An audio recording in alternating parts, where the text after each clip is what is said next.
Okay, hello, and welcome to Tallinn University of Technology. My name is Kari Kasper. I'm your host for today for this academic seminar on LGBT rights in Central and Eastern Europe that we're having here today until 4. So it's going to be a nice day, I hope, with a lot of interesting discussions. And we are very happy to have a lot of very good speakers with us here today who are going to look at different countries in this region. Let me first say a few words about the event and its organizers. So we are organizing this. We're organizing this academic seminar as part of a project which is financed by the European Union's Progress Programme, Ministry of Social Affairs, and Tallinn University of Technology. So getting that out of the way. So thanks to them, we can do this. And with this project, we have been working for 5 years on different issues related to diversity and equal treatment. We've also worked on different topics, one of which has been LGBT. And I think it can be said that this has been the most prominent, or definitely the most controversial, or most getting most feedback. This topic has been for us, for which we have received the most feedback. We've had different activities. I'm not going to list them all because there's too many. We've done everything basically from campaigning to really academic discussions and research. So we have also tried to foster the debate. We've tried to open discussions. We've tried to raise awareness. So yeah, have a look at our website, erinevusrikastab.ee. This will be, yeah, you will find it on your, I think you should find it at the back side of your booklets. And we have some information also in English, but not all. On LGBT, we've done also quite a lot. We've had very good partners. We have also worked with the Estonian LGBT Union. They are also our project partners this year. This seminar was actually going to take place initially in June last year in conjunction with the Baltic Pride. However, due to different reasons, it was postponed. We had a lot of other interesting and very beautiful, fine activities that we were able to do during that time. But now, I think it's even better that we're actually having this discussion now because so many things have changed in this area since last June. There has been, in Estonia, there has been the cohabitation law, which is gender neutral, which was passed, but not yet in force, should be in force in January 2016. So let's keep our fingers crossed that this will actually happen and all the necessary additional changes in laws will be made by the new parliament. We have had very interesting and I think the most far-reaching developments on marriage equality we had in Slovenia very recently, where things are also, I think, in the final stretch, would say, will remain to be seen, but also glimmers of hope.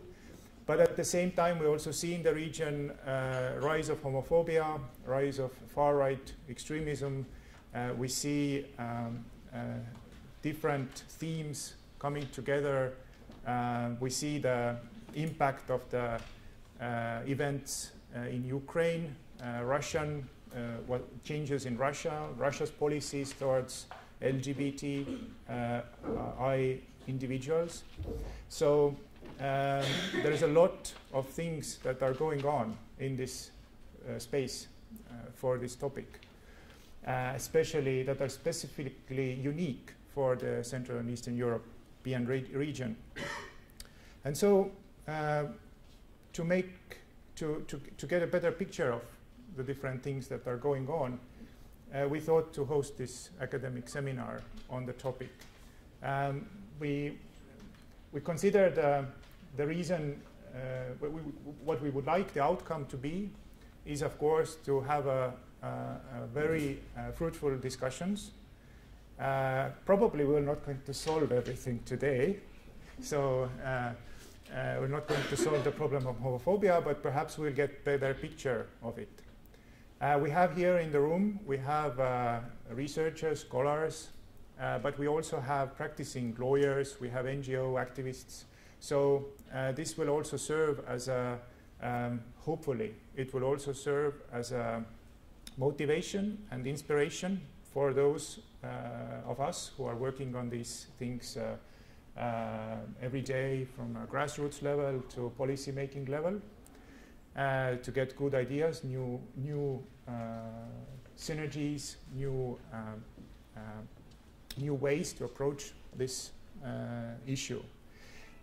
Because we see that there is a lot that is going on, and we need to somehow respond, and we need to somehow advance the debate in all of the countries. One of the things, of course, that's always, as I've also worked on different topics on Central and Eastern Europe. I'm also a Ph.D. student on public administration here at the university. I'm also a lecturer here, in addition to being the head of the Human Rights Center. The Central and Eastern European countries, of course, are not the same. We have to get this out of the way immediately, that there is a huge diversity, and having a seminar on this, we don't have a one-size-fits-all solution or even a one-size-fits-all problem. We have different countries with very different, with very different backgrounds, different dynamics, different political systems, and different paths. However, there are also some commonalities. One of the ways how you can, of course, drive this issue, or what has been driving this issue, is that we are all in the process of EU integration. This is something that is, has impacted all of these countries in the past, and this continues to impact even now. In the academic discussions I've had, for example, in the lawyers' days, we have been also trying to reformulate our relationship, or try to formulate what is our identity or a relationship within the European Union, and this has been quite difficult. There's also all kinds of topics there. Also, what is of course common is that we have those transnational networks that we work with, that spread from country to country, that try to advance the topic, but also, of course, the transnational networks that work against LGBT, human rights for LGBTI persons. So, and that has been also the theme in Estonia in the last few years now already, and especially last year, where we really had the emergence of a very organized anti-LGBT movement, which didn't exist in this form previously, and this also means that we are in a new situation. And I believe that this is not unique to Estonia; that there has been many other countries where there has been an activation or emergence of those forces that do not see a world where LGBTI people should have all equal rights. For Estonia specifically, of course, we also have the Nordic influence, where it's very easy for us to always see and compare things that are happening in Finland and Sweden. So there is that specific link for Estonia as well, but this will not be the topic for today. Yes, we are here at Tallinn University of Technology, which is the largest university in Tallinn. I work here. It is not the largest in Estonia. The University of Tartu is the largest in Estonia, but Tallinn University of Technology, I think, is the most dynamic, and it's also the most international one. So I'm very happy to have to host this. We were happy to host this event specifically here. We are at the Faculty of Social Sciences, and we would like to, of course, thank the university for the cooperation. And I'm also very, very sad that we didn't have a chance that anyone from the higher up level in the university could not make it here today to welcome you. I hope you will survive this somehow, because we have a situation where we have the elections of the rector coming up, and there has been a lot of politicking inside the university. A lot of things are going on. A lot of meetings are held. A lot of discussions are to try to ensure the best possible rector for this university. So, without further talk from my side, I will introduce our first session, our first presentation. We have set it up so that there is ample time for detailed discussions. So we have, I think, so good presenters, so good people here that it would be a shame if they would only be able to speak for 10 minutes or 15 minutes. So we've given them a lot more time, and we've given also you more time. So you can ask questions, give your comments. We really try to make it a discussion rather than a usual, old style lecturing type of thing. So we'll have the presentations. We have a discussion afterwards. Also, this event is being broadcast live and will be recorded for later viewing. So please be aware of that. It is broadcast live in Delfi portal in Estonia. So you will be able to, we will have not only the people here in this room, but hopefully many other people joining us via video link. And I know a lot of people also cancelled at the last moment, so they're ill or other reasons, so perhaps they can join us in this way. That's why we offer this option. And not all people could come here all over the world. First presentation, we have Michael Pelz, who is a Ph.D. candidate from the Department of Political Science at the University of Toronto, and also research assistant at the Ted Rogers School of Management at Ryerson University in Canada. And Michael will speak about Europeanization, national party systems, and the advancement of LGBT rights, the cases of Estonia, Latvia, and Lithuania.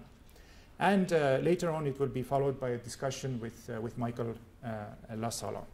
And of course, I hope with all of you. So please, Michael.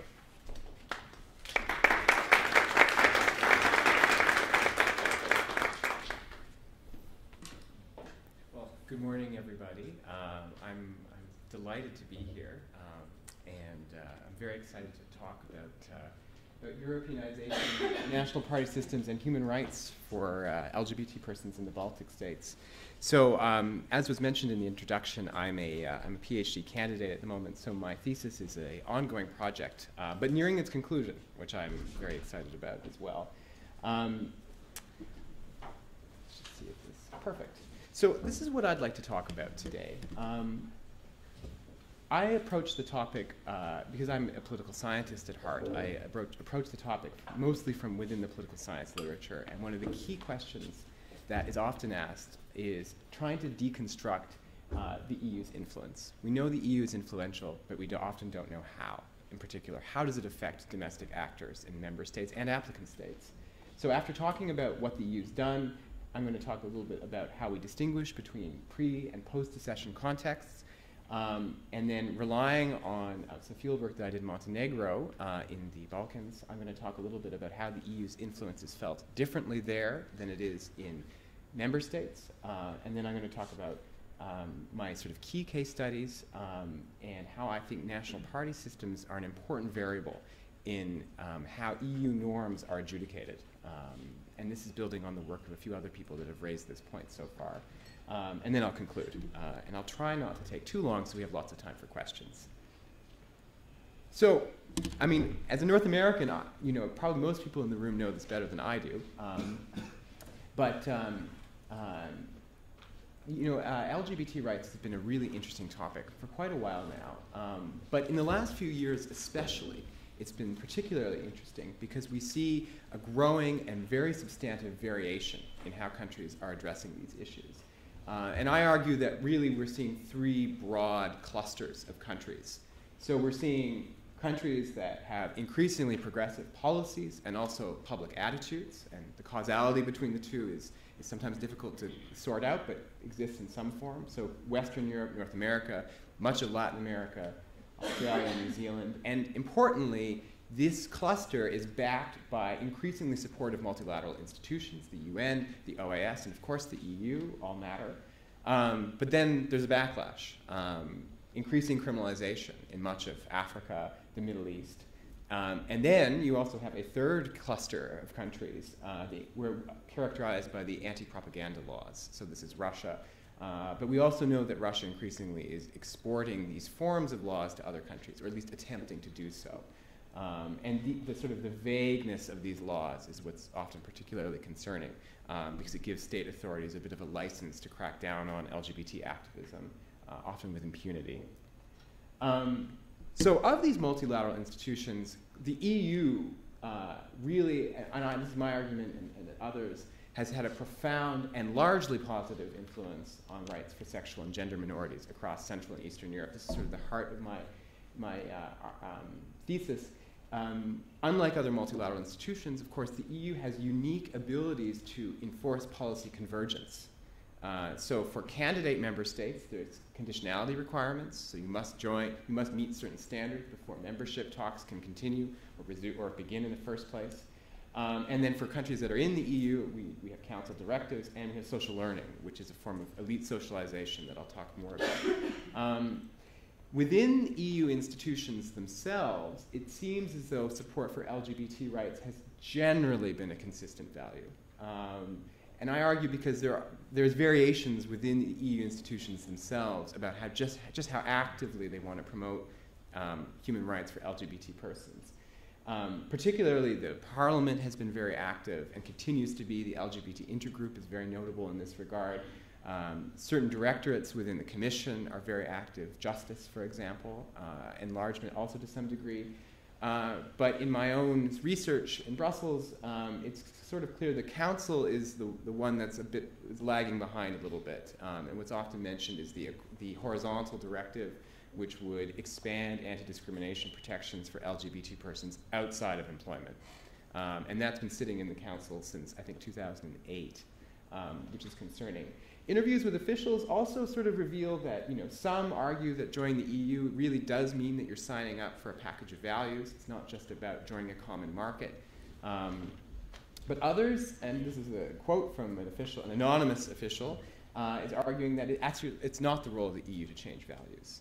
So there is some institutional disagreement, and this has significant consequences, I argue, for attempts to create policy convergence. This map you're all familiar with. So despite the EU's work, it's clear that we have a huge amount of variation. The usual suspects, Belgium and the Netherlands and the UK, rank very high. Further to the east, we see greater variation. And so, as I argue, despite sort of increasingly progressive attitudes from the EU, we see national policies vary significantly.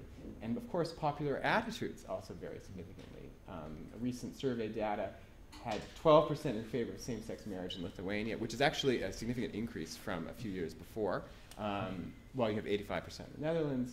And this is important. A growing collection of research is showing that a lot of the backlash against LGBT rights is actually, and often from elected officials, has occurred after countries joined the EU, not before. And that's, it makes sense now, but for a lot of people, this is a surprising finding, given the EU's support for LGBT rights as a stated sort of norm. It's been written about, and I've seen it in my own interviews as well. So, for a political scientist, trying to understand the EU's influence brings in a lot of different variables. So, the European Union is a supranational institution, and within the political science literature, there have been two broad strands of understanding how the EU matters. how does it enforce policy change in countries? One is external incentives. So this is the, if you sign up for this law, you'll get into the union, or your membership will be accelerated. And then for countries that are already in the EU, continued interaction with EU institutions and other organizations will over time help elites believe in the legitimacy of EU laws, as opposed to adopting it for simply instrumental reasons. And that was sort of one of the conference themes, is has EU enlargement actually mattered for elites, or is it superficial acceptance? And sort of understanding the mechanisms in which the EU matters can help answer that question. There's the member states, but then of course there's other variables that matter. So is there an active civil society? Is there an active LGBT organization?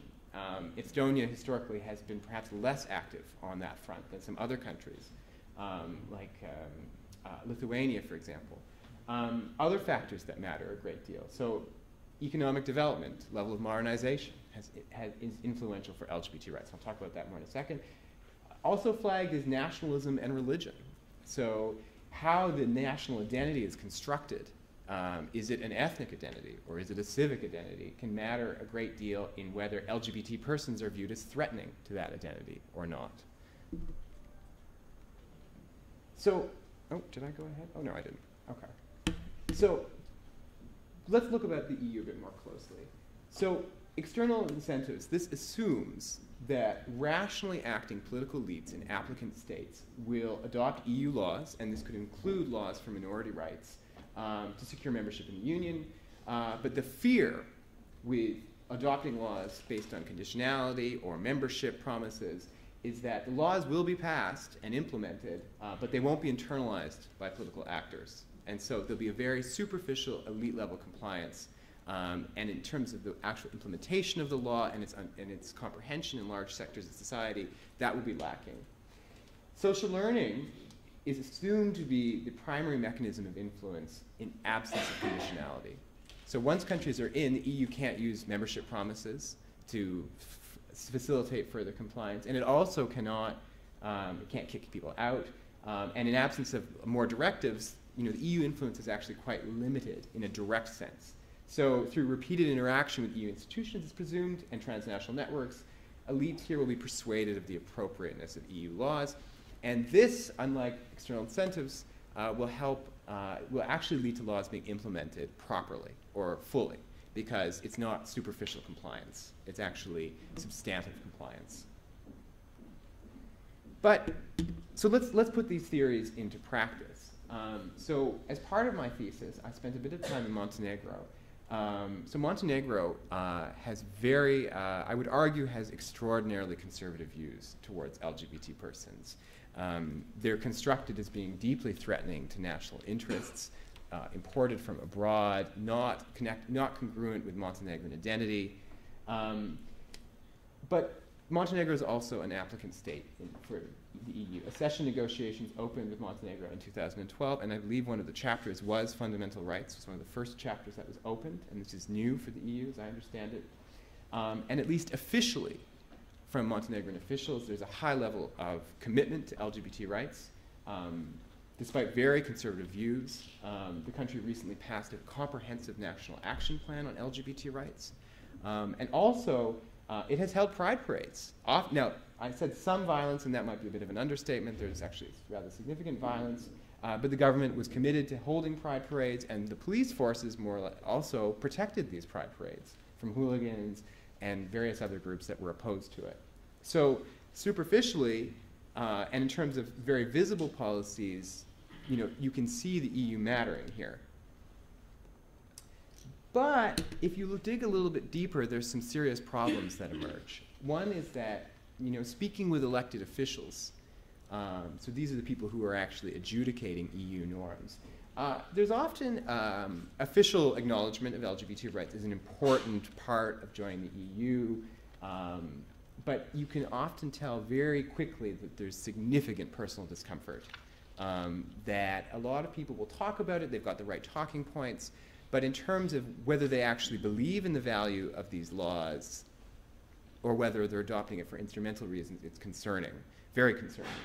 And if you speak with activists there, I had one tell me in particular that he did not want the country to join the EU for at least another 10 years, because he was fearful that if they did, the EU pressure would be reduced, and that elites actually didn't really care about these laws, they wouldn't be enforced, and that there's really insufficient awareness of these laws. So they're being passed, but are they actually understood? So it's a concern that, you know, the elite socialization is maybe occurring too quickly under this model. But let's switch. So let's not talk about, so applicant states, I think there really is superficial acceptance in a lot of countries. And that's concerning because once you're in, you may not actually continue to implement laws. LGBT rights might actually decline, and there could be a lot of backlash, as we've seen in Poland, as we've seen in other countries. So what about the Baltic states? This is really, I think, a fascinating empirical puzzle, and one that I've been drawn to. You know, from the country, you know, the three Baltic states are fundamentally different in many ways. Although they have different histories, their cultures vary between them, but they also have some very significant commonalities, including Soviet and post-Soviet legacies, which criminalized homosexuality, and also, yeah, in addition to the post-Soviet legacies, there's some linguistic similarities, geographical similarities. But why then has it been possible for Estonia to pass gender-neutral partnerships? But this seems very unlikely in Lithuania or Latvia. So what kind of differences could explain that? So I argue that in absence of EU conditionality, social learning, so that the elite socialization with EU institutions is likely to be the channel of EU influence. But unlike conditionality requirements, which I argue can override unfavorable domestic circumstances, social learning is mediated by domestic norms, a point also raised by Coleman in 2009 and again in 2013. So we have to pay more attention. If we think about the EU as a top-down influence, we need to pay more attention to how it is mediated by domestic circumstances. So within the political science literature, you're going to hear there are questions about modernization, so higher levels of economic development facilitate more secular attitudes, greater tolerance, people develop post-materialist values. I think we'll hear more about this later today. Religiosity is a very sensible potential explanation. The more religious you are, the more you become antithetical to homosexuality. Nationalism, Mole has written about this on Latvia, a very good piece on that. And then, of course, civil society, as I mentioned before. So these are the kind of variables that might influence a country's response to these sort of consistent EU norms. But let's look at these variables a little bit more. So I take the ILGA Europe score. So Estonia is ranking higher in terms of if you aggregate the national laws on LGBT persons. It does rank above Latvia and Lithuania. Public support for same-sex marriage also varies. Estonia is ranked ahead. I would caution the Latvia score because that's from 2006, and so that actually might be quite a bit higher now. For example, Lithuania, I have data for 2015. If we talk about economic development, this idea that wealthier countries generally have more tolerant views because of post-materialist values and greater security, there's some variation here, but not much. Economic growth, this matters, but again, positive for all three countries. Now, religiosity. I'm probably going to take some flack for this because people may question why Latvia and Lithuania I've categorized as low religiosity. And certainly the Catholic Church in Lithuania plays a very active role in politics there. And it is a very Catholic country. Latvia is quite religious as well. But if you actually look at the scores of people who attend services on a weekly basis, it's actually quite low. So in terms of how that mediates people's attitudes, you know, does it actually do that? And so I think that it's a commonality across the region. Estonia has a different history when it comes to religion, so it's also it's ranked low. Minority Russian population. This is another potential explanation. Many studies have shown that the Russian minorities are more hostile views to LGBT rights. This is for a variety of different reasons, but of course one key explanation is that they're often watching Russian television and other forms of media, which has taken a very negative view and is altering public opinion. So there's a larger population in Estonia and Latvia than Lithuania, so maybe that matters. And then lastly, presence of civil society groups, they're present in all three countries. So what does this mean? So my point is that these are all important, all those explanations that I just went through. They all matter, but that the differences between them seems to be not enough to explain the variations between the countries. Why has Estonia been able to pass a partnership bill when the other countries haven't? And attempts to do so seem very unlikely. So, and the other point I want to make is that cultural arguments are very difficult to operationalize. So if you're arguing that it's something to do with Latvian national identity, it's very, you can't be Latvian and you can't be and gay. That's just not allowed. Same with Lithuanian. But how you actually measure culture as a variable, it's like nailing Jello to a wall, as Dalton argued. And there's also an unclear causality between public attitudes and policy outcomes. So there was a piece that was recently published that I thought was quite insightful, that sometimes laws are passed in absence of public support for those laws, and then if you look over time, those attitudes actually change. So, is it politicians responding to public attitudes, or is it public responding to laws that are already passed? And that causality issue is very difficult to resolve. So I acknowledge it, but it's hard to know how much weight to give that. And direct EU influence is very difficult to distinguish. As I mentioned, in applicant states, we see it through conditionality. Elites talk about it. They realize they have to pass laws. Once you're already in, it's more indirect. For example, this meeting we're having today. This would be an example of indirect EU influence. We're talking about LGBT rights, but we're not in a position here to force government policy change. So we can only hope to persuade individuals that maybe these laws are a good idea. So I have looked at this from an institutional perspective, and this comes at it from, this is a result of field work conducted in the region between 2013 and now. And I've said that maybe a more analytically satisfying approach is to pay more attention to the domestic institutions which are adjudicating EU pressure and domestic variables that could be favorable or unfavorable to LGBT rights. And so what institutions are we talking about? Well, we're talking about national legislatures primarily, because these are the institutions that shape the conversion of social preferences into politics, into political bargaining. And the way votes, for example, for party systems, the way votes translate into seats mean that some parties get in, some interests get in, and some don't. So we need to think about, legislatures, we need to think about electoral systems and party systems more generally. So this is my handy little chart, which, side note, initially I had red arrows on this, and I was showing my partner my presentation before I gave it, and he said, the red arrows look way too aggressive, so you should change them into purple, and so they're in purple. I think he was right. The purple's better than the red.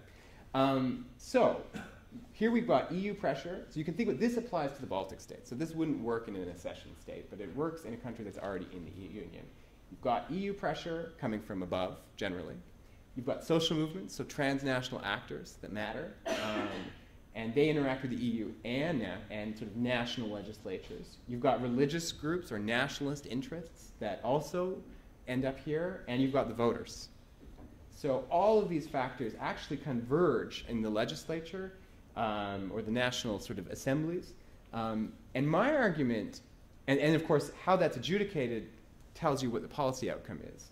And my argument is that national party systems, or the patterns of political competition between the parties, actually plays a major role in the ease in which contentious politics or contentious policies, such as minority rights, actually gets through. or not. So one of the arguments raised is that party systems, so this is patterns of competition between political parties, lower levels of institutionalization have been linked to a wide variety of negative outcomes for democratic performance. So Weimar Germany is a key example here because you have many parties, they shift all the time, very bad for democracy. We know the story about what happens. And also they have very negative impacts for minority rights in many circumstances. And the linkage is the extent to which the party system, so the number of parties, the ideological differences between them, incentivize actors to turn to LGBT rights as an electoral strategy, as we may have just seen in Estonia in the last election with the ECRA party. So in the political science literature, Latvia and Lithuania are often characterized as having the most unstable and volatile party systems in the EU. And this is because there are, if you look at the coalition governments in Latvia and Lithuania, they're big. There's numerous parties, various ideologies, and they shift. If you look at the longevity of parties over time, you see huge variations. But the other thing is that often when there's a large number of parties with unclear ideological differences between them, it becomes a very convenient electoral strategy to go after something that might be a bit unpopular in certain groups. So to pull on people's prejudices. So in Latvia and Lithuania, you see that operationalized. So you see parties talking about LGBT rights, perhaps in a reaction to domestic circumstances, but perhaps also just for instrumental reasons, to get elected, to define themselves. From 2006, there was a very religious party in Latvia that really used this point. The other thing about Latvia and Lithuania, which I think helps facilitate this process, is that there are unresolved socio-cultural cleavages or issues that are discussed at great length. So continued debates about the Latvian, what is the Latvian national identity? Significant demographic concerns about its longevity over time. What do we do about the Russian minority? You see a similar dynamic, less focused on the Russian minority, but you see similar concerns in Lithuania. So what does that mean? So my observations from interviews with elected officials, from civil society actors, from the literature, is that the negative politicization of LGBT rights in Latvia, in Lithuania and Latvia, occurred during a period of intense electoral volatility, huge shifts between parties. And that political homophobia, as O'Dwyer distinguishes, actually became a political strategy that was used by parties to win office, to differentiate themselves. And it was actually a bit disconnected from social concerns. So it wasn't just a natural reaction to conservatism within the countries or the EU itself, but it was simply an electoral strategy. And yes, they could use demographic concerns as an explanation for, LGBT persons are a threat to the country because it's more difficult for them to have children. And you look, for example, in Lithuania, this is maybe the clearest example, there's numerous anti-LGBT amendments being considered. I think there's 13 right now that would, in various ways, limit people's freedom of expression and association. And what this means is if you've got a couple politicians who are really outspoken on this issue, like Gražulis, Petras Gražulis, I think, is one of the key examples. He's the one who, I don't know if you remember, but he's the one who went to the LGL office and presented them with a pair of jeans that had a zipper at the back and say, this is for you guys. And there's a lot of media attention about this. And he's quite popular in Lithuania. So what this does in an unstable political environment where parties are shifting and there's fears about the longevity of parties and people are afraid of losing office, these issues start to become very important and your position on them because they're mobilized and they're active in national party systems. And I heard this in Latvia and Lithuania, that even if elected officials were personally supportive, and there are many in Latvia, and there's many in Lithuania who want to see these issues addressed, it's too risky politically. They can't do it right now. Because even if LGBT rights are not actively on the agenda, the fear that they might come back and used by a new faction is risky, and it makes it a politically difficult decision. And one of the common things that I heard was that elected officials were the problem. It wasn't so much the population; it was the electorate, or it was the elected people. So how does this contrast with Estonia? So now this is a big caveat, but prior to the 2015 election, Estonia was actually categorized as a country of both moderate pluralism, so that the ideological differences between the parties were less profound, and there was actually significantly less electoral volatility between the parties. If you looked at did they continue over the same period of time, like did they continue over numerous elections? Were there new parties constantly emerging? And for the most part, there was actually a trend towards fewer parties. So if you look from sort of 2005 to now, prior to this recent election, the trend was down. Fewer parties, less electoral volatility. And also, the key issues of disagreement were fought along socioeconomic cleavages. So we're talking about economics, we're talking about things like the structure of the economy, wages, employment benefits, less about morality. Don't get me wrong, morality was there, but it wasn't as paramount as it was perhaps in Latvia and Lithuania. And last, of course, there was less ideological space between parties.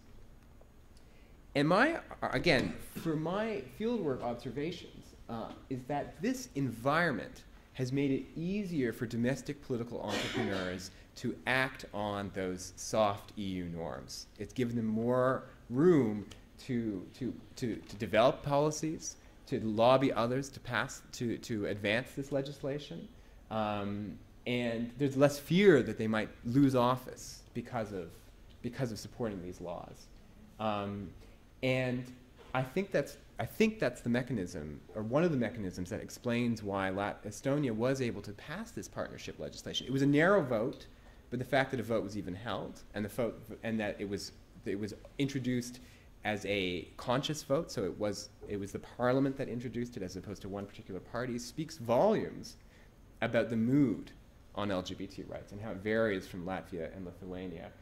And I heard this repeatedly from people, that state recognitions of LGBT persons may actually help the demographic concerns in Estonia as opposed to worsen. So that's an interesting insight.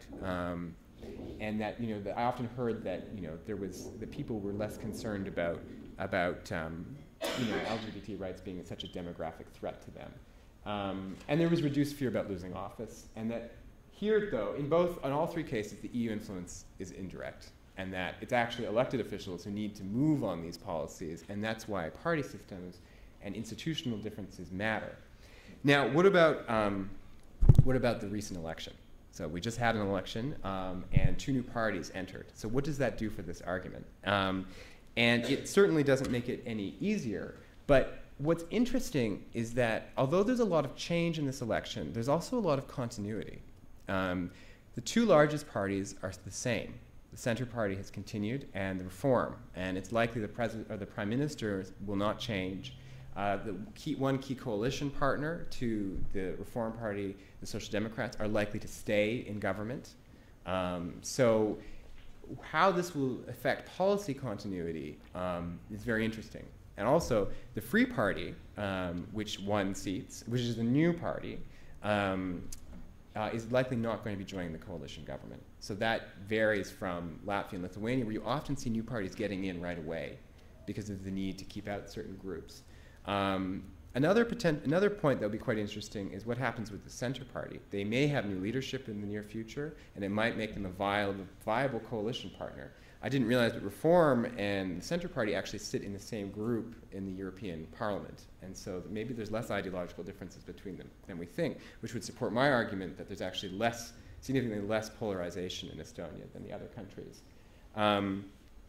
As for the far-right party, I've heard so they actually did exist before this election. This was just the first election that they succeeded in crossing the threshold. And I do understand that LGBT rights were a part of their campaign strategy.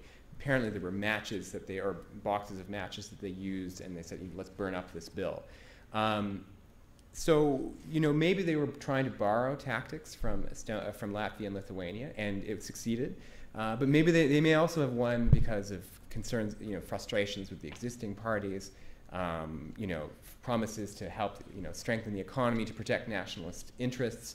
Given the sort of geopolitics right now in the world, that argument maybe has greater salience than it would before. And the electoral system, because it's very similar to Estonia or to Latvia and Lithuania, can facilitate that process. But I think that we may see more continuity than when we expect, even though we've got the new parties in. But time will tell. We'll have to see what the actual coalition agreement is in the end, because I don't think it's been finalized yet.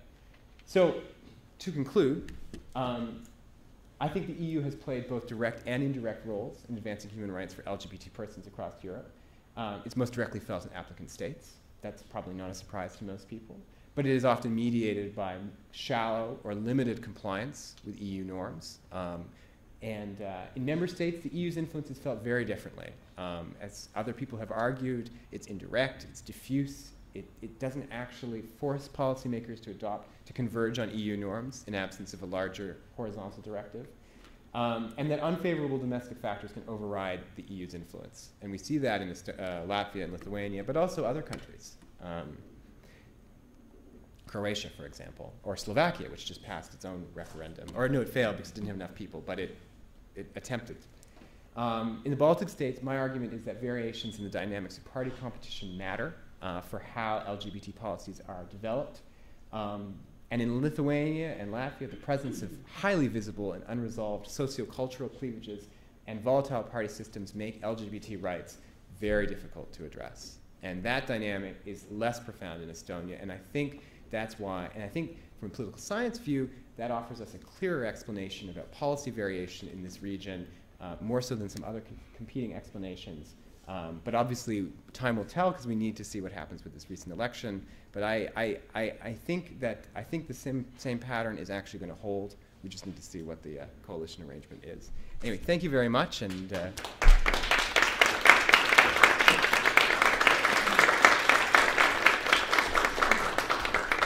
so thank you, Michael. We have another Michael Lasala now, who is an associate professor at the School of Social Work at Rutgers University, which is the State University of New Jersey. Yes. Thank you. Thank you also for that very informative lecture. I'm sure all of us learned something. I certainly did. For purposes of reflexibility, I am a queer man. I am a social worker, a family therapist, and a social work professor and researcher.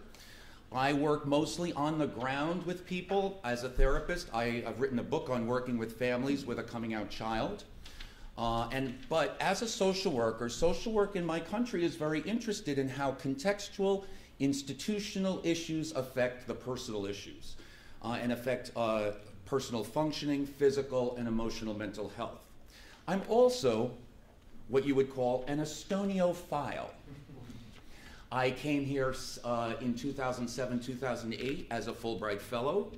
I have since been here 4 times to lecture on issues of child welfare and family therapy. However, my main research interest is in LGBT family issues. When I was here, I did, and again, this was a while ago, so this is old data, but I tried to do some research with gay and lesbian people about what it was like to be gay or lesbian in Estonia. And I had a lot of trouble at the time gathering a sample. Again, it was 8 years ago, but I still managed to get about 8 people.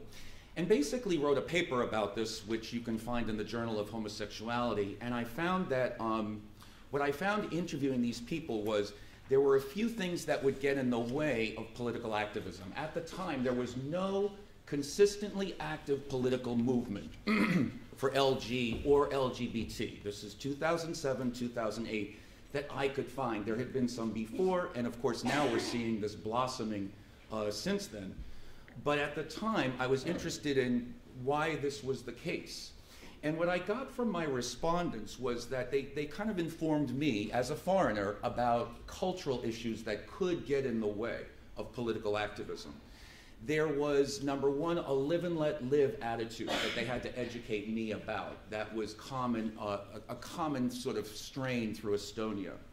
A strong emphasis on individuality. And they gave me I don't remember, but there was a farmer's proverb that I guess is very popular in Estonia that talks about only if you're near death do you go to your neighbor and ask for help or something. It's something like that. I don't know if it's true. But again, I'm an outsider, so I'm seeing it through my own perspective and what people are telling me.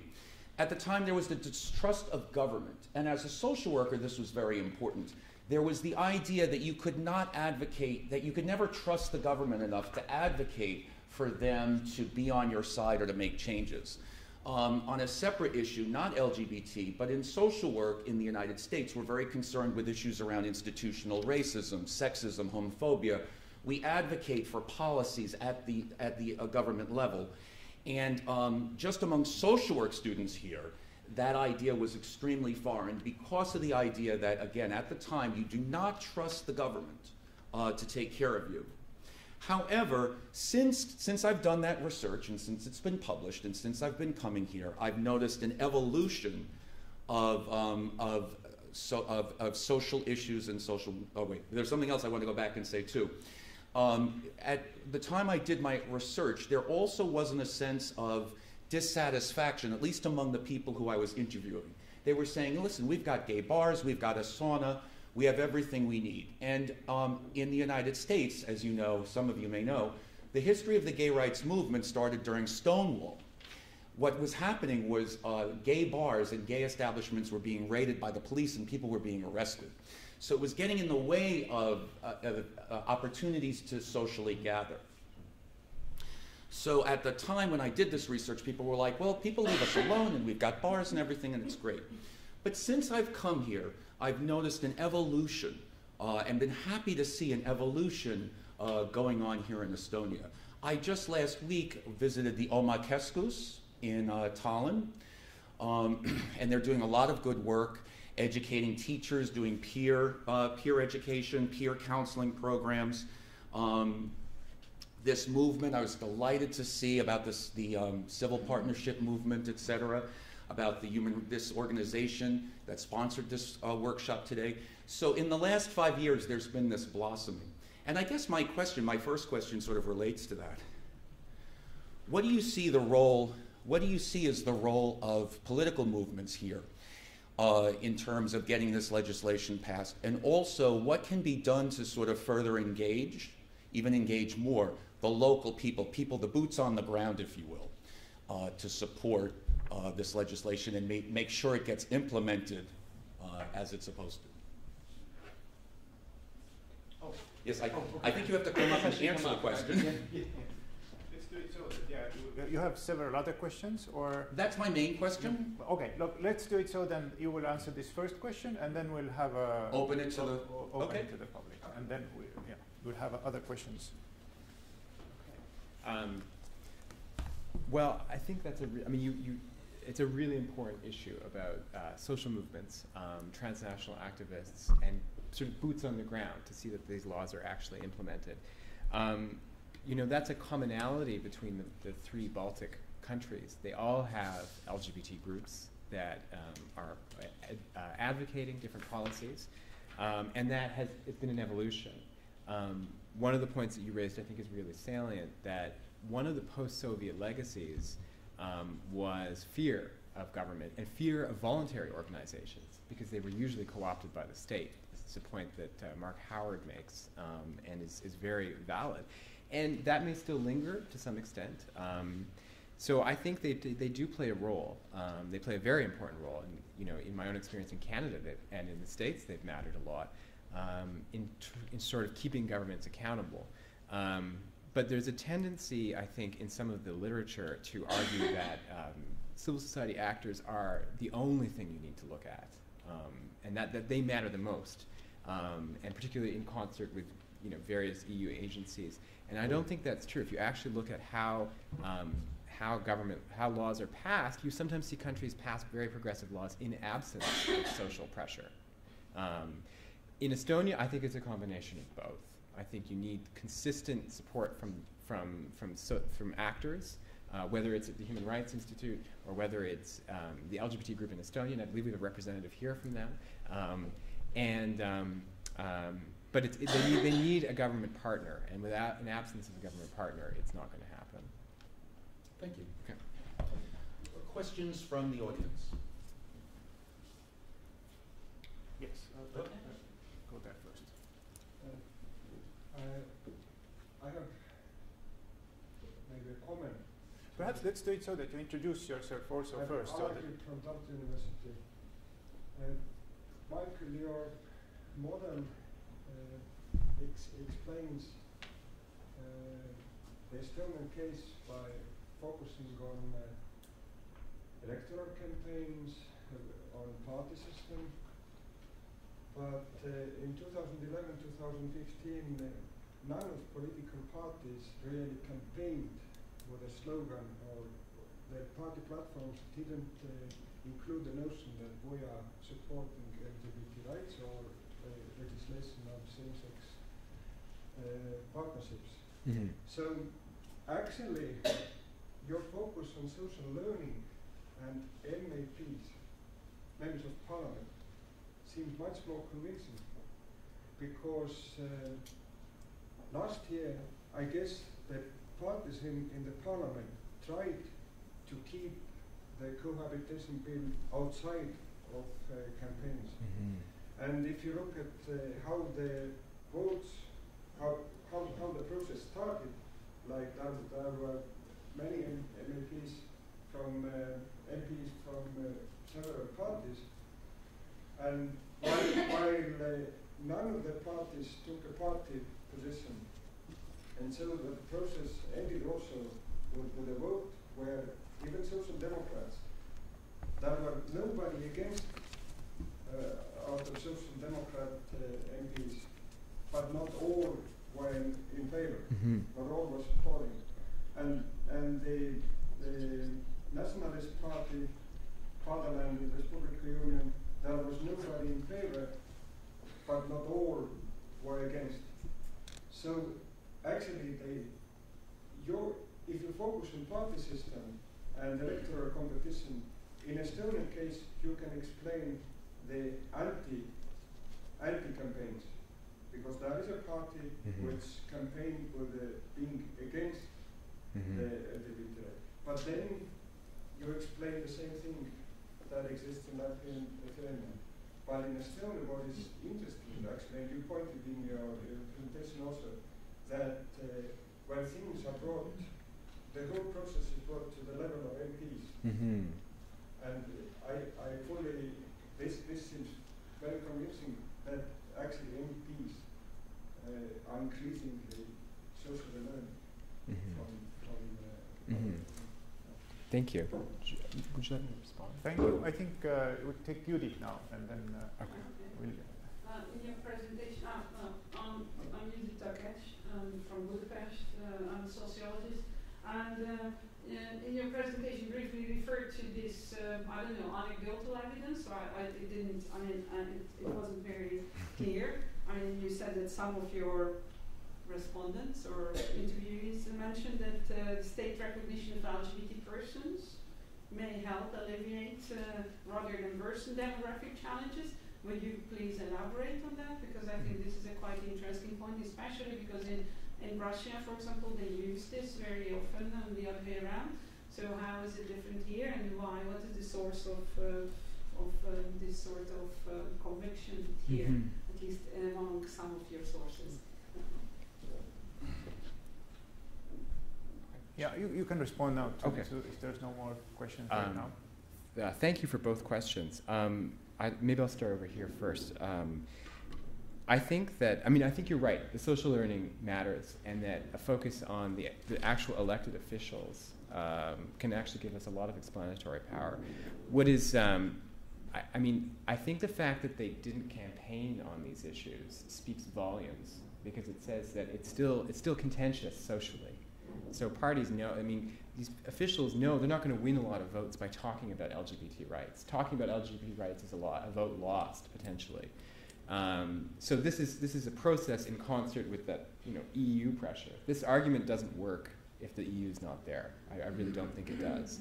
So it's bounded by a supportive supranational environment. So I think that I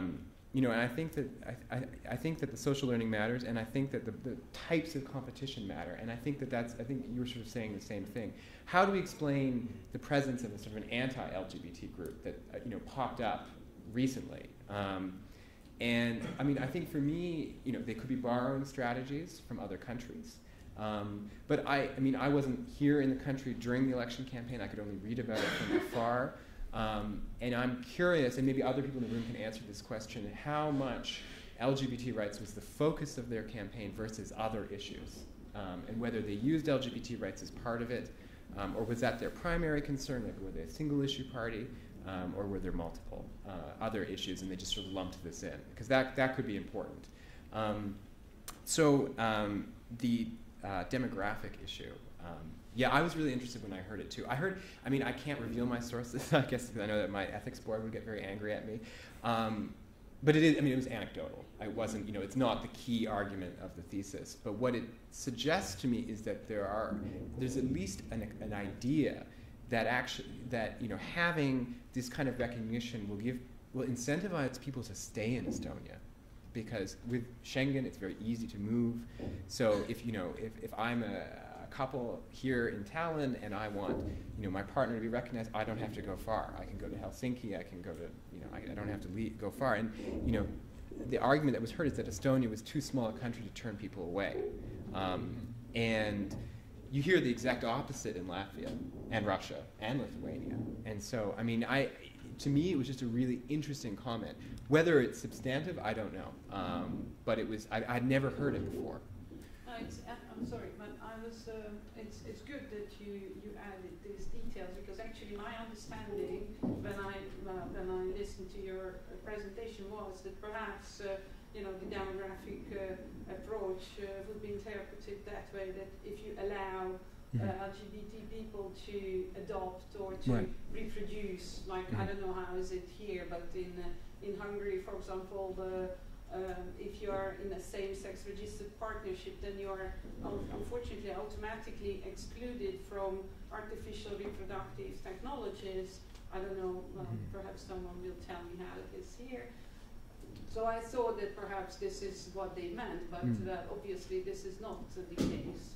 But it's an interesting argument what they are presenting. Yeah, it's an interesting observation. I've been away a lot, but coming back, I saw it clearly. There has been a certain paradigm shift when it comes to that. The hatred environment tires so much that there are actually pro-gay straight people groups, the Straight Families for Gay Families movement. So like straight gay alliance. Yeah. Like everywhere. So you can introduce yourself I'm as so well if sorry, you make I'm a Carol. I'm used to work with Gary. Okay, I see another question there. Yes, I'm Ilvi Cannon. This is very interesting. I'm an Estonian American, and Michael, your comments on the Baltic, the cultures, different cultures, and I'm thinking about how much progress actually there has been. When I was active in the Baltic freedom movement in the United States, we would try to tell Americans about the Baltic states, and they were astonished that there were 3 different cultures. Now we have to, they thought we all speak Russian here. So it's a great thing to see that actually some distinction is becoming to surface, and this is becoming apparent.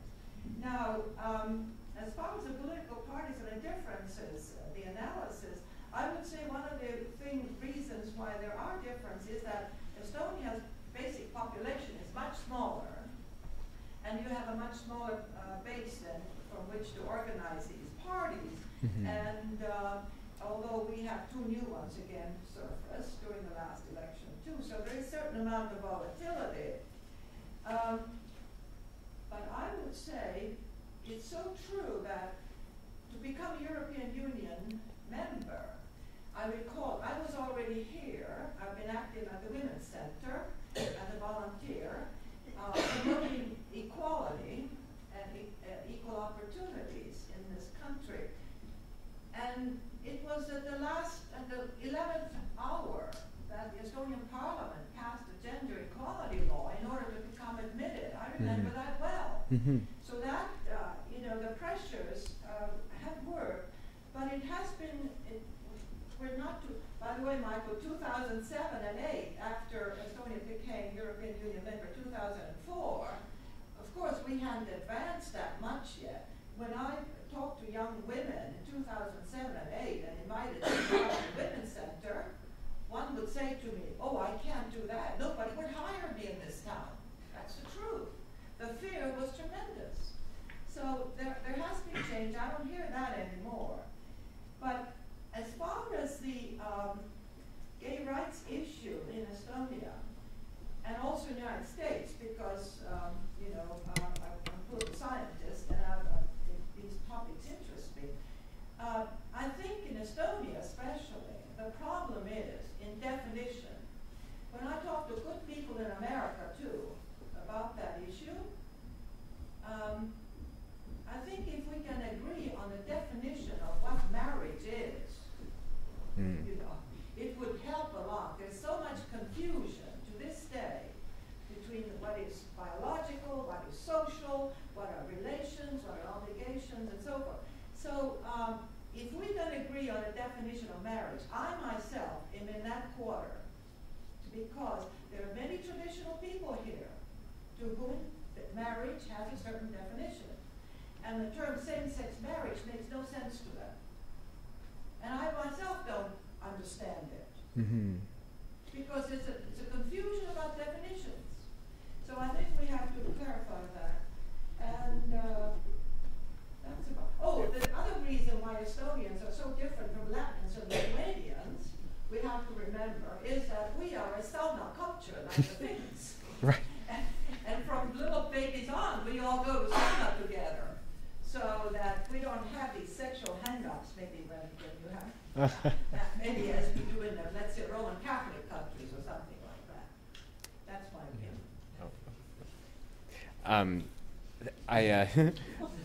Thank you for your feedback.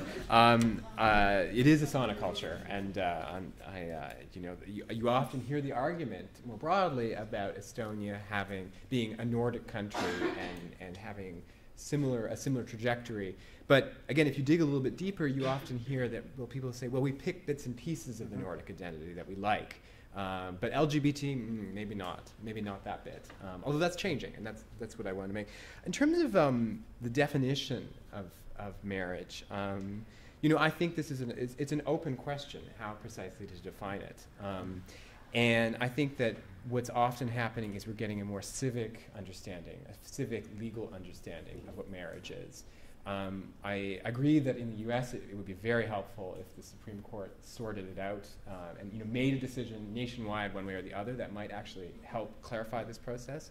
What I can say from the Canadian context, which I'm more familiar with, is that it was controversial when it was passed. It started at the provincial level we had human rights bills basically that sexual orientation had been read in as an analogous ground of non-discrimination, and it sort of percolated up. Eventually the Supreme Court ruled on it in 2005. It was legal nationwide. And I think people understood it as a civic legal item, you know, that's all it was. And these larger discussions about reproduction and, you know, more traditional understandings of marriage more or less faded away over time. So you can still have a very religious marriage in Canada if you want, but that's also understood to just be a legal contract. And so I think that's the direction that happened in Canada, and I suspect that's exactly the same process in the States, or similar. Well, just to add something too, I think we have to understand the historical perspective around marriage. Marriage for love is fairly new in our history. Yeah. Only about 150 years have people in Western society said, I want to get married to you. Before they were either arranged or only if you were wealthy could you afford really to get married, and it was more about property and putting things together. So the idea of romantic marriage and marriage for choice is a very new concept. I guess what I'd also like to add, and I think what's happening in the States, I think we may differ in terms of political movements and the role and the power that they play, you and I, but, and maybe this is a cultural difference between Canada and the US, because we have a strong civil rights movement and feminist movement and LGBT. But I think what happened in the States, and I think this is what's important with political movements, they have to demonstrate that there's something they're going to offer for the greater good. So in other words, it's not just LGBT people who are going to benefit. And I think the same thing happened in our civil rights movement. It wasn't just an issue of let's make things equal or let's just help African American people. It's couched and it's accepted as something that this is something we have to do to make our society better. So, and LGBT issues are around fairness. You know, we're Americans, we're about fairness, we're about justice, we're about democracy. And so the question I maybe have for the audience is how do Estonian people see same-sex marriage as a component, as something that's for the greater good, as something that will enrich society as a whole, or is that even something people are even thinking about? I would say in Estonia, it's not understood yet. It's not understood. I don't think so, especially when you talk to the older people. I'm thinking about talking to some of the older people. My own mother, I remember the first time the topic of homosexuality, because I had some friends who were, she didn't understand what I was talking about.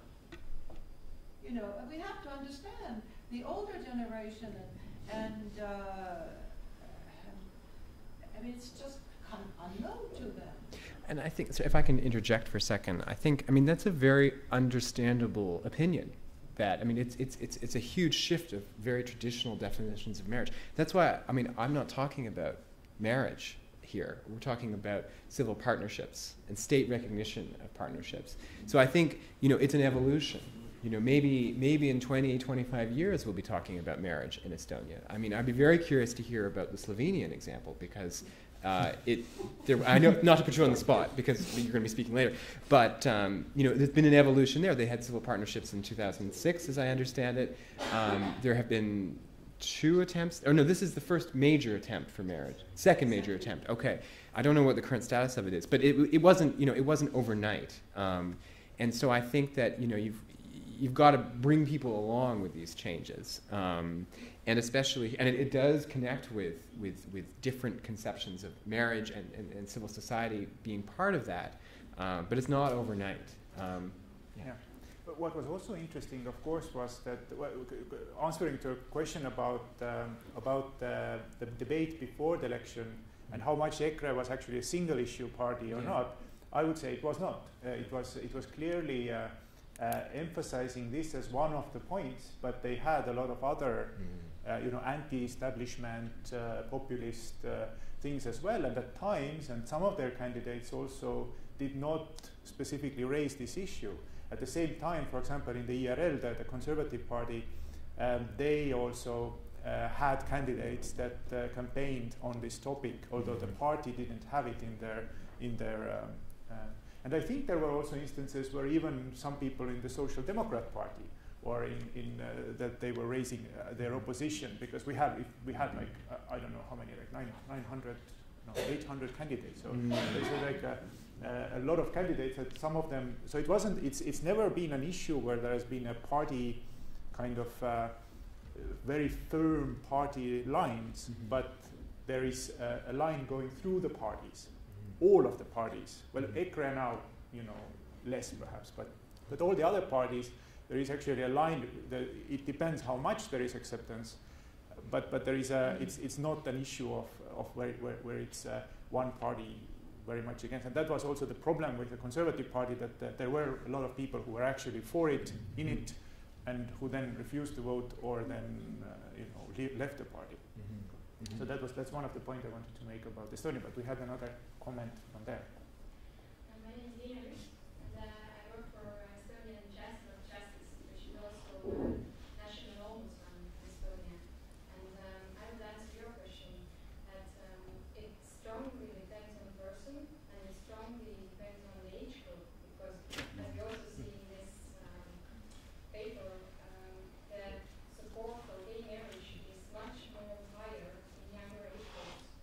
And I have many friends who see it actually as a normality, not as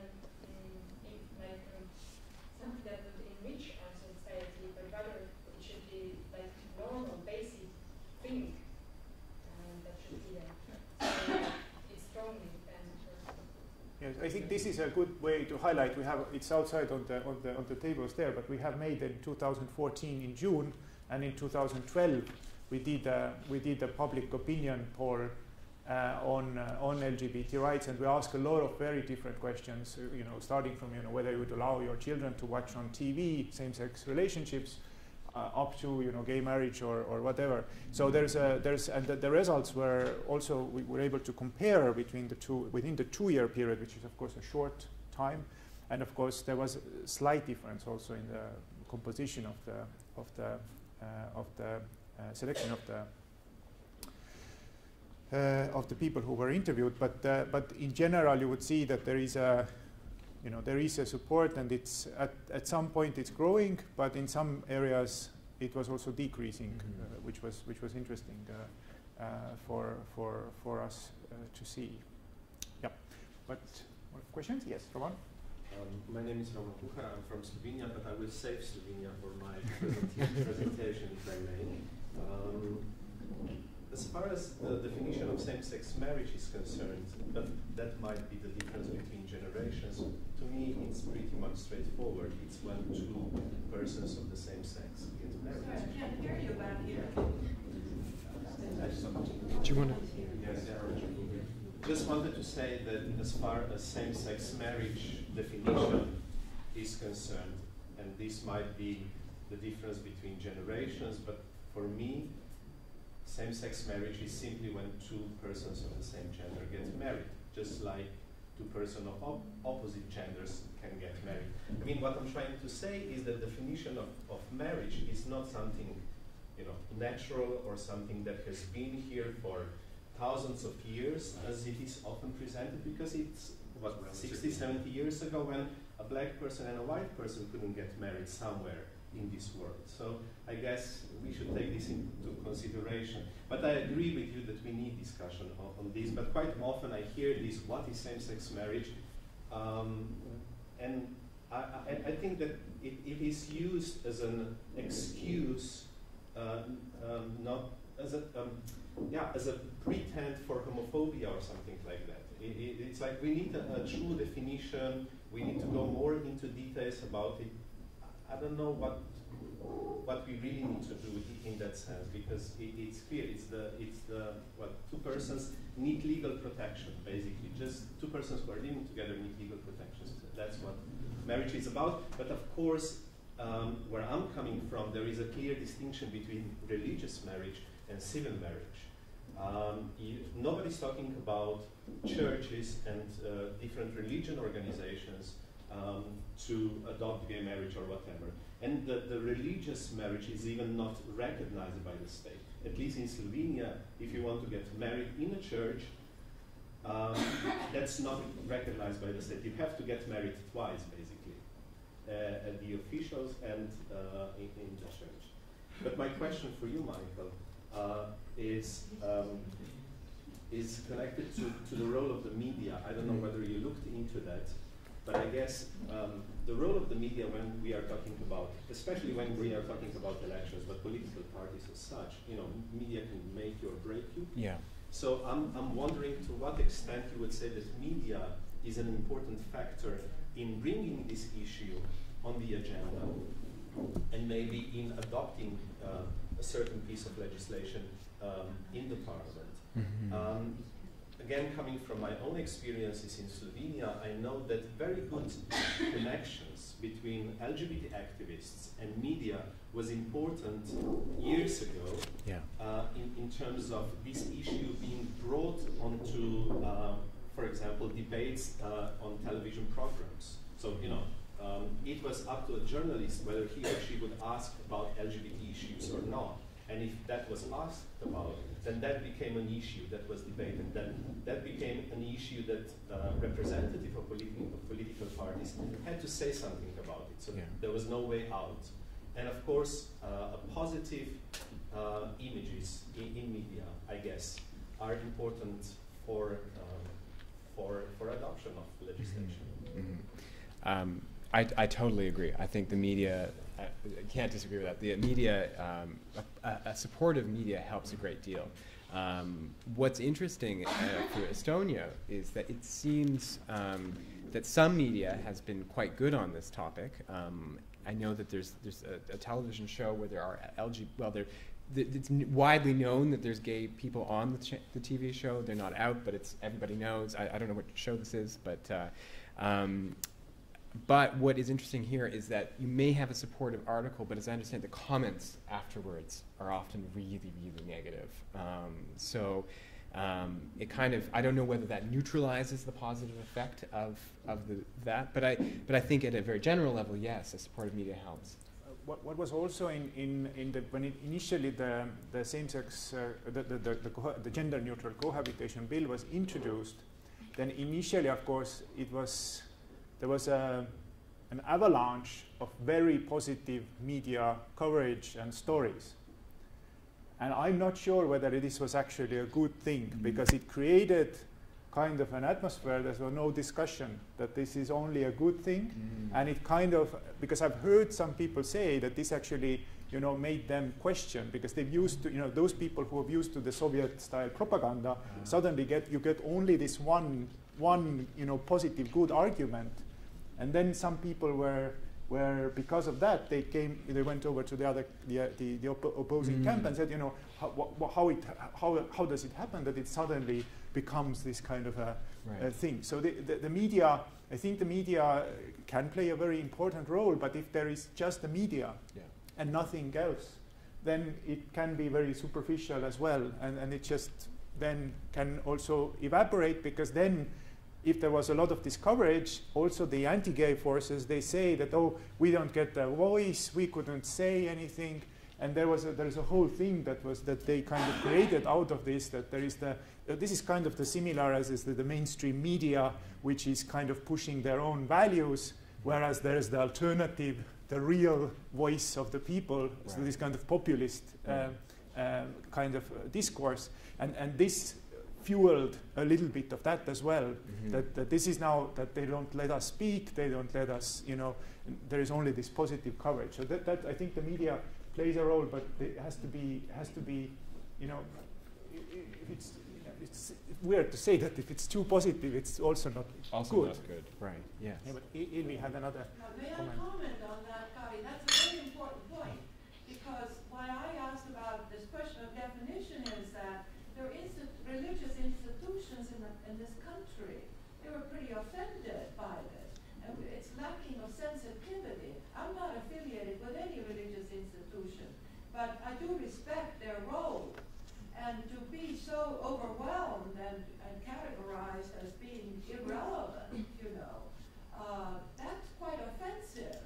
And again, the media did play that, yes, and that's a very important point you made. One question that I had also was that whether you also looked at the legal, we talked about the definition of marriage.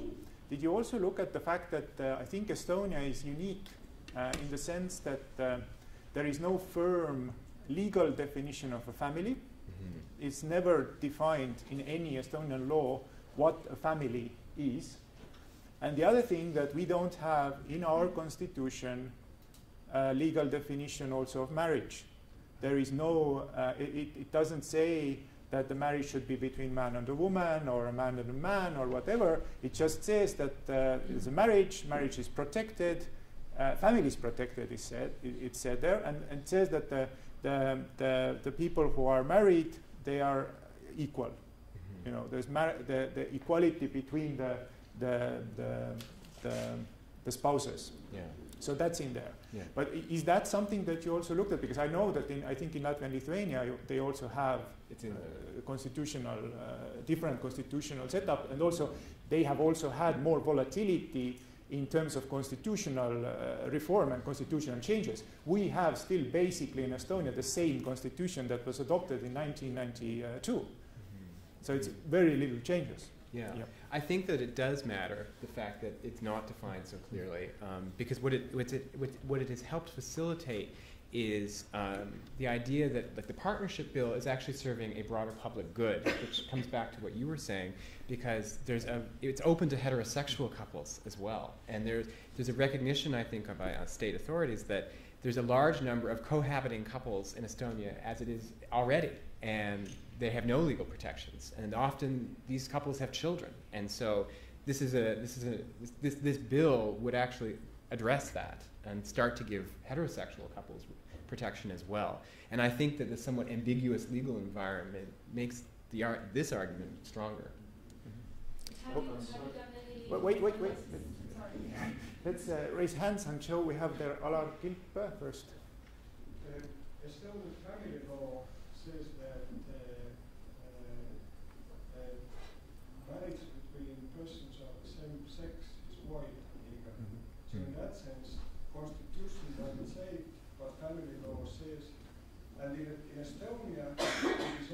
the key concept is family, not marriage. And family is now, due to the cohabitation law, the legally recognized forms of family kind of multiply now, and they include also same-sex couples. So same-sex couples have the right to legally recognized forms of family. That is, as far as I know, that is the distinction actually is very important. That at this moment, by talking about or changing laws, we are not talking about marriage, but we are talking about extension of the recognized legitimate forms of family.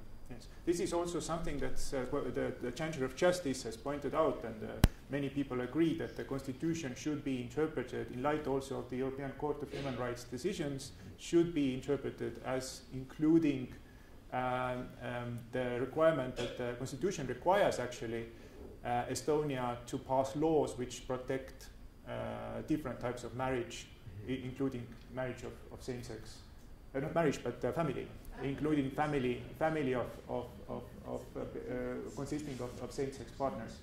But Roman, you had a... I already got the answer. Okay. Yes. Okay. We have 4 minutes, so quick questions or longer comments, or let's see. Yeah. Yeah, I'm Judit Takács from visiting lecturer at Tartu University, and I'm from Ohio, Whitworth University in Ohio originally. My question is really about religion, which you didn't talk a whole lot about. It's on your diagram, though, and I wonder, there are major differences, of course, in religious cultures from the various places that you're talking about, and you went to Montenegro, to Macedonia. Montenegro. Montenegro, okay, Montenegro. You're right. And you got different perspectives there, but why don't you have an arrow from religious or nationalist groups up to the EU pressure? Because actually EU is shaped significantly by these groups, and even though you portrayed it, and we've talked about it mostly as a progressive influence, in fact, it does allow for a lot of variation in the European Court of Human Rights and other places in what is legal and what is required to be legal in these places. So the question of gay marriage is, it's not mandated by the EU in any way, and right. So it's progressive, but it's also limited, and there's a bigger conversation going on with religion Yeah. and churches, I think, up there in. Yeah, I think that's really. I think that's a really good point. I've struggled with the religiosity aspect of this argument because it's very, like culture, it's a very difficult argument to operationalize. It matters, but how it matters varies, and where it matters and where it doesn't also. I think that it comes back to this issue of what are if you think of religion or religious groups as institutions that are sort of trying to disseminate views to the population, it matters how often people go to church. Do they vote according to their religion? Do they live their lives according to their religion? And in all 3 countries, you often hear people saying, "Oh, it's hypocrisy." In Lithuania, we're all living a lie. These are kind of the comments that I heard.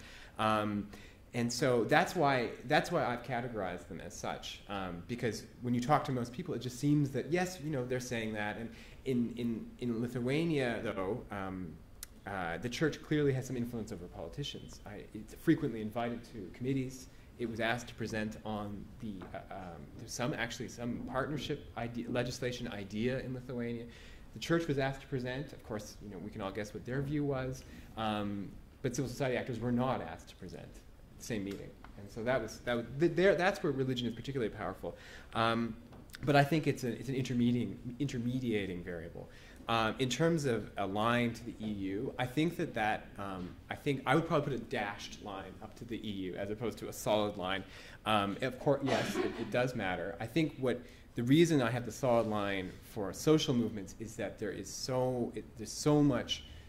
The whole literature on transnational activism focuses so much on the interaction between domestic LGBT organizations and EU institutions and how they've strengthened each other.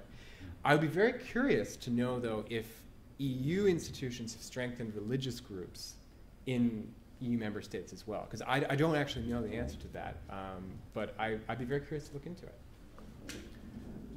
All right, I think thank you, Michael. I have to say from my side that someone who has been, you know, getting a look from the work that we have done and a lot of people in Estonia have done, I think Michael has done a very good job, a great job, I have to say. If you look at the way he describes and analyzes things, then I think there is it is done almost perfectly well in the sense that it gives an accurate description. And sometimes you have the outside people come and have a look, and then, you know, you miss a point or two. Right. But you didn't, and I think that's great. Thank you. So thank you very much, and thank you also to Michael Lazzara for discussing this.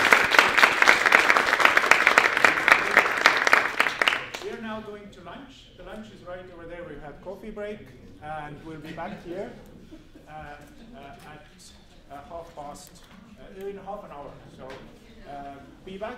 We have more exciting stuff coming up. Right, great. Thank you for your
Miks see ebameeldib?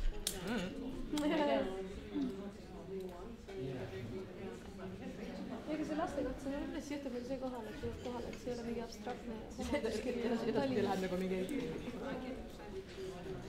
lubaksin lapsed telekat vaadata, mis on welcome to the real world. Äkki nemad ei saa aru, et lapsed ei tohi ringvaadit vaadata. I hope you're all got something to eat and drink.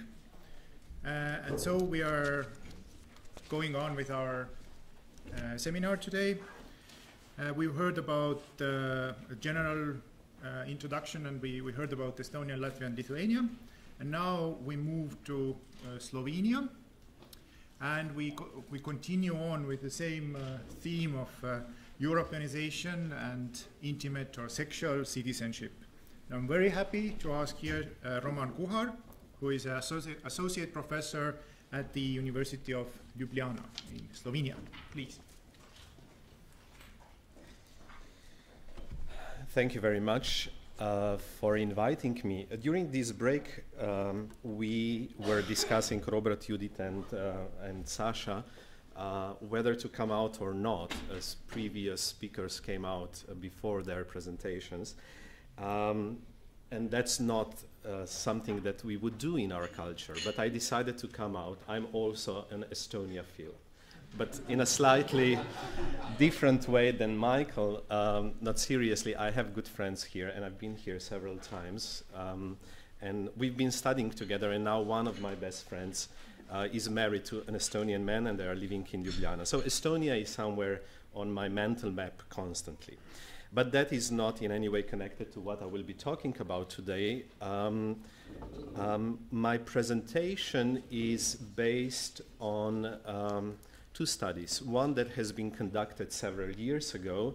I wouldn't say it is totally outdated, but it does refer to the times past. And one study that I'm currently working on, and I guess it's very much important because it basically deals with the new phenomenon of gender ideology, which I guess Professor Struhofer will be also talking about in his presentation.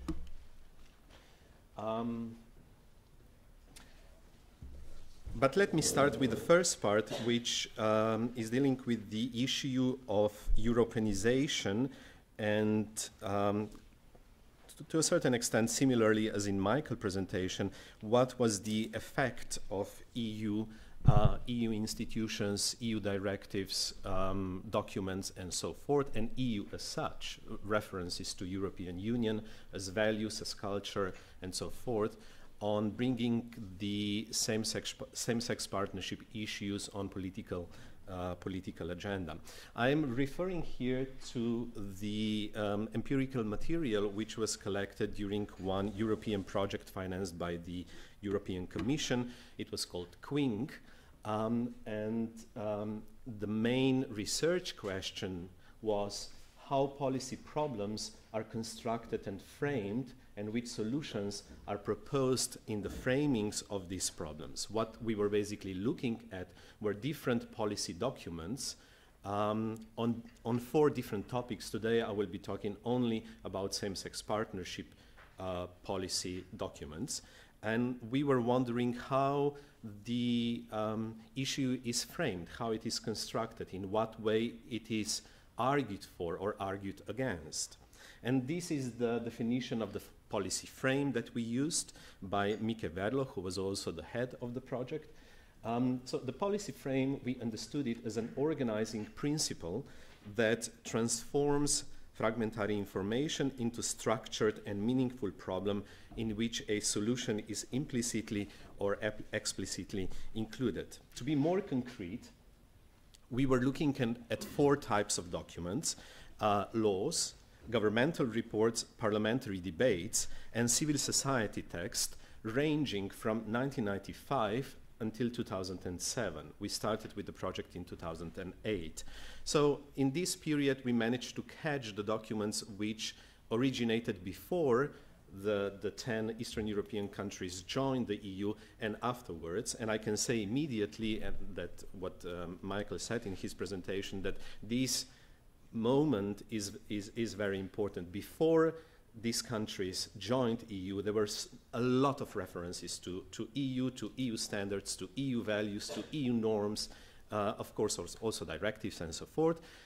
The next day, basically, over the night, this has changed dramatically. One of a sudden, European values and so forth were not so important as they were beforehand.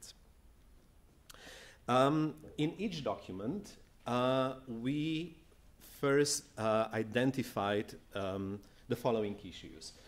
Diagnosis, which means what is the problem, how the problem is constructed, what problem is discussed in a document. Then prognosis, what solution is offered to that problem, what is the location of the problem, who is the active actor, which means who is causing the problem, passive actor, who is affected by the problem, what are the underlying norms, etc. All these were markers that we identified in all the documents. There were 195 documents found in EU 27 plus Croatia and Turkey. All these countries were included in the project. So all these were markers, and the combination of these markers then created frames. In all these 195 documents, we identified 38 different frames which occurred and were dealing in one way or another with same-sex partnership issues. I took a look at I apologize for all these numbers and this quantification, but I just need to explain it how I came to the conclusions. I took a look at the 10 strongest frames, so those frames that were most often present in the documents in all these countries that we analyzed, and I then further divided these frames into 4 categories. One is human rights frames, so these were different frames which were in one way or another connected to the issue of human rights. Then there were frames which were dealing in one way or another with children. The third group of frames were dealing with the quality of legislation, or there were legal framings that were present in the documents. And then the fourth group of frames I called ideology. These were frames which were in one way or another interpreting the social reality, how it is or how it should be. So in a way it was,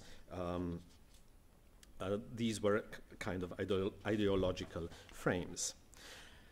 One more step before I go to the results. I then borrowed my colleagues Professor Stuhlhofer and his colleague Rima's study on homonegativity in Europe. This is, to make it very brief and short, this is showing 3 groups, 3 bundles of countries on the level which are divided by the scale of homonegativity. So how, what are the public attitudes towards gays and lesbians in these countries, and we can differentiate between 3 groups.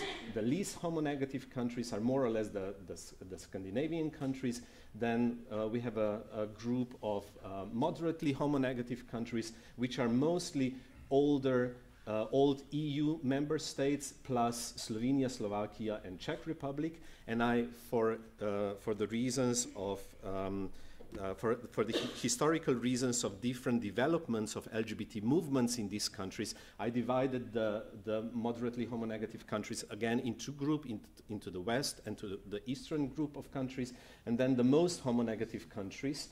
I'm sorry to say that Estonia is among them, and I use these 4 groups of countries in order to apply the frames that we identified in the document. So if we put all this together, and I was also myself not sure, does it make any sense, all this quantification and applying this to these 4 groups of countries, but somehow I guess it does.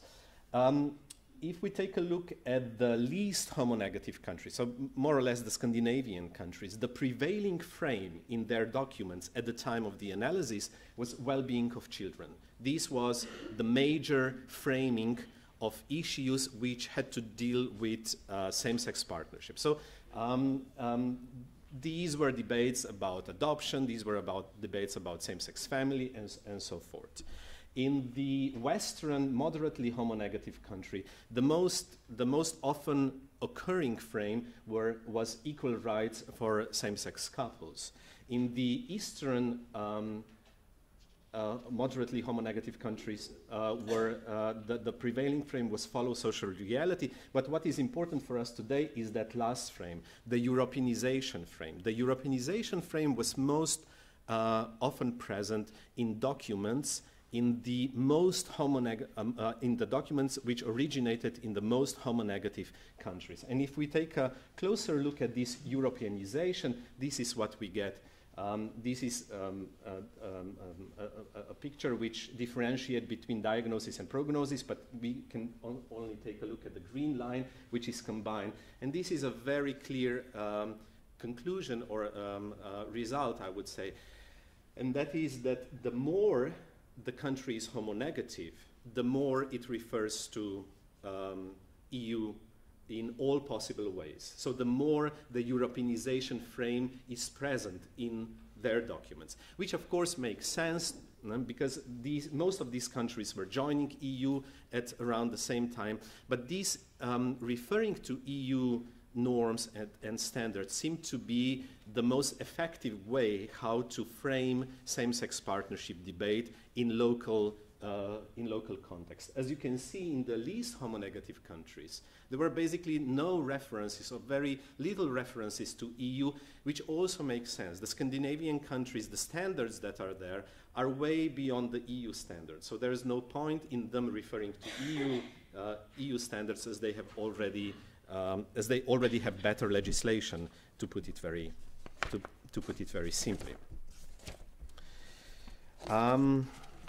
So, on the basis of this, we can say that the least homonegative countries seem to be the one setting the agenda. And then their agenda is slowly downloaded to the remaining European countries through different support channels. The most often the support channel is human rights channel. So the human rights frame was quite present in all these documents that we analyzed. But there are different support, but the supporting discourse is different. In the Western European countries, the old EU countries, the supporting discourse was linked to the quality of legislation, was linked to issues of following social reality and so forth. While in the Eastern European countries, the supporting channel was Europeanization, so references to EU. How can we understand Europeanization? What is Europeanization? I used a very simple, but I guess quite effective definition of Europeanization by Howell, who says that Europeanization is basically a three-dimensional process which consists of either uploading, downloading, or cross-loading of policy processes, of policy documents and policy ideas. Uploading basically means that a certain idea, a certain good practice from one member state is uploaded to the EU level. Downloading is when a directive is transposed into the national legislation. But cross-loading is when agenda moves from one country to another. And this is what quite often happens in the context of same-sex partnership for a very concrete reason. As you know, the Article 9 of the EU Charter of Fundamental Rights says that the right to marry and the right to found a family shall be guaranteed in accordance with the national laws, governing the exercise of these rights, meaning that it is down to member states to organize legislation in connection to family and in connection to marriage and partnerships, and it is not about EU directive, which would somehow push all the member states into adopting the same kind of legislation. So we can't have really the downloading process. Instead of downloading, we have this cross-loading process. Olsen's definition was also, I guess, is also quite informative. He says that Europeanization is an argument or explanation for changes in national governance and legislation. Basically, this is the experiential learning which Michael talked about in his presentation, meaning that those institutions or those policies which turned out to be successful are then repeated or transposed in other countries. Okay, so what conclusions can we make on the basis of this critical frame analysis? I have 4 conclusions. First, talking about Europeanization specifically, of course. The first one is that Europeanization is mostly used as a pressure frame. So Europeanization is something that is a pressure for the national, the local legislator to adopt a certain kind of legislation. Europeanization frame primarily functions as some form of pressure for EU member states to organize same-sex partnership policies and other intimate citizenship issues in accordance with EU standards or trends. In that sense, we could say that Europeanization is something that Karoli Baki refers to as strategic framing. So it is strategically, politically wise to frame your argument when you are agitating for legislation in same-sex partnership, to frame it in the EU context when we are talking about the most homonegative countries. The red is not seen nicely. So Europeanization also involves the usage of exemplary EU states, especially in parliamentary debates that was quite often present. MPs would refer to, in most cases, the Netherlands. The Netherlands were the gay heaven that we are all aiming to get to, or at least some. And in this way, we could say that Europeanization also occurs as a horizontal transfer, as a cross-loading, as an experimental learning. But there are also, of course, references to the EU as such, as a site of progressive politics against which national legislation should be measured. We did find, despite the fact that there is no binding regulations in this field, we also find vertical transition, the downloading process. The vertical transmission is primarily informed through the non-discrimination and human rights discourse. Here, the Europeanization frame functions transformatively. Existing binding regulations are extended in such a way as to look linked to same-sex partnership issues. Anti-discrimination requirements are both used to put the same-sex partnership issue on the agenda and as the context in which most EU countries address it. In other words, we do have this work-related directive which explicitly prohibits discrimination on the basis of sexual orientation. So this hard law, this directive, is used and expanded in a way to also bring same-sex partnership issues on the agenda and to start discussing these issues in a context of anti-discrimination. But that was not the main way how the Europeanization was used. And finally, even in the absence of any legally binding document, as I've already said, the Europeanization frame can pressure member states and promote policy change. This shows the capacity of EU soft measures to produce national changes. However, the very fact that legally binding documents are missing thus enable inconsistencies in how the Europeanization frame is used. The same framing can be employed either to support progressive social change or to oppose it, which means that Europeanization frame is itself becoming soft, as it can be molded to aim in opposite directions. In that sense, Europeanization is basically an open signifier. One can put into this Europeanization more or less whatever one wants. One can agitate, one can refer to the Netherlands as something that we should follow, or one can refer to the Netherlands as something that we shouldn't follow. But the reference is the same. It's the Europeanization frame that is occurring in these documents. Okay, now I go back, and in the second part of my presentation, I would now like to focus on this well-being of children, and I would like to talk about Slovenia and the recent developments in Slovenia, not about the law that was adopted 2 weeks ago, and I wouldn't be too happy too soon, because right at this moment, the church authorities are organizing public transports to municipality offices and are collecting signatures.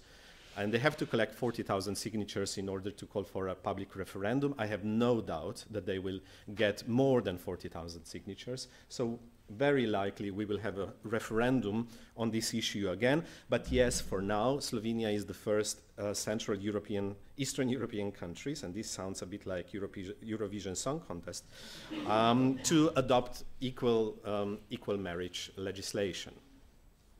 But we had a similar situation in 2009. But before I go into that, I would just briefly like to say something about marriage and why there is such a resistance to the changes in the definition of marriage, as we were talking before. Marriage is, of course, closely related to the concept of citizenship. Marriage, even nowadays, is one of the easiest way to get into a citizenship. If you don't have a citizenship, marry someone who has a citizenship of your desires, and you will soon get that citizenship. So, talking about marriage for love, yes, but there are also other reasons why people get married.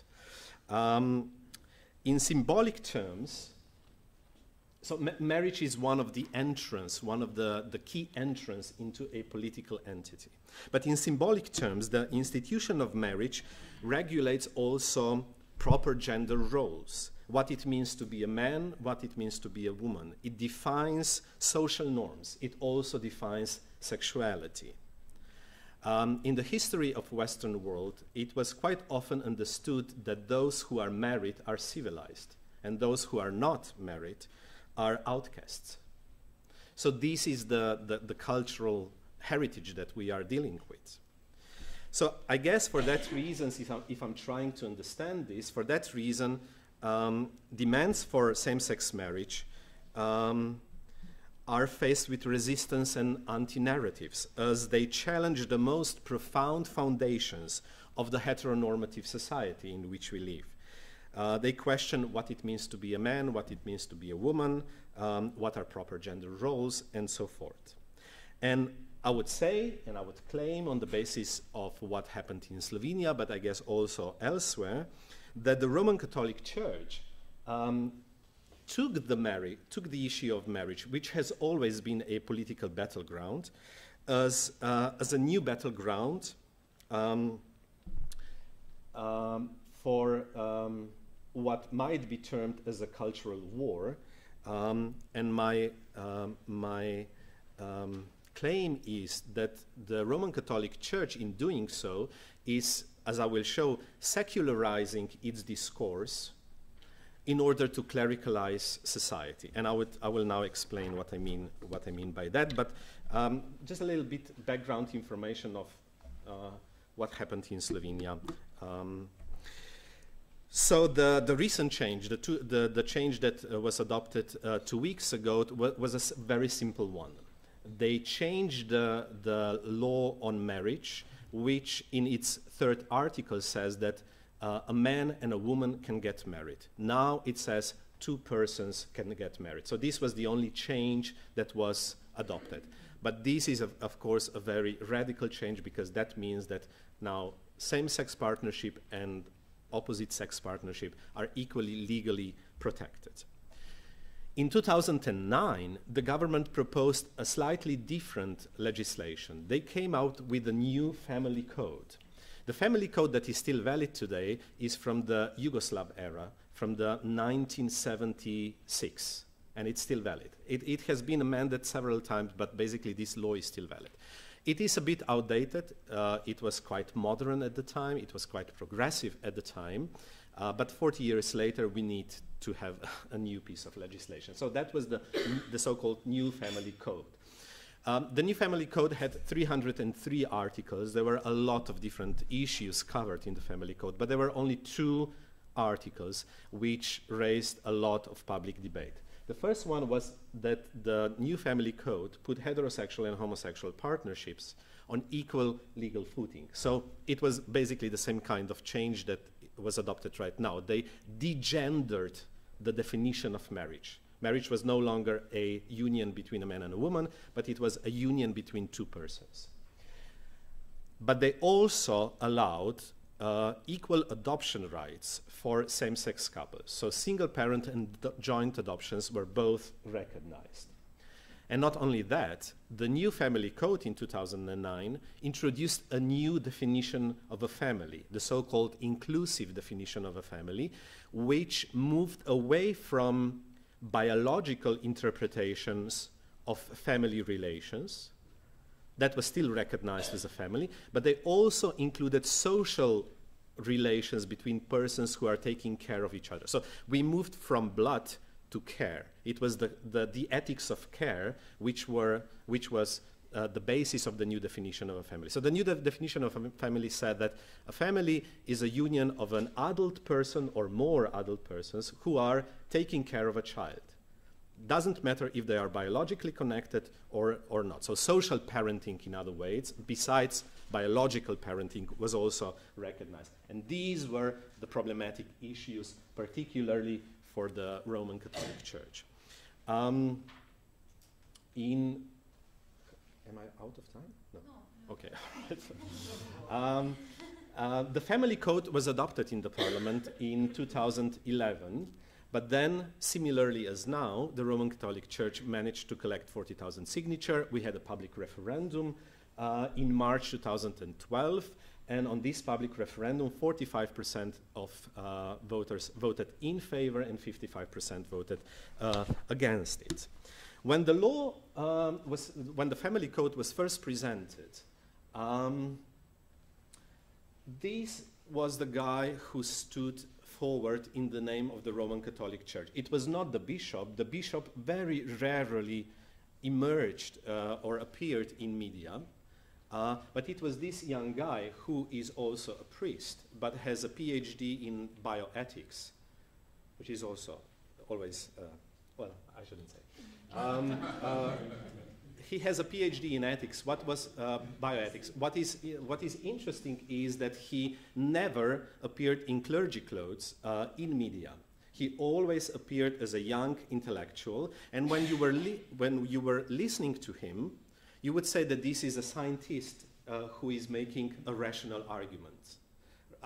There were no references to the Bible. There were no references to the God.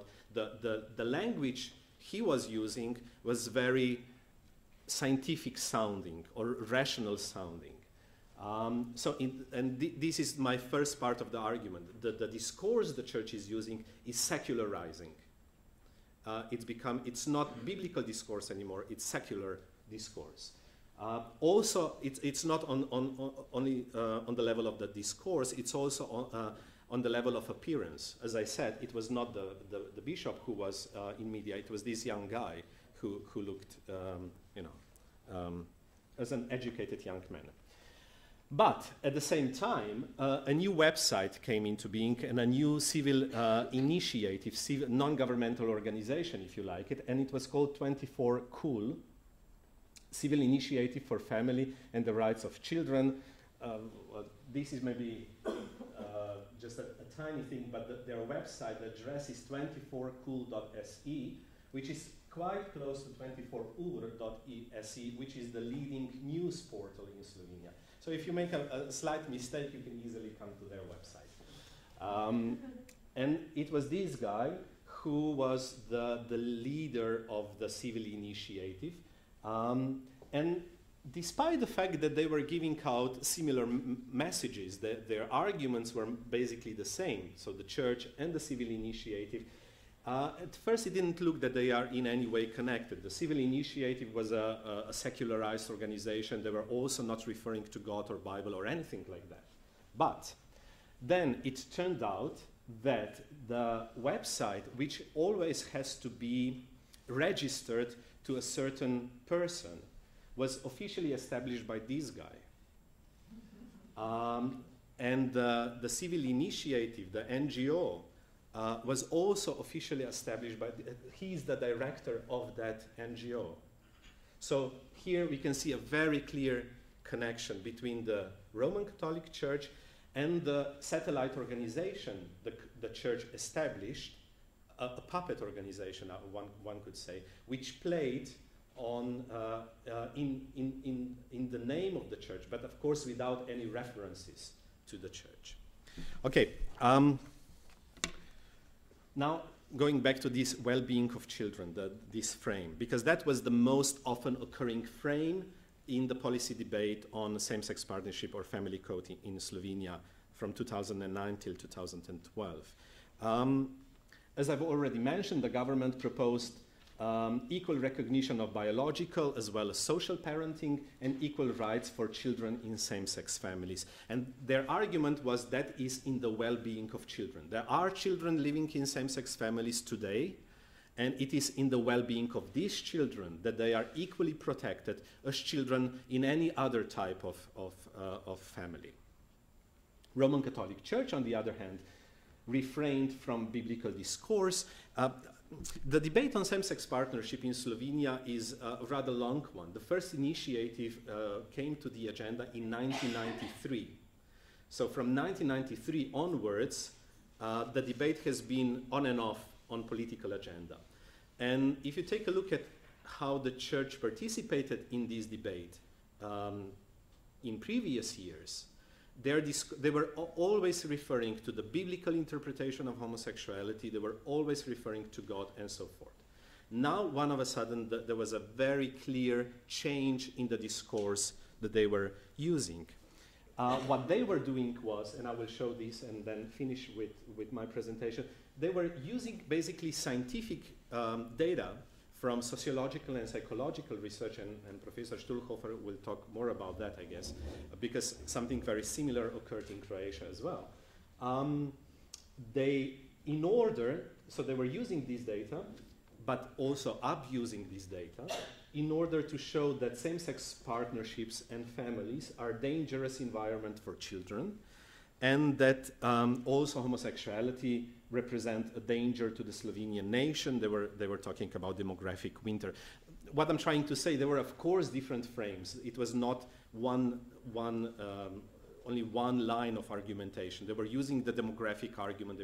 But what I'm interested here now are the well-being of children and how children and studies related to same-sex families were used in this debate.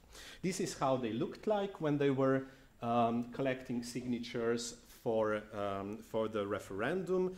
They called it an honorable task to defend the family and the foundation of our culture. And as you can see, these people are dressed in the traditional national clothes, which gives the impression that it is about our nation and about our culture, which are now being endangered, and we have to save ourselves. And I will finish with 3 examples from the policy debate, how the representative of the Roman Catholic Church were using scientific data in their arguments. They claimed that according to an American study, I'm sorry that this is in red, but I will read it out.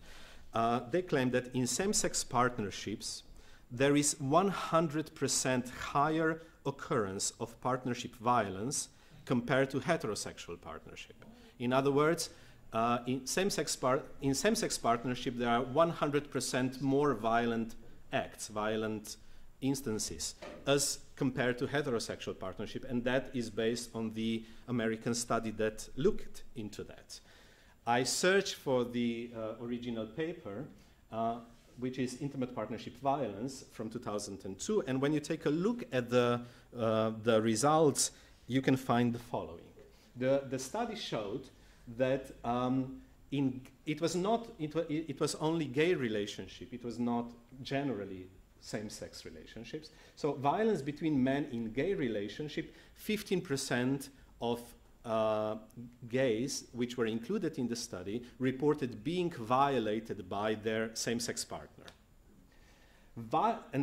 And this is important, violence caused by women against men in heterosexual relations. So not men against women, which is the most often way how violence occurs, but the other way around. So when women were violent towards their heterosexual partners, men, relationship 7.7%. So yes, it is 100% more. But is this really a valid comparison? Is this really a valid scientific argument? And of course, they didn't mention the last data, and that is that 30% of women reported being violated, being victims of violence in their partnerships by their heterosexual partner. Another such example is the claim that that the average duration of gay partnership is 1.5 years, so 1 year and a half. Not a very long-lasting one. And that was the argument why children shouldn't be given to same-sex couples, because that's not a healthy environment for children to live in. That was based on a Dutch study on the incidence of HIV. And I contacted the author because I was really wondering how you can measure the length of a relationship, because what you do in studies, you can only measure the length of the relationship at the time of the research. The relationship can fall apart the next day or in 10 years. So of course the study, as I presumed, the study asked about the length of the current relationship. It doesn't say anything about the average length of a relationship in general. But what is even more important is when we take a look at the sample. The sample were young men from Amsterdam, aged 30 years or less, who were sexually active in the previous 6 months, because the focus of the research was HIV. And that's why the sample was consisted in a... So 30 years or less, you couldn't be in a relationship for 20 years unless you entered the relationship when you were 10. But all this is, of course, not important when we are talking about media coverages, when we are talking about debates, especially in media, because in media it was always pro et contra. And you don't have time to go into details to explain the sample, to explain the methodology, to say that there is the average length of homosexual relationship is 1 year and a half, resonates and is effective because it plays on these old stereotypes that are still out there. And finally, the guy that I showed you made his own estimation, which might be correct. He claims that on the basis of HIV prevalence in Slovenia, gay men are over 345 times more likely to contract HIV than a heterosexual person, which means that children who are living in same-sex families are more likely to lose one or both of their parents because of that. But is this really a rational argument? Is this really contributing to a rational debate on this issue? Because we could also calculate how many people have cancer and what is the likelihood and so forth, right? Or that was enhancing moral panic, playing on social imaginary of AIDS being a gay disease and God's punishment and so forth. So to conclude, this is the final. It seems that the biblical interpretations of homosexuality is morally wrong are ideologically ineffective, at least in Slovenia. That's why they were not using the biblical discourse anymore, because it was not effective. To say that the Bible claims that homosexuality is an abomination, it's not effective. It's not politically wise to do that. So the church discourse and its public appearance secularized. The Bible was substituted by the science, and the church itself was substituted by civil society. I didn't talk much about the civil initiative, but it was the satellite organization that was established, and that didn't occur only in Slovenia. I know of such cases in the United States and elsewhere in Europe. Finally, they are not explicitly trying to say that homosexuality is an abomination. Instead, they are concerned with the well-being of children, protection of family, etc. And this is part of a larger phenomena, which is now called gender theory or gender ideology, which basically means that the representative of these conservative civil movements and the church are claiming that radical feminists and radical homosexual activists constructed a certain kind of gender theory, which is now a little weapon in their hands to destroy what we understand by family, what we understand by normality, what we understand by masculinity, femininity, and so forth. And I will stop here. Thank you. Thank you, Ron. We are nearly out of time, so we have a chance for 2 short questions or comments, and I hope that Judith's presentation will be longer time, so we'll have perhaps time to discuss after. But let's have. You hope in vain. let's ask for a show of hands who has an immediate comment. Yes, please be brief. Regarding the arguments of the Roman Catholic Church and why the term marriage is so important is that it's not only biblical, it is one of, according to the doctrine, it's one of the sacraments of the church. Marriage is. That's the critical thing and why they're willing to. But that's only since the Middle Ages. What? That's only since the Middle Ages. Only since the Middle Ages? Only since the Middle Ages. The Catholic Church got in the business of marriage to popularize itself. Okay, but it is a sacrament. It is, yes. Yes, yeah. That's a critical thing in the doctrine of the church. Whereas in the Reformation, we know that Luther removed all that and only had 2 left, baptism and the Eucharist. All right. That's if I may very briefly, that's a very good point. But what I'm trying, when I was talking about marriage here and these attempts to get equal rights for same-sex and opposite-sex couples, I am referring to civil marriage. So an institution which is concerned with the state and recognized by the state. There were nobody demanded that the marriage and the definition of marriage changes in any way in the context of the religious institutions and their teachings. It was not that. It was the civil marriage, not the religious marriage. The concept, of course, they would defend in their terms. Yep. Another comment? You had it? Yeah. Just quickly, as a sociologist, of course, I'm really offended with the misuse of sociological data. Just for the record, the American Sociological Association, the major sociological association in the United States, has just filed an amicus curiae brief with the Supreme Court of the United States in relation to the adjudication on gay marriage. It's going to be coming out this summer. And its basic point is, I've only seen the executive summary, but its basic point is gay marriages have fine relations with children, and forget this argument about problems with gay marriages related to children. So they're just flying in the face of that record. That's the main point of their whole brief. Yes, but you can say and repeat that 100 or 1,000 times. It does not help. The problem is that this is not a rational debate. It is a populistic debate based in non-rational arguments, basically, which are pretending to be rational in order to attract more attention. Okay, I think we go on now with Judith, but thank you, Roman. I think what you said rang a bell for many of us here in Estonia. Because there were really a lot of similarities. But next, we have a excellent chance to listen now to Judit Takács, who is a research chair at the Institute of Sociology at the Hungarian Academy of Sciences. She's from Hungary, but she will talk about the larger European issue of homophobia in present-day Europe. I already met Judit a while ago, I think it was in Boston when we met the first time at the Council of European Studies conference. And then since we met many times, and she's been always very interesting to listen to. So let's hear her presentation now. I hope I won't disappoint you because I brought some, well, what did I bring? Let me see. How does it work? Like this? And like this. All right. So what I was going to talk about is homophobia in present-day Europe.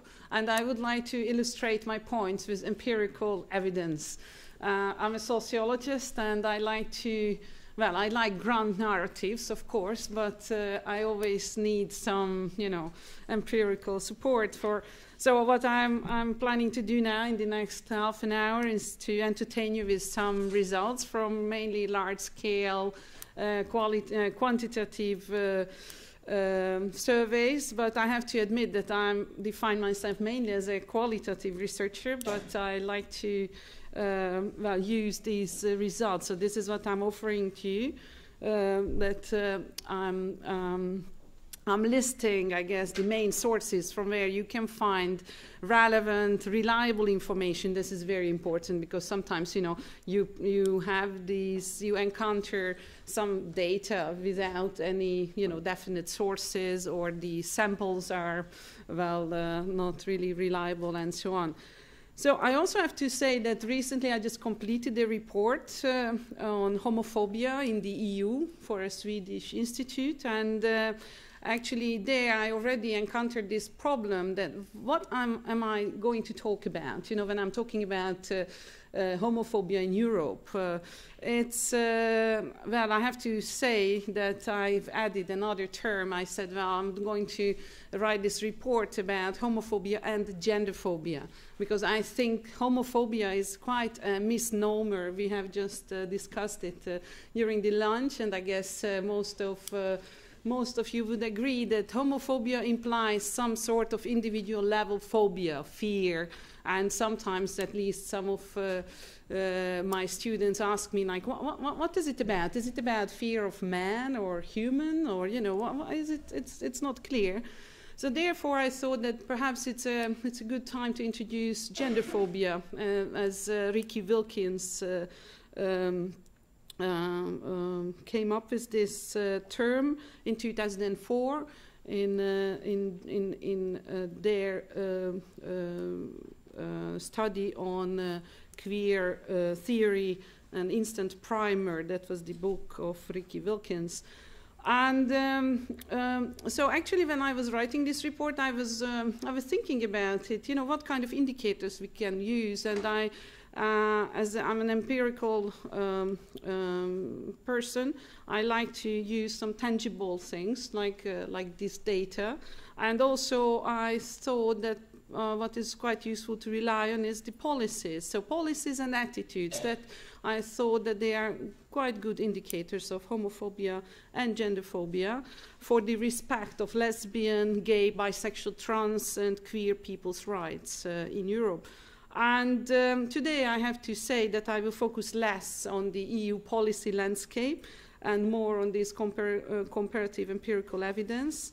And I will only focus on large-scale quantitative cross-national survey findings, and especially on the European Value Study, the European Social Survey. The Eurobarometer will be mentioned, though Eurobarometer is not as highly, you know, recommended as the other two, especially ESS is very good quality data. And also very shortly I will mention the ISSP, because that is, I mean, that brings us data which was not measured earlier. So before, of course, I go on, I want to just make sure that the terminology is clear.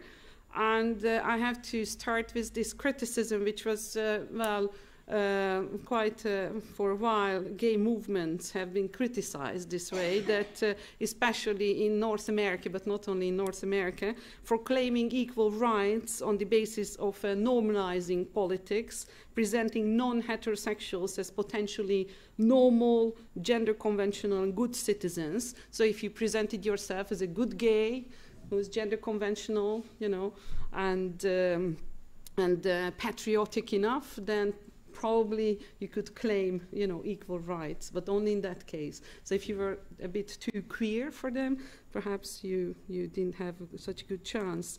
So this is where I think it's quite useful to integrate this argument about gender phobia, which is a reference to a strategic avoidance of addressing non-normative gender issues and norms in everyday life and also in policy making. And gender phobia, I think, would be quite easy to define as a strategic avoidance of breaking gender or gendered norms.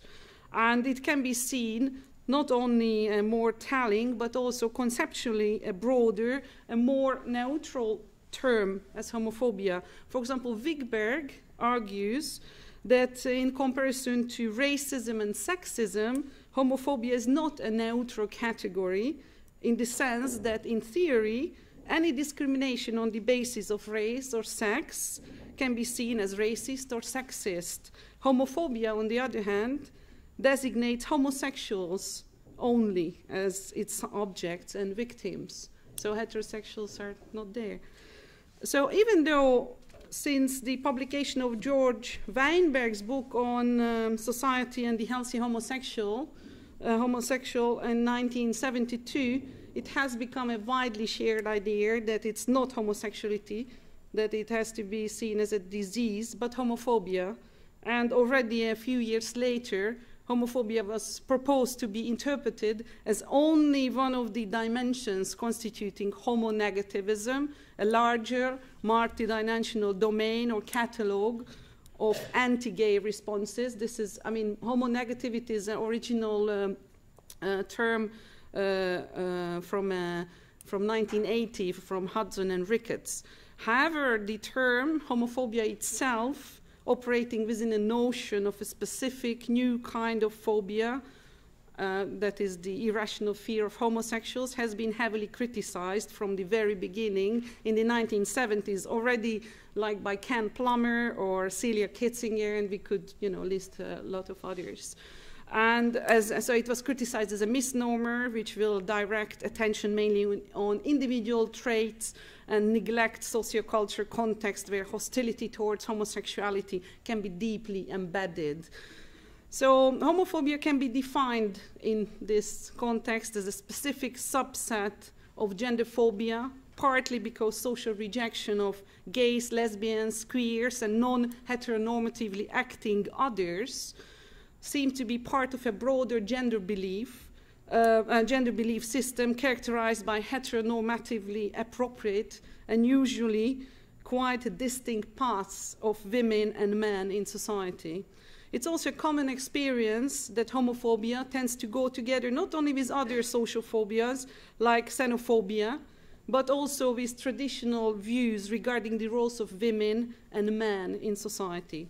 So I'm using the term homophobia in an interpretational framework which is more intimately connected to heteronormativity than to the concept of homosexuality, carrying several denotations and connotations of behavior, identity, performances, history. In this presentation, homophobia is interpreted not as a homosexual-only issue, but as a broader one, which can affect lesbian, gay, bisexual, trans, queer, and other people, rather than focusing on a specific individual level form of irrational fear, being largely disconnected from its specific sociocultural surroundings. It should be handled as an awareness-raising tool about heterosexist, heteronormative oppression operating in Europe. So, as I said, I won't focus too much on policies, but I have to focus at least on one type of policies, and that is the the legal institution of same-sex marriage and adoption by same-sex couples, and registered partnership. So today we can see that the legal institution of same-sex marriage exists in 11 European countries, and a growing number of countries often offer registered partnership as a legal option for some same-sex couples. Adoption by same-sex couples is also available in a growing number of countries, as you can see, but there are a lot of countries where it's only the so-called second parent adoption, which means that you cannot adopt an unknown child, you know, from the pool of possibly adoptable children, but you can adopt only your partner's biological child or children. I would like to mention one country, I mean, that is Slovenia, which is you can see, perhaps it's a kind of a surprise to see Slovenia among those countries where adoption by same-sex couples it's possible. But this is, I don't know, I guess Roman can give us more information about the background of this development, but this is very interesting that they used a very old piece of legislation which was gender neutral, because, I mean, during, I guess, the Yugoslavian times, no one had the idea that, you know, you have to be gender specific, as it was so crystal clear that it must be a man and a woman, yeah, who should marry and who should adopt. But this was, I mean, in Slovenia they have wonderful legal experts, and they just, you know, digged into these old legislation, and they came up, you know, and with this wonderful solution that they can use the old legislation for these new circumstances. So I think what is very important about this sort of, you know, same-sex marriage and same-sex adoption policies is that we can see these as normal facts of everyday life. Yeah, that well, when you think about the importance of the existence of these legal institutions, it's so these are not only important at the interpersonal level. Of course, it is very important for the persons who are involved. If you want to get married and you cannot, then it's important. Yeah, and this is why I think it's very well. I'm a supporter of same-sex marriage, even though as a sociologist I have some issues with the institution of marriage itself. But still, what I want to say that if you want to have it, you should have the choice whether you can. Whether you marry or not, and this is at least in my country, in Hungary, this choice is not given for a lot of the citizens, and I don't think that this is right. So anyway. So it's the importance of these legal institutions we can locate not only at the interpersonal level, but also in the broader social context, because it can be expected that in countries having, for instance, same-sex marriage, people are more likely to directly encounter manifestations of LGBTQ modes of existence. Modes of existence, it's the expression of Henning Beck, which I like. So in public spaces, you will encounter, for example, a gay wedding as an ordinary fact of everyday life. And these, you know, normal everyday encounters will help to form less ignorant and less prejudiced opinions on the lived realities of LGBTQ people in the given society. So it's not only, you know, the specific setting, you know, subcultural settings that you can encounter, but also, you know, that you can recognize them as someone who is just like us or just like me. So I guess in addition to the normative message of the state, when including same gender partnerships and parenting into the legal system, and well, let's not forget that well, the legislation is really a set of officially codified norms. So actually when we have these sort of legal institutions, the state is sending out the message that it's okay, that it's normal, that this is, you know, this is something what can be done by anyone. So the introduction of these legal institutions can have longer-term socialization effects that can potentially contribute to decreasing levels of homophobia and genderphobia in the given country. And actually, Dutch researchers came up with empirical findings showing us that in their country, after the introduction of same-sex marriage, which was the Netherlands was of course the first country in 2001, which opened up. This is from the original Dutch translation. Opened up the institution of marriage for anyone, for same-sex and non-same-sex couples as well. And, well, of course, we have to, on the other hand, recognize that it was Denmark where same-sex registered partnership started in 1989, not in the 19th century.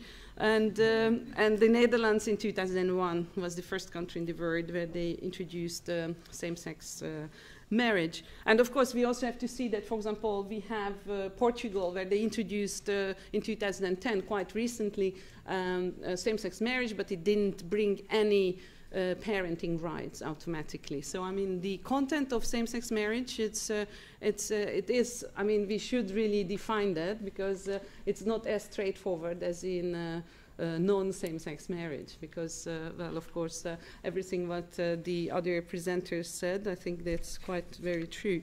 So, and now what I would like to do is really to focus on some of the other indicators, and those are the, well, empirical data.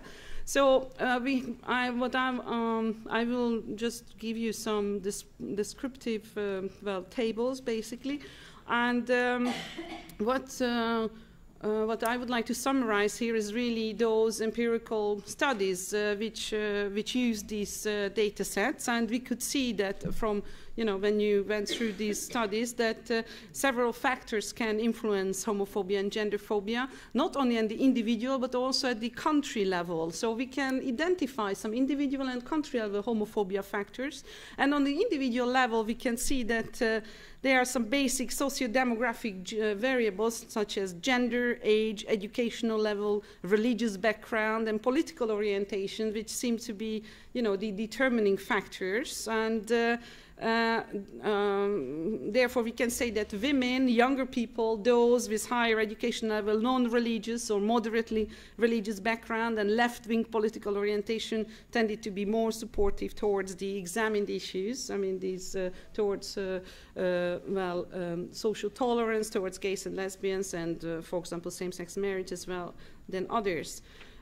We should also add that, for example, regarding religiosity, there are usually three dimensions that can be taken into consideration. Religious self-identification, regardless whether one belongs to a particular religion or not, belonging to a particular denomination, and frequency of attending religious services. And actually, out of these three dimensions, frequency of attending religious services seems to be the strongest predictor in comparison to non-regular churchgoers who might identify as being religious in their own way. This is a very popular, you know, way of answering this question, whether you are religious. Yes, I'm religious in my own way. It's not the Frank Sinatra thing, but it's similar. So high frequency of attending religious services tends to be correspond with significantly higher levels of expressing homophobic views. And examining the effects of belonging to certain religious denominations can lead to results showing great differences in expressing homophobic views. For example, on the basis of examining the fourth round of ESS data, in 26 European societies, Protestants and those not belonging to any denominations expressed the highest levels of agreement with the statement that gay men and lesbians should live free to should be free to live their own life as they wish, while Muslims and followers of the Eastern Orthodox Church express the lowest levels of agreement. I mean, the Protestants and the and those not belonging to any denominations, it was 73% agreement level. And with the Muslims and the Eastern Orthodox Church, it was 43-42. So actually, it's not so low. I mean, if you consider, you know, that they are Muslims and the followers of Orthodox, the Eastern Orthodox Church. There is another individual factor which should be taken into consideration, but with quite, you know, carefully. And this is the type or size of settlement, and that is the respondent's place of living.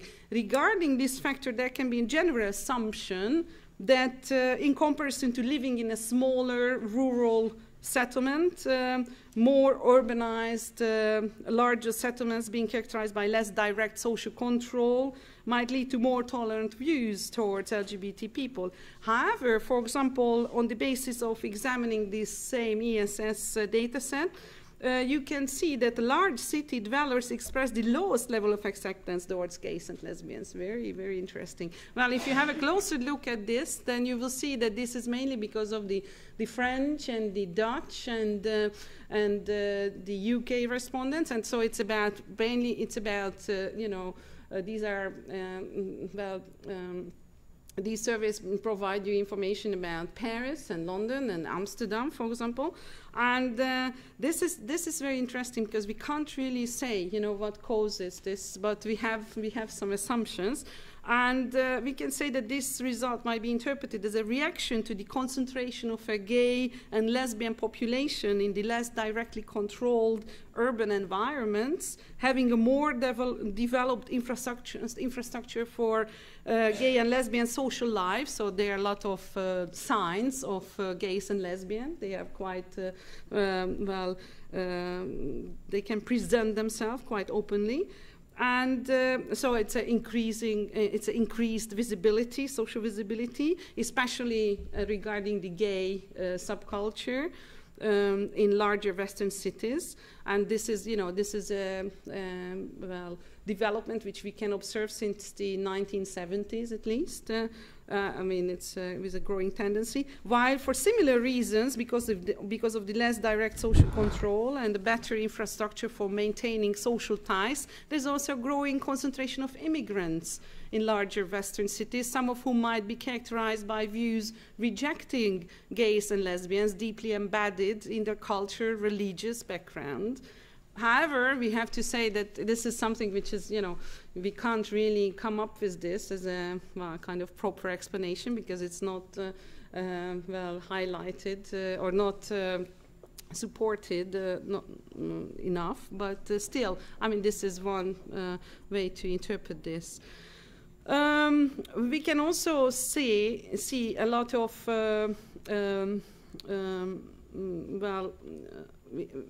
we can see that the potentially determining effects of individual gender role beliefs and family formation preferences, attitudes on gender equality, xenophobia, and the rejection towards members of other social ad groups, like, for example, homeless people, you know. It seems that gender issues operate in more than one dimension, as it's not only more likely that women are more open-minded towards LGBTQ issues in general than men, but for example, people tend to express higher levels of acceptance towards parenting practices of same-sex female couples than towards parenting practices of same-sex male couples in all of the countries from where we have data. And next to these individual level variables, we can also add some country level homophobia indicators. And they are connected not only with the personal traits of individuals, but also characteristic features of the examined societies. The most important empirically tested, and in the meanwhile, I will just show you just this as a background. The most important empirically tested such indicators include the institutionalization level of same-sex partnerships, whether the legal institution of same-sex marriage or registered partnership exists in the given country, and gender equality practices and beliefs, such as the acceptance of traditional gender roles, And, for example, where the social acceptance or rejection of LGBTQ people is rooted in a broader gender belief system, focusing on the appropriate and usually not at all overlapping paths of women and men in societies, they usually go together. Yeah? We could also see a kind of democracy deficit or satisfaction with democracy. It can also go together or it can be used as a suitable indicator to predict the level of homophobia in a given country, as the non-oppression and recognition of social minorities are basic democratic principles. In one of his last articles, the late Igor Kohn, I don't know whether you are familiar with Igor Kohn's research activities, but he was a leading Russian researcher on sexuality, he referred to homophobia as a litmus test for democracy and tolerance in Russia, and interpreted sexual minority rights as contributing to the well-being of all citizens, irrespectively of their sexual orientation. And on the basis of the previously tested or previously examined empirical results, we can say that this litmus test feature can surely be applied to EU member countries, not only to Russia, but I think it's very nice that it came from a Russian researcher. So I would like to, now to show you some of these variables which can be used, and the first one is it's a variable from the European value study, and this is the oldest one, the justification of homosexuality. It was first used in 1981, so well, it has a long history, and the question is whether, please tell me whether you think homosexuality can always be justified, never be justified, or something in between. And so this was the first variable, together with another one, which was about variable measuring the reaction to homosexuality in the immediate setting, and that was about the so-called neighbor question, and that was the respondents were asked on this list. There are various groups of people, including people with a criminal record, left-wing extremists, heavy drinkers, right-wing extremists, people with large families, emotionally unstable people, Muslims, immigrants, people who have AIDS, drug addicts, homosexuals, Jews, gypsies, Christians. So this was a long list. I mean, you can see that this wasn't perhaps it wasn't perhaps the most positive company, but anyway. Could you please sort out any that you would not like to have as neighbors? So here you can see, I mean, this was also a variable of the EVS, which was introduced in 1981. But we have data, I mean, I'm presenting here data from, EVS is, the European Value Studies is repeated in every 8 years, every 9 years. And therefore, in 1981, we had the first round, but there were very few countries included. So I'm showing you only the second, the third, and the fourth round.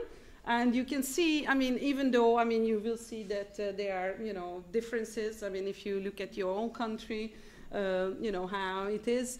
Still, the general tendency is an upward one. Yeah? So you can see that it's, well, in most cases, I mean, I think even Estonia is one of the, it's one where it doesn't work, but because actually it seems that in Estonia, in 1999, they were more, tolerant, I mean, in this respect. But unfortunately, if we just go back for a moment to this, this justification of homosexuality variable, it has a big problem that it's very difficult to interpret. When you are saying that, well, I think homosexuality is justifiable, what are you talking about? It's very, very difficult to say what kind of concept, behavior, identity the respondents might have in mind when they answer, this question. And I guess it's very important that there are these, different frames which can be representatives of certain historic periods which would be characterized by certain basic attitudes. And there are like 5 of these frames, and the first one is the morality frame, which interprets homosexuality as an individual choice that should be evaluated in moral terms. According to this model, homosexuality is a sin that violates the religious and social laws of society. And since homosexuality is a sin, it should be punished or at least condemned. So this is one of the frames where this justification can be connected. Then the second frame is the sickness frame. Then this considers homosexuality as a medical condition resulting from a childhood trauma or bad socialization, something that is beyond the control of the individual. And since it's not an individual choice to become homosexual, according to this frame, homosexuals should not be punished or condemned, but rather helped and cured. People should turn to homosexuals with sympathy and pity. So this is the other frame. The third frame is the deviance frame, which approaches homosexuality as a form of behavior deviating from widely accepted social norms and rules, which usually implies choice on behalf of the individual, although it doesn't necessarily imply moral condemnation. It might consist of a cold and factual, value-free attitude towards homosexuality.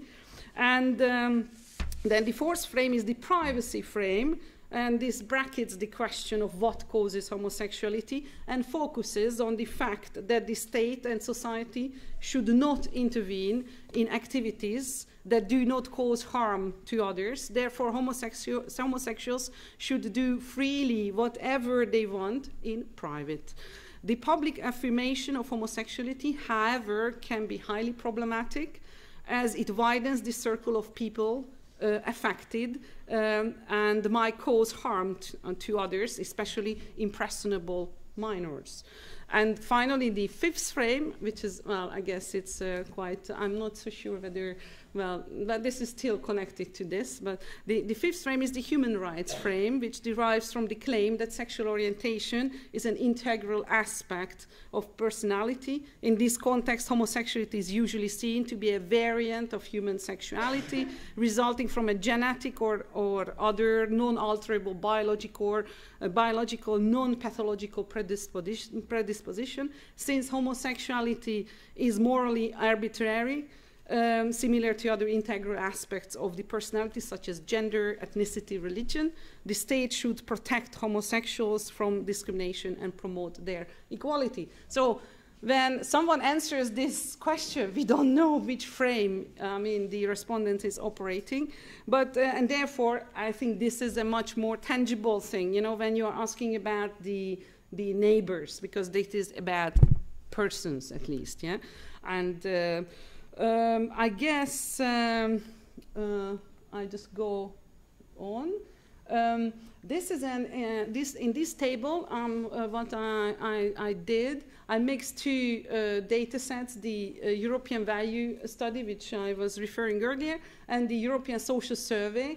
And the European Social Survey, which started in 2002, and it is repeated in every 2 years. It has one gay and lesbian related variable, and that is the social acceptance of gay men and lesbian women. What I did, I put these together, and in this space you can see that there is what I always refer to as the happy corner. The happy corner is well, you can, not very surprised, it's Sweden, the Netherlands, Denmark, Norway, Switzerland, well, actually Spain is there as well, France, Finland, well, you can see. And then there is the not so happy corner.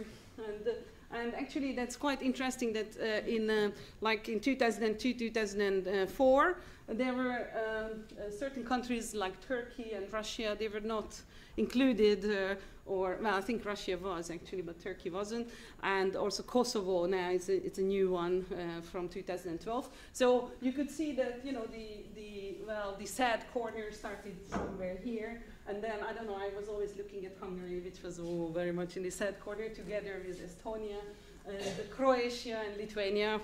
But then, you know, now we have a different perspective as these other countries are included.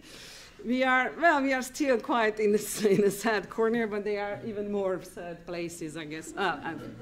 It's a very subjective interpretation at this point, but I think that helps sometimes.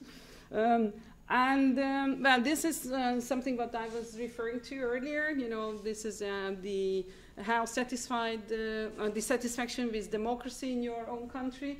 How, you know, the democracy deficit can be seen here, and I mean, you can see that, you know, like in this corner where, you know, people don't agree with the statement that gays and lesbians should be free to live their life as gays and lesbians. That was very interesting. In Russia, actually, they had to have a special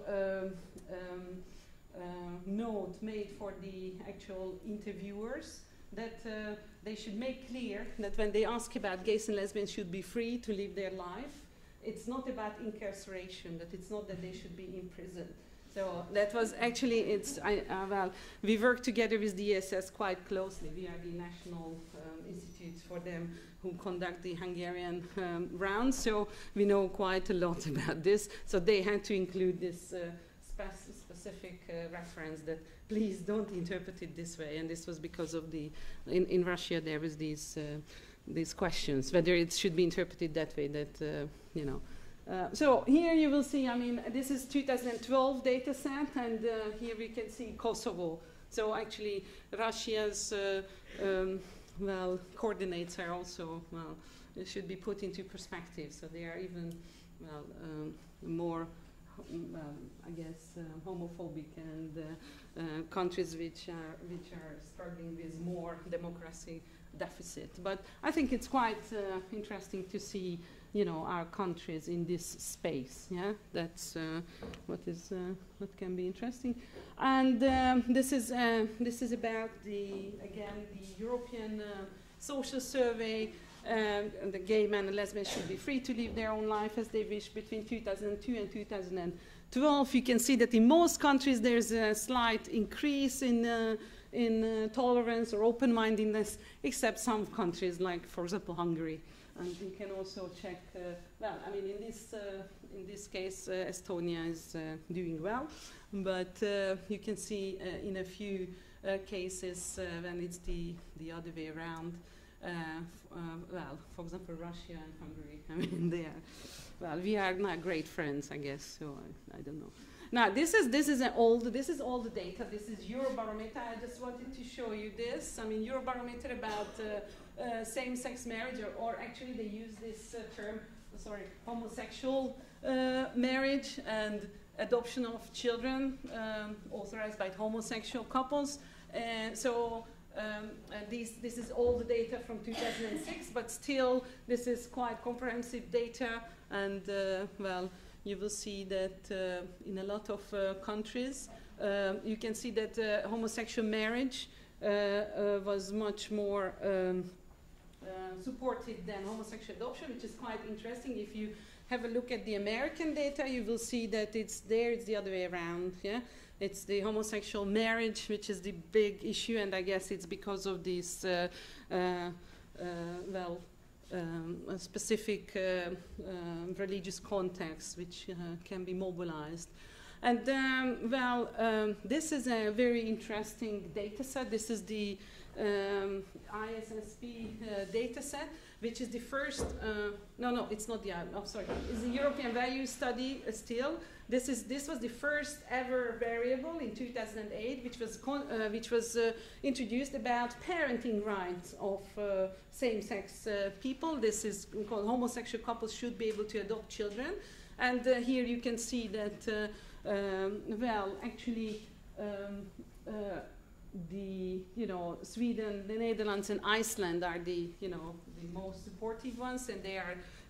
What is very interesting that in this sense, it's not the post-Soviet countries which are the most rejected ones, but the Southern European ones, except Spain, because here you cannot see Spain, because in Spain they did a methodological mistake. They have asked about, not that homosexual couples should be able to adopt children, but the basic statement was that homosexual couples should not be able to adopt children, and of course, I mean, methodologically it means different, I mean, it will lead to different results, so we couldn't use that. Also, Hungary did did the same mistake, but, well, I mean, I have some ideas about it. This is also Eurobarometer data. I want to draw your attention to the fact that from 2012, in Eurobarometer data, gender identity is also included. That is very important. I think this is the first time when gender identity was in a large-scale survey included. And, well, Eurobarometer is not necessarily the best source of data, but it's still quite reliable. So I'm telling you that you can use this. And this is finally the last data set I want to draw your attention to. And this is also quite fresh data from 2012, the ISSP. And this is measuring the agreement with the statement whether same-sex female couple can bring up a child as well as a male-female couple. And the only problem is that it's only very selected countries, kind of surprise countries, you know, like you can have Mexico and Chile and Bulgaria, but, you know, a lot of, well, other countries are missing. So I don't know how it was organized, but unfortunately it's usually, it's a financial question as well, you know, whether you can join these. And of course you have the other one, the same-sex male couple, can bring up a child as well as a male-female couple, and you will see. I mean, even just like this, you can see that that the same-sex female couple parenting skills are estimated in a higher level than those of same-sex male couples. Okay, and well, I just brought this. This is not this is a large-scale survey, but it's not based on representative samples. This is the famous FRA, you know, Fundamental Rights Agency's LGBT survey, where they actually ask LGBTQ respondents. It's very important that you ask actually people. About their own, you know, views about their own situation. Unfortunately, because of the sampling difficulties and well, this is not a representative sample, so you can't really well compare, for example, the Swedish results with the Hungarian results, because you will see that in Sweden they have a much higher awareness of discrimination. So therefore, I remember that this was already the problem with some of the Eurobarometer questions, that you know, when they ask about the perception of discrimination, and I really clearly remember how big differences there were between Sweden and Bulgaria. That in Sweden it was like awfully high, you know, discrimination level, and in Bulgaria there was nothing, and also in Hungary, I mean, it was like very small. And I thought, you know, if you take this on face value, then it can be very misleading. So actually, I mean, with this sort of data, you also have to be aware of this, you know. Also, when you are asking LGBTQ respondents, I guess Roman will agree with me that it's much easier to reach younger people, higher, you know, those with higher education, those with living in bigger settlements.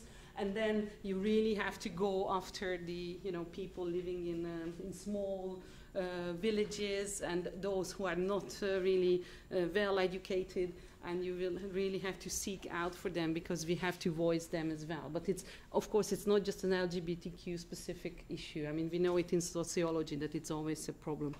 Okay, so actually, if you are interested in these variables, I would recommend that you read this article, How to Measure Homophobia in an International Comparison. It's available at theacademia.edu. And I think why I'm concentrating on these variables, because I think the fact that we have an increasing number of sociological variables which are about these issues, and with the help of what we can really come up with arguments for our policymakers who are quite likely to prefer number crunching. You know, you can come up with wonderful qualitative arguments, you know, that, oh yes, I mean, this comes from our heart. Well, they will say, all right, that's your problem. But if you come up with, you know, like arguments like, oh, well, I don't know, so many people would support this, or it would be important for so many, then perhaps they would listen to you a bit more. All right, so that was it.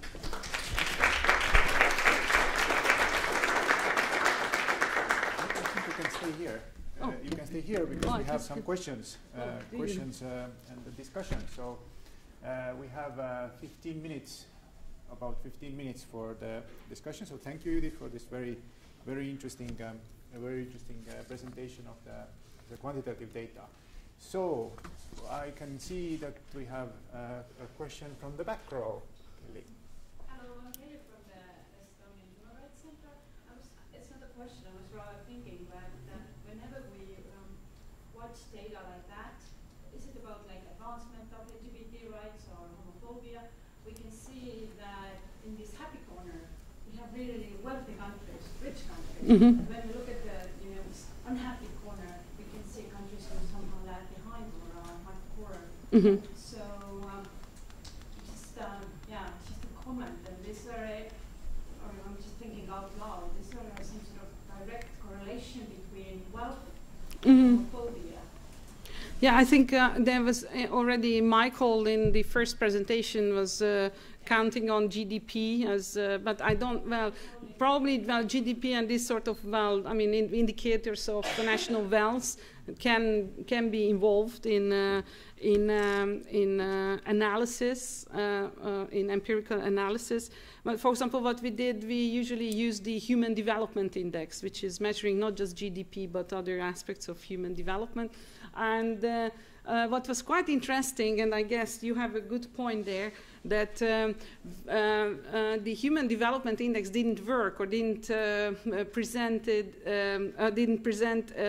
or lead to significant results, because we have also involved the variable of having these legal institutions like same-sex marriage or not. And it seems, or at least this is what, statistically what was quite interesting, that those two variables, they probably, measure the same or similar effects. So therefore, there must be something that which I could connect with the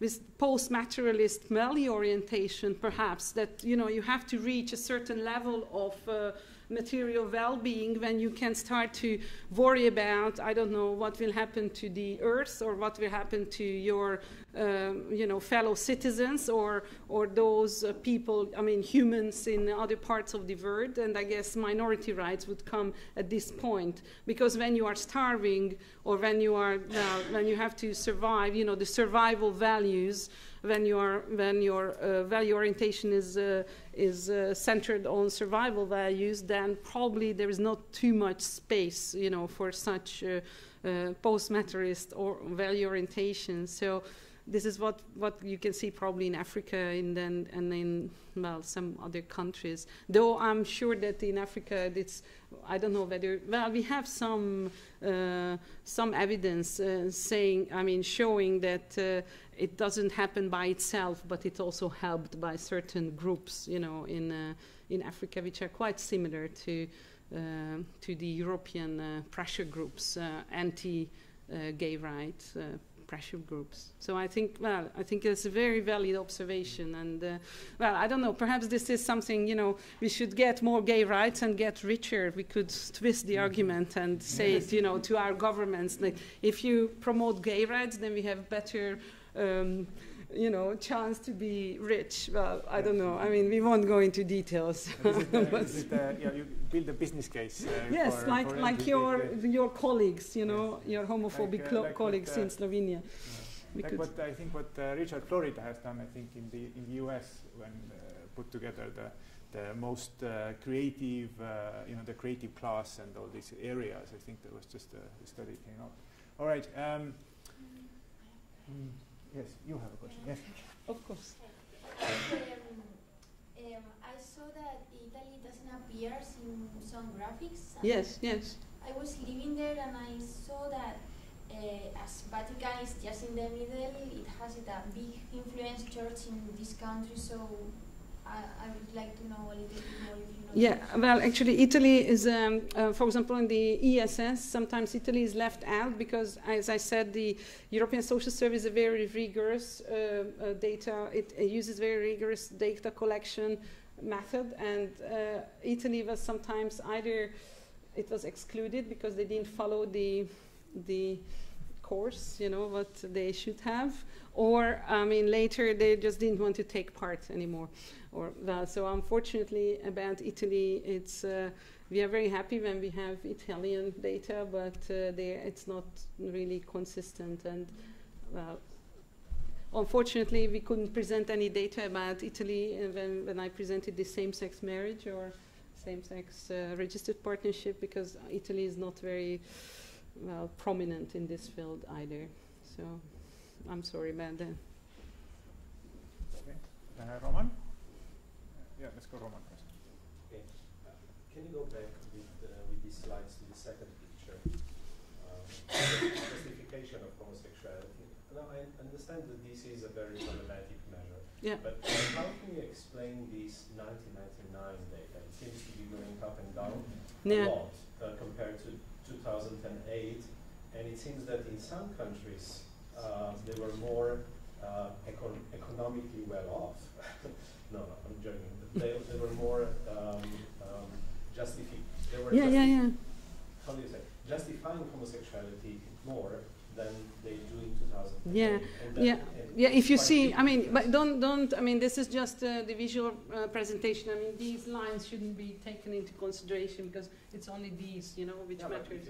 But here, I mean, I know it's Luxembourg and the Netherlands. I mean, in the Netherlands, it's quite. I mean, we don't know exactly what happened there, but in Netherlands, it's quite probable that it was some sort of either some sort of translation mistake or it's well, I don't know. In '99, something was well, some very specific thing happened, because I know that well, we know that in the Netherlands, all the other indicators, if you see, they are always, I mean, consistently. You know, pro-gay, and so this is, I don't know, this is very strange, Luxembourg, and because here, I mean, Hungary is not so, it's not so strange actually.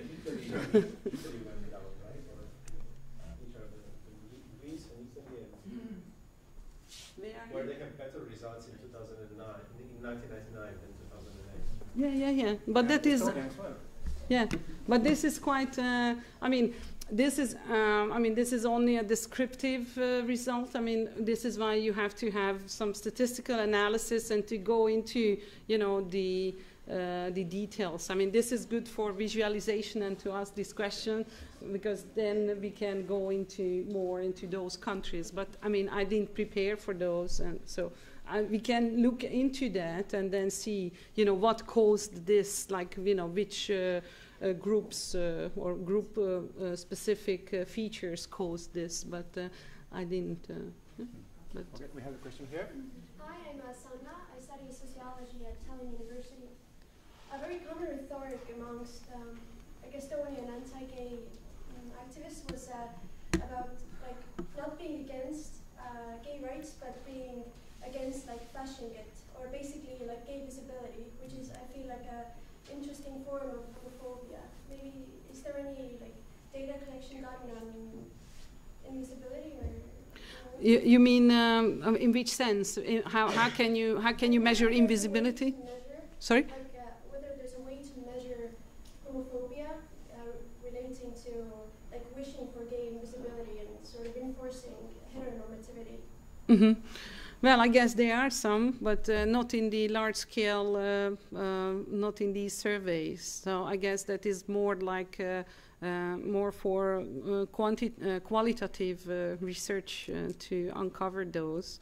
Because, I mean, here it's, I mean, using these variables, it's something what you have to do with. I mean, this is not our choice when, you know, I mean, I'm constantly criticizing these variables, and I know that now, for example, ESS is trying to introduce more. Well, I'm not sure whether ESS tries to introduce some more variables, but there are some researchers who would like to convince ESS to introduce more gay and lesbian related variables. But it's, well, in the meanwhile, we have to do with qualitative research and smaller scale research. But yeah, so I can't really tell you. I mean, I can't give you. All right, we have a question there. Yeah, Alexander. On that note, actually, there is a proposal has been accepted to introduce one item, actually measuring whether justification also extends to being okay with seeing two people of the same sex hugging or kissing in the street. I think it's important indicator, and probably in the next 10 years there will be more indicators about the visibility. But back to the beginning of your lecture, if I'm not erring, you were very critical toward the homophobia term, and yet you continue to use it. Yeah. For me, yeah. These clinical overtones have not only analytical problems, but also problems in terms of social practice and in terms of policymaking. Because in a way, which is kind of hard in this room, but if you try to put ourselves in the heads of slightly more homonegative people than we are, you would see that being labeled as a phobic person is a clinical assignment. Yeah, but well, I don't think that we are trying to label anyone. I mean, it's like not that I'm saying that these are homophobic people. I'm talking about views, homophobic views, and first I try to precisely define what I'm talking about. And I still use homophobia because it's such a, you know, it's, if you can't beat it, then I joined it. So I mean, it's like. It's I don't know. I mean, I also use well, of course. I mean, as a sociologist, heteronormativity is a very important and more analytically more useful concept. But homophobia is, I don't know. It's still there. I think it's.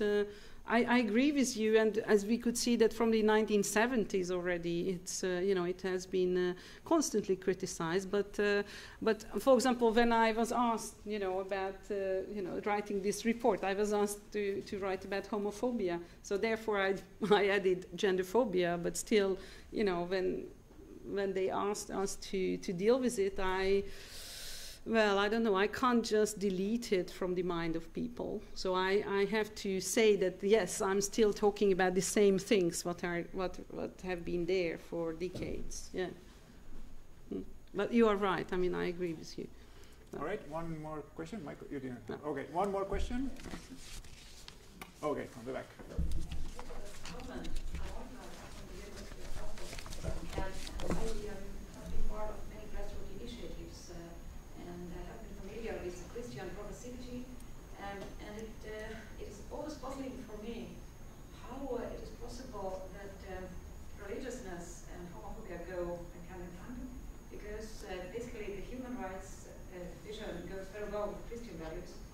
And a lot of really very religious people are very well into human rights ideas. And when we remember the history of abolitionist movement, that was like a really Christian movement in his heart. So I was wondering whether our measurements of religiousness, maybe they measure some aspects of religiousness which go well with conformity, but not with religious values. That was my idea about that. Yeah, I think that's a very good and valid point. That well, as I mentioned, in these surveys there are 3 types of variables, and the most significant one, or the one which produces the most significant relationships, it's the frequency of church going, and this is very interesting. You know, like you can see that people are quite well. With my students, usually I say it this way, that you see some normal people and they are acting normally. They are well, normally, whatever it means. I mean, you know, like nothing extreme or not, and then you know they go into the church or a place of you know, this sacred place. And then something happens to them there, and when they come out, then they just start to express some strange views. I mean, which they didn't seem to have before. And this is why it's quite important to see that, for example, this self-definition of religiousness or religiosity. That's you know, that I'm religious on my own way type of answers. They don't lead to this sort of very homophobic. Statements. That's true, and I think nowadays you can see that there is an increasing proportion of the of people. They are very much interested in religious ideas, and they, you know, or the, you know, not the non-material world. Let's put it this way. But I think there is also an increasing criticism about established churches. So it's not the same thing, the church and religious. I mean, being religious, it's not necessarily means that you are following a church. I think religion is, it shouldn't be underestimated. I think this is a very important force, you know, in our lives. But perhaps those churches, those established churches, well, they should have some, well, I don't know, some work to do, I guess. I don't know. I think we... Comment on that. Very short. As an American, and maybe you will, my colleague from Ohio would disagree with me, but we have to remember that we're talking about different denominations. Yeah. We're talking Roman Catholic. We're talking about a broad sweep of Protestant churches with many different denominations, and they have their own interpretations of the Bible. Yeah. I totally agree, because, well, I mean, that's like, as I mentioned very briefly, or I referred to this, I mean, there are big differences even within Europe. You know, like, I don't know, for example, well, I don't go into details, we can talk about it later. Roman says two more sentences. Just a comment to your comment, and this is more or less from the top of my head, but I guess when we are talking about human rights and protection of minorities, and religious people or more church institutions, I guess there is a distinction between disabled people, Roma people, and all other minorities and homosexuals, and that is in the interpretation of these. It's a framing. It's not disabled people, it's not Roma people, it's not women, and so forth, which are in one or another way interpreted as not natural or as an abomination, while homosexuals are. I mean, the official interpretation of Roman Catholic Church has changed in the 70s, but it is still valid that it is not sinful to have gay feelings. It is sinful to materialize them. And that doesn't go for any other minority in connection to which we will talk about human rights. So I guess this is why we can say why there is a different approach in human rights towards gays and lesbians, as opposed to human rights to other minorities. Okay, now thank you, Judit.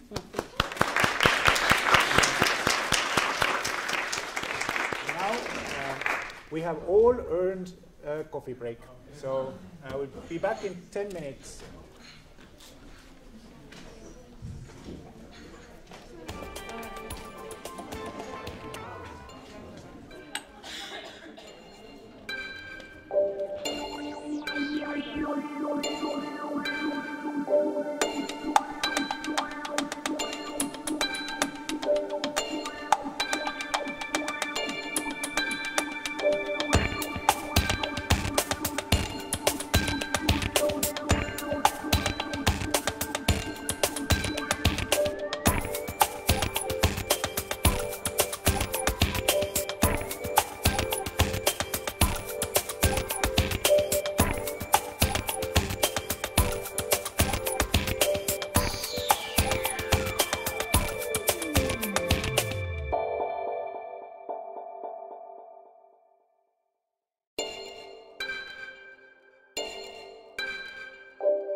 Okay, we are now in the, I don't know, home stretch, how do you say, Americans?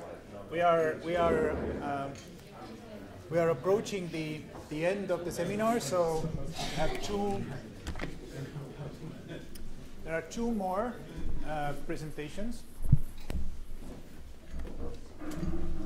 that are undoubtedly as interesting and exciting as the ones before. So first, we have here Alexander Stulhofer, a professor of sociology at the sexology unit and chair of the Department of Sociology of the Faculty of Humanities and the Social Sciences, the University of Zagreb, who will talk to us about Croatia. And the title of the presentation is Sex Education, LGBT Rights and the Religious Right in Croatia, an Imported Culture War. So it will continue, I guess, on the themes that have already been slightly mentioned by Roman, but this will be very, very interesting. And so, please, Professor Stulhofer. So, this is my first time in Estonia, so I cannot claim to be anything about Estonia. One disclaimer is I think, necessary here. I'll be talking about sex education, basically health education program in Croatia, of which the only controversial module was number 4, sex education model. I was the one who was assigned with basically designing this, so I will be subjective, no doubt about it. How is it connected to LGBT rights? At least by 2 things. First of all, one of the usual, you will not be surprised, one of the usual criticisms directed to the comprehensive sex education module was that it promotes homosexuality. Secondly, and probably more importantly, the very same people, or one of the groups that criticized and actually attacked the program, one civil organization was actually the one that started fairly, maybe 6 months after the whole charade, started a referendum, organized a referendum, basically focusing on making a constitutional amendment defining marriage as a union of a man and a woman. So it's all linked, as you could imagine. So let me start with the brief structure, what I'm going to talk. It's 3 points. One will take the longest because I need to provide some information. Why a cautionary tale? Because you will see that sometimes against our wishes, good things can add miserably, actually fail miserably. And this is actually what has happened to the sex education in Croatia. The second, I will talk a little bit about whether this is, not whether this is a culture war, it is, but whether it's important. And the answer will be yes and no. And by culture war here, I mean a social phenomena which has 3 criteria, has to fulfill 3 criteria. First, it's a clash about morality or sociocultural values. Okay. Secondly, it has to be public, not like here when Judit and I discuss things. And thirdly, which is almost redundant, but it's not actually, this public debate, this public clash needs to mean something to a large number of people. It's not just a marginal thing that is simmering somewhere out of the public. It's one of the things that captures public attention, at least throughout a relatively short period of time. And I will end up with a very brief appeal or call favoring a new, not a new type, but a new direction in sociological analysis linked to what I think has been going on in Europe for some time, in the sense of traditional conservative opposition to a permissive liberal democratic societies. So.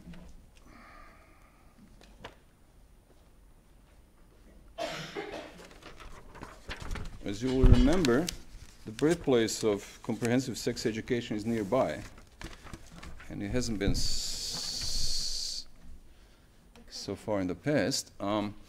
In any case, what is interesting is that when you look at Europe, mostly sex education is mostly a part of a health education curriculum.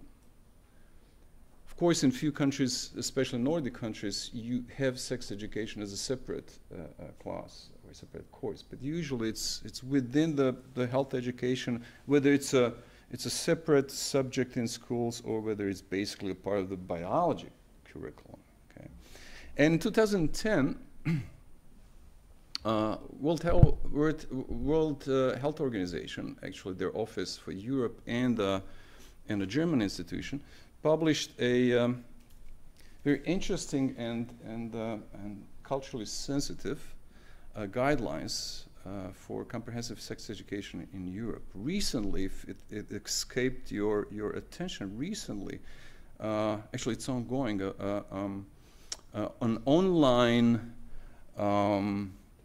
petition signing to be a Citizen Go platform, a petition signing to send a letter asking from the president of the World Health Organization to retract or reject or whatever it's called now, the guidelines, claiming that they're detrimental to children's health.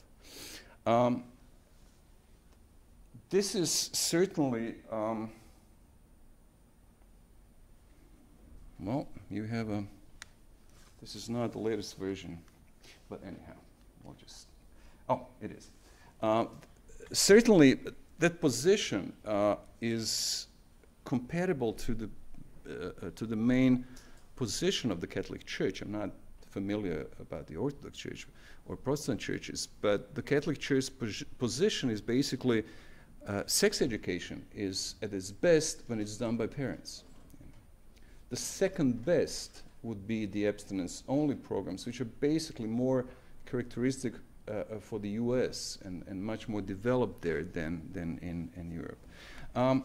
In a Croatian context, and here two references at the bottom that you can find more information about it.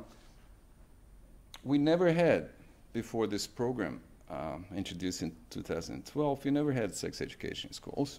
And sort of a serious debate started in the 2005.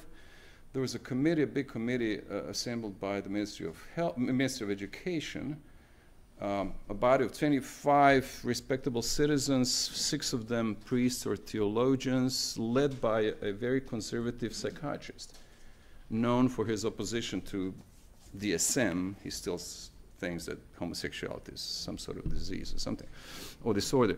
Anyhow, when they had to reach the final decision what to suggest to the minister, they found themselves split completely. They couldn't decide what kind of sex education would be a good thing to propose. So basically they found a compromise and said, well, sex education, whatever it can be or should be, would be best if embedded in a health education program. And they said, so Mr. Minister, please form another committee which would be in charge of the health education programs. So little by little, we came to 2007, where after a long process and politically led process, 2 programs were approved for piloting in Croatian schools. One was the classical abstinence only, based on a US program that unofficially started in Croatia in the late 1990s. And the other one was some sort of a comprehensive sex education program. After a half a year of piloting, the minister, who was at that time hoping that he could successfully bid for the president of the state, concluded, although the evaluation study was deeply flawed, that basically there is no effect. And I think he was right in that sense. There is no educational effect. Therefore, we don't need any of the 2 programs. So that was the end of it. But then we had new elections, and the center-left government came in power. And even before the elections, they announced that one of the first steps they would do, it doesn't cost that much money actually, would be they would start sex education in Croatian schools. So basically, in 2012, much prematurely, as you will hear later, the new Minister of Education announced that we have sex education Croatian school. It was fourth module. It was a module of one of the 4 modules within the health education curriculum. Of course, almost nobody talked about any other topic than the sex education module.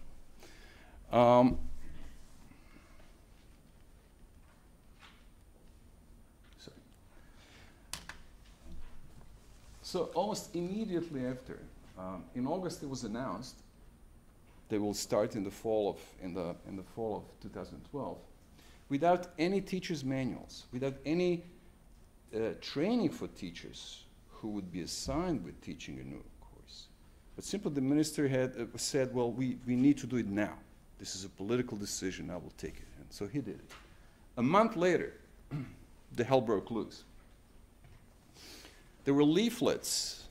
It's interesting how the other side organized fast. So the leaflets against the program, which were really interested because they succeeded to demonize program, saying things like it promotes pedophilia, and then it would find something in the literature that was suggested for teachers, where there would be a sentence about how gender can be flexible, and they would say, well, see, this is the strategy. You make kids unsure about their gender, about identity, and then they're easy prey to pedophiles and everything.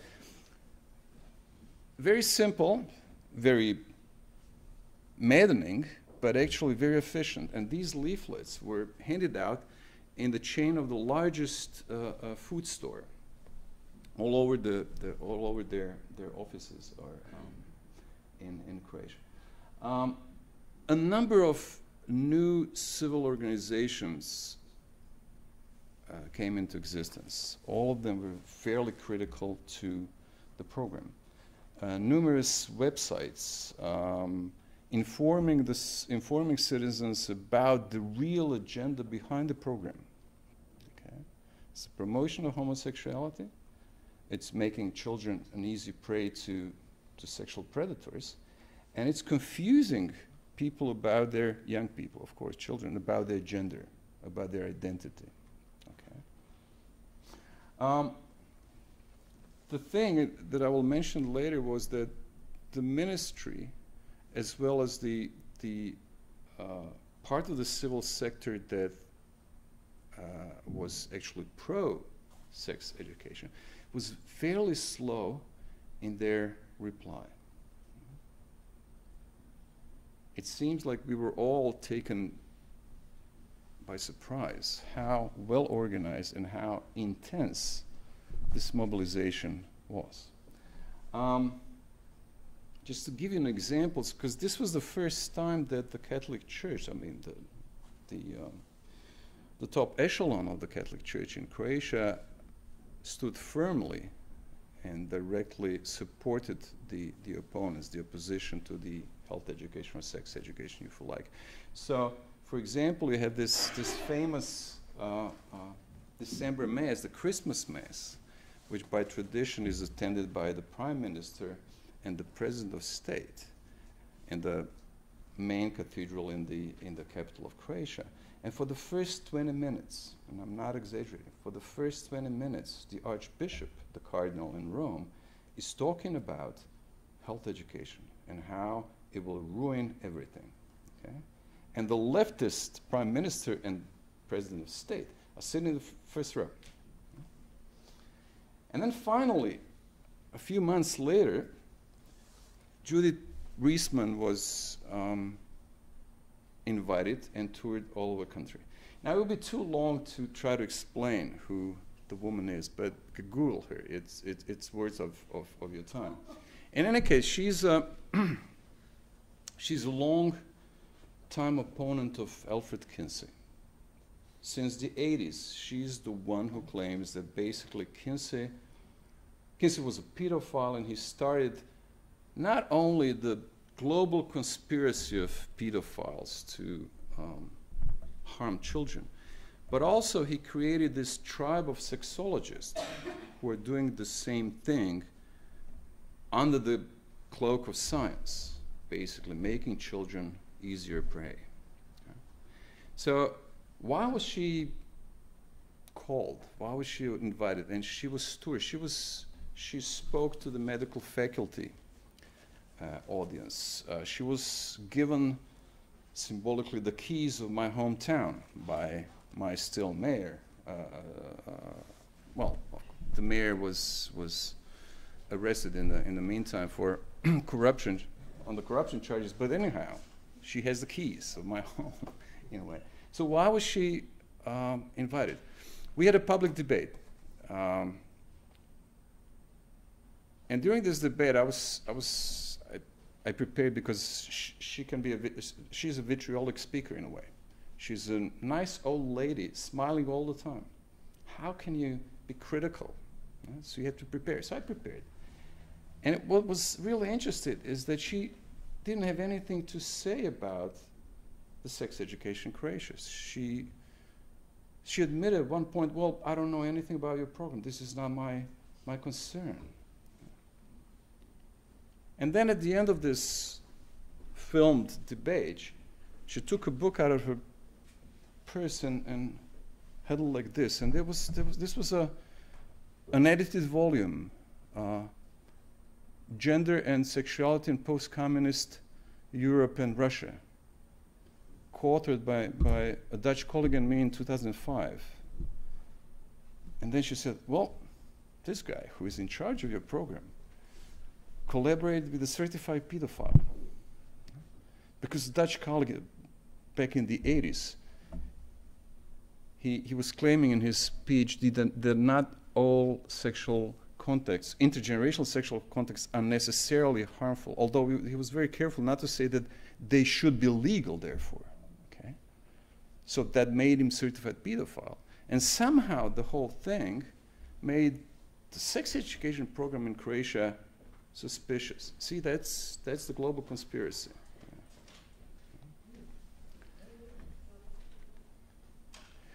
So the things didn't go better from that point on. A little bit later, the Constitutional Court stopped the implementation on technical grounds.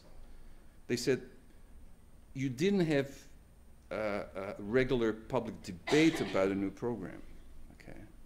So it was stopped but not thrown out of the schools, because in September, finally, a year after the announcement, original announcement, the program was implemented in all primary and secondary schools. And finally, the teacher's manual was finalized, so every teacher got the manual. The training did not happen. The minister said, well, it costs too much money. So what happened, actually? What is currently the state of sex education in Croatian school? There's nothing there. I mean, formally, the teachers are there, the kids are there, the manual is there, the program is there on paper, but nobody actually talks about the contents. The lessons are not implemented. Why? For different reasons. Mostly because the teachers are really pissed that the ministry put them in a position where they had to deal with angry parents, vocal, not very many, but very vocal and very angry parents who came to school and who tried to do everything to stop the program. In the meantime, the teachers' salaries went down.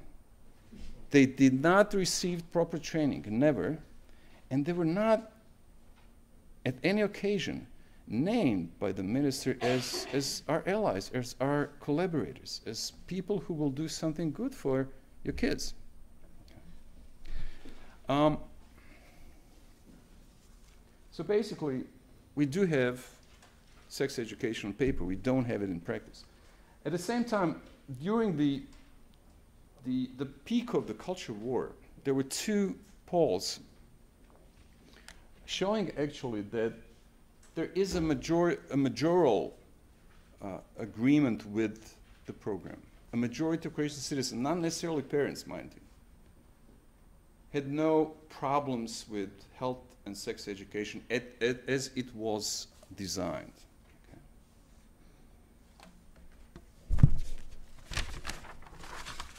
So what about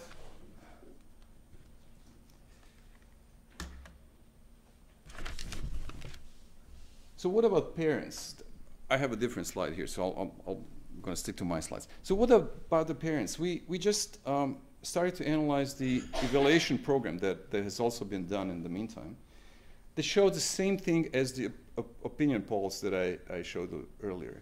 Not a large majority, but a majority of parents, even a year after the implementation, is still supporting the program. Maybe they don't know what's in there, but at least in the meantime, they could read everything because the teacher's manual is there, which specifies each and every hour that the classroom, that kids spend with teacher talking about the subjects. What about young people? Actually, we don't know. The evaluation study is not very instructive on this point. It seems that the primary school kids, the sex education lessons or contents are first introduced in the 3rd grade of elementary school. Elementary kids seem to be fairly okay with the whole program, including the sex education. For high school kids, it's probably too boring. And we're saying nothing that they're interested in because it's a fairly politically correct in the sense that we auto-censored ourselves a lot during the whole process. What about teachers' attitudes? Teachers don't like it, not because of the program mostly, but because of the whole controversy and the fact that they feel that they were left without any support from the respective ministry. Finally, what does the evaluation study says about its effectiveness? Okay. And this is interesting, and for those of you who are familiar with the studies on the effectiveness of sex education, this will come as no surprise that there was actually a significant increase in knowledge. What is really interesting and unexpected that the increase in knowledge is mostly related to the 4th module, to the sex education module. Not as you would expect to the hygiene module, violence module, or violence prevention, abuse prevention, nor addiction and addiction prevention module. Even in high schools. Okay. Now, again, for political reasons, the whole situation was such that the agency, independent agency who did the evaluation study for the ministry said, we're not going to evaluate possible changes in behavior. We're not going to touch behaviors. It's only about information and attitudes. So you could say that mostly the studies show even if there is an increase in knowledge, it doesn't really translate to behavioral change, which is the crux of sex education. In terms of you want kids to have skills, the skills that will be used, and therefore you will lower the risks. Okay, but we don't know about that. Keeping in mind that the whole module, the sex education module, takes about 4.5 hours per year, there can hardly be any behavioral change. I'll just briefly mention things that actually made the project unsuccessful. Right from the start, and this is not just the ministry's criticism of the minister and his stuff, but also of us experts who were involved. We really ignored. We really didn't think that the cultural war will happen. And therefore, no partnership or alliances were formed. You know, the civil sector that would be sympathetic to the idea was not mobilized, was not included. This was like an expert thing. You know, actually, the idea was we should refrain from talking to media, and you know, it should be all done in secrecy, almost. Right?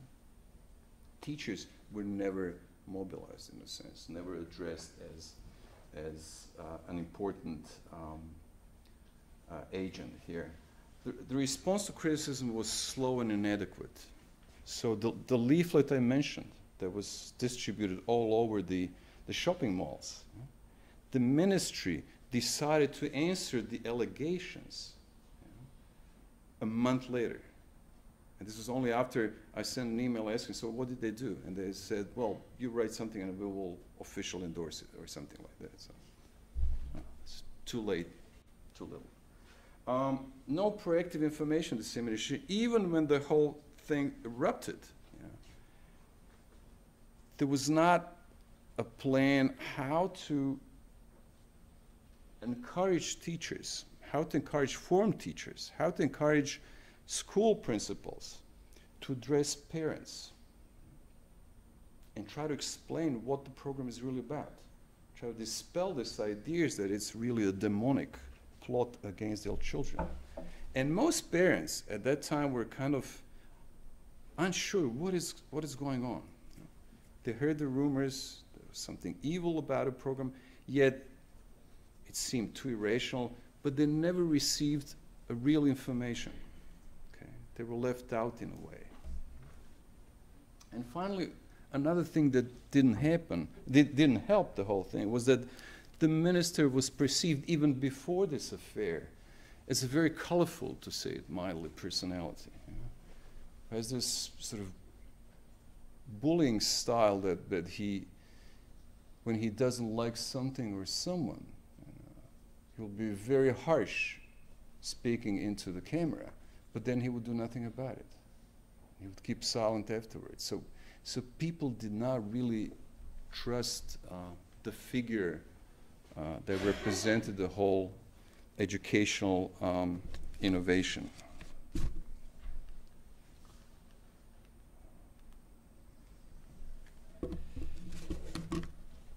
Already mentioned the direct institutional support of the Catholic Church and some political parties, right-wing parties, for the efficient social mobilization.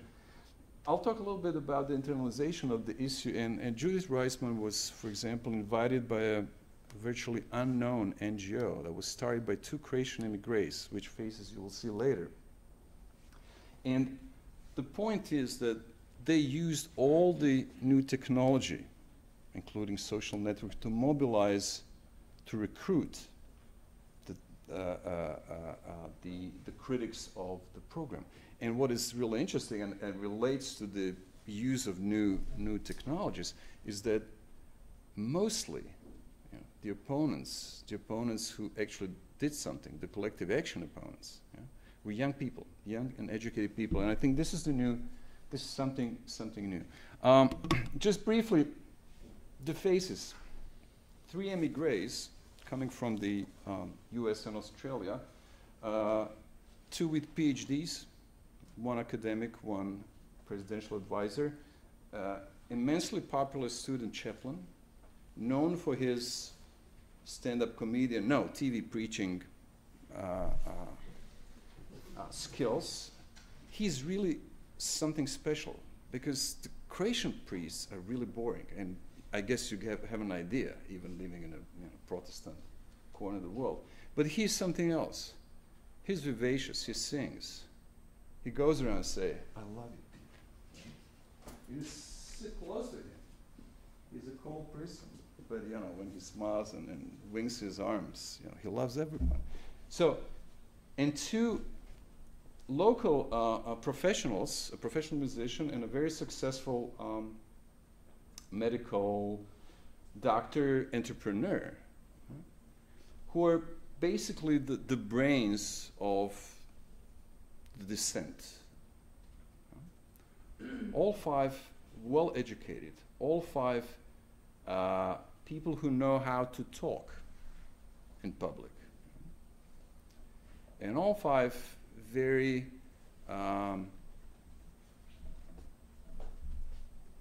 true zealots.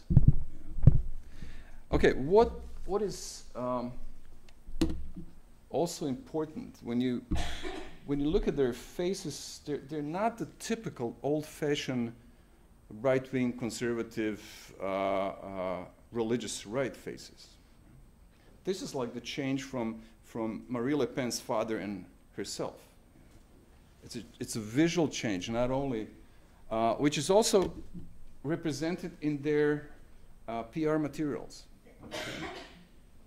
You don't see church, you don't see religion. as someone mentioned.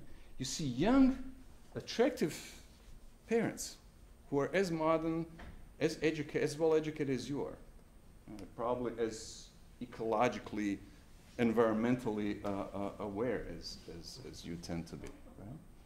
This is the voice of parents for children. It's about parents and about children. It's not about nation. It's not about state. It's not about Croatianhood, religion.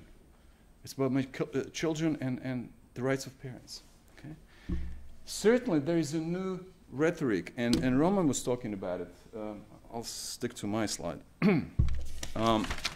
which I think is important, and it's throughout Europe. It's the same structure. Okay, 2 or 3 more minutes. First of all, unlike Russia, which is a complete outlier here, this is a postmodern discourse.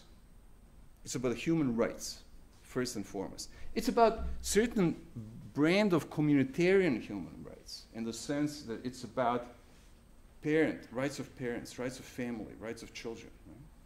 Right? Secondly, there's this child abuse, global child abuse conspiracy, which serves as a demonizing force. Okay? The first is the rights. That's a positive message. Then a negative message, fear-inducing message. And finally, which I think is very important, and Roman talked about it, you always found a study that shows something different than the opponents, actually, that people who support sex education and LGBT rights claim.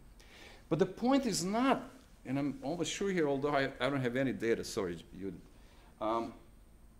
it's not about really creating a competition in terms of scientific argumentation, in terms of evidence. I think it's a much wiser plan about raising skepticism. You have your studies, I have my studies, and then she thinks, well, science is not reliable. I mean, there are such different, contrasting findings that we need to put it aside and think, what is in our hearts? The heart knows better than the mind. And I think it's a very, very efficient strategy. Because the moment you go into this debate, oh, but your study is flawed, deeply flawed, methodologically it doesn't, sampling strategy, you lost for the audience. The audience lost you. Okay? So you cannot contradict this. That's the problem. Just to mention the connections with the Croatian case. For those who know the history of Liberty University, it's very easy to. The point is, yes, partially the culture war is implemented in the sense that Ryerson and some of the PR tactics were transported from the US, not only to Croatia, but to some other European countries in the last decade or so. But also, it was homegrown in the sense that we now have to deal, and I think this is my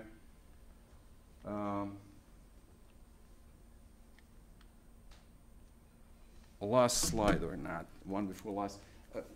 We are dealing with a new generation of moral activists, I think. This is the photograph from Paris. It's not the 68. It's the anti-gay marriage parts. And what you see, again, the faces are different than you would expect here. Yeah? You'd expect them to be on the other side. Okay? And let me just come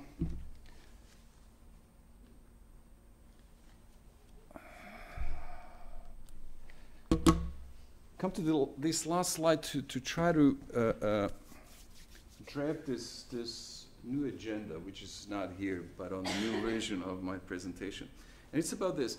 I think the most interesting phenomena here, both in terms of sex education in Europe and the LGBT rights, is this new generation of anti-LGBT rights, anti-sex education.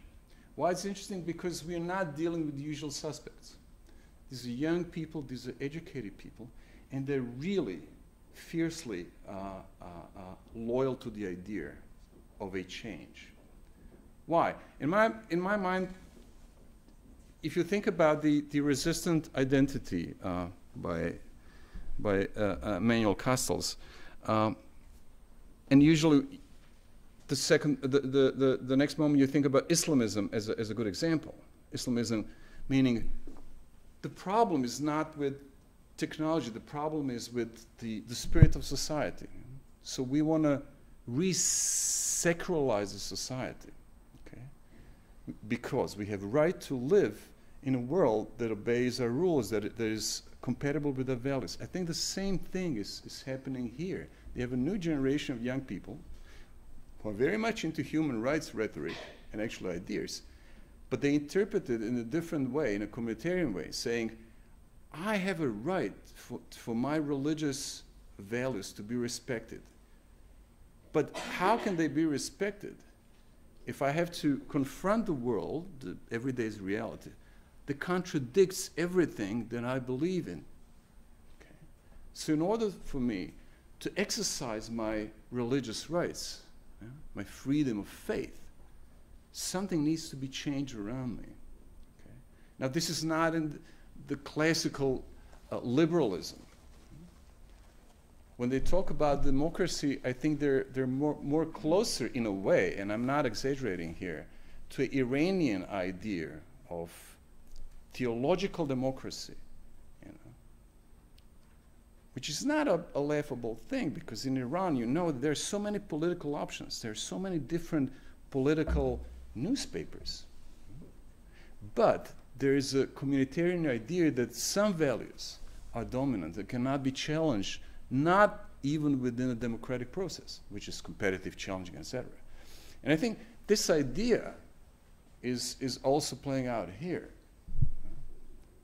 Now, it would not probably have a lot of chances in a very prosperous, forward-looking Europe. But we are now living in a Europe that is burdened by economic crisis that is hitting the young generation, young educated generation the hardest. And I think this is why we need a new sociological agenda, to understand the grievances, but even more to understand the visions for the change of society that some of these young people have. Okay. Employing the standard ethnographic methodologies that we did with extreme right-wingers, with youth gangs, now we need to do the same thing with this religious right movement, okay, to understand the dynamics and to understand probably the vision of the world that they would like to live in. Thank you very much. So, thank you. We have 2 minutes. 2 minutes for questions. So I think we have from the back. Yes. So, first of all, thank you very much. Welcome. It's very interesting. All of you were very important, right? I'm supposed to say my name. Yes, yes, please. Tanya Palava, University of Ljubljana. Now, as I understood that the main problem implemented in school from inside, these are teachers are not motivated. Yeah. Correct? Yeah. So can you imagine how you teach if you're against? So it means that not against, but you do not feel that it is. You do, but without enjoying. That is not teaching. Mm-hmm. That is one. Also, on what level this the program is implemented? Of curriculum in the school, the stuff? From the 3rd grade of elementary school to the end of the secondary school. Look, probably my comment and ideas a little bit might be crazy, but it might work in the way that at least once a month the parents are supposed to be separately in the class to have overview in that. Because you see that when we're talking about that the main our role, that is family, so it means that if we're working on one level of family, and the other level of the family, they are against of doing, pushing, not to do. So that the conflict immediately appears already in family. Okay. So thank you very much. 2 things. Thank you for giving me this opportunity. First of all, your second question. What we are now doing in a paper we actually looked at the evaluation data. We found very clear connection between the amount of information the parents have gathered throughout the year in which evaluation study was done and their support for the program. More information about the program, more support, even when controlled for, when parental real Joseph is controlled for. Okay. So this is important. At one moment I was suggesting to the minister that we should, it's not politically correct, but we should allow parents to withdraw their kids from certain classes, but not before. They come to school, read the lesson, and then sign. It would require them to read the lesson in question, and then decide whether this is really inappropriate for the kids. Probably they would sign it anyway, but they would create an opportunity for them to be familiarized with the program and to communicate with the teacher. And also, on your, secondly, there are some anecdotal evidence that where some teachers who are just personally that kind of people, who try to talk and discuss with parents and prepare some materials, that they were usually successful. Because there were always one or two parents who was really very vocally against the program. But then the others were listening to the teacher. And mind you, this is not the teacher that they saw the first time. They know the teacher for years. A lot of parents trust teachers. They know, they got to know them. Okay. So they talk, when they had prepared part of the presentation, it seemed to work in the sense that most parents were saying, okay, now I feel okay about the program, it's probably okay. But as you mentioned in the beginning, without this, without making parents your allies consciously, this is impossible. And what happened is that most teachers don't talk about these topics. They simply avoid mentioning of the topics to the kids. Therefore, they don't risk anything. And probably just a short comment also. Look, so if you're thinking about the importance of the subjects at the school, so definitely they work on literature, mathematics, and that this subject will be somewhere at the end. But when you think about that is a health of the kids of the future, definitely, so that this, if you have knowledge in mathematics and if you are sick, sorry. All right, I think we're out of time for questions now. So thank you, Alexander Stulhofer.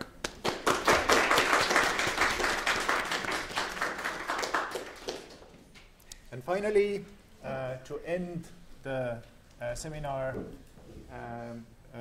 Roberto Culpa, who is an independent researcher, will tie the topics together in his presentation about the regional and sexual European Occidentalism and the semi-peripheral Central and Eastern Europe. Please.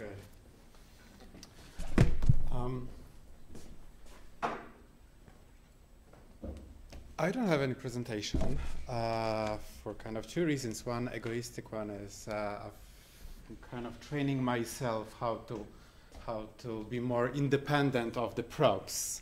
And sometimes I feel that we as academics, especially in presentations, we kind of over-rely on the visual, which is helpful because, you know, we can get attention out of ourselves.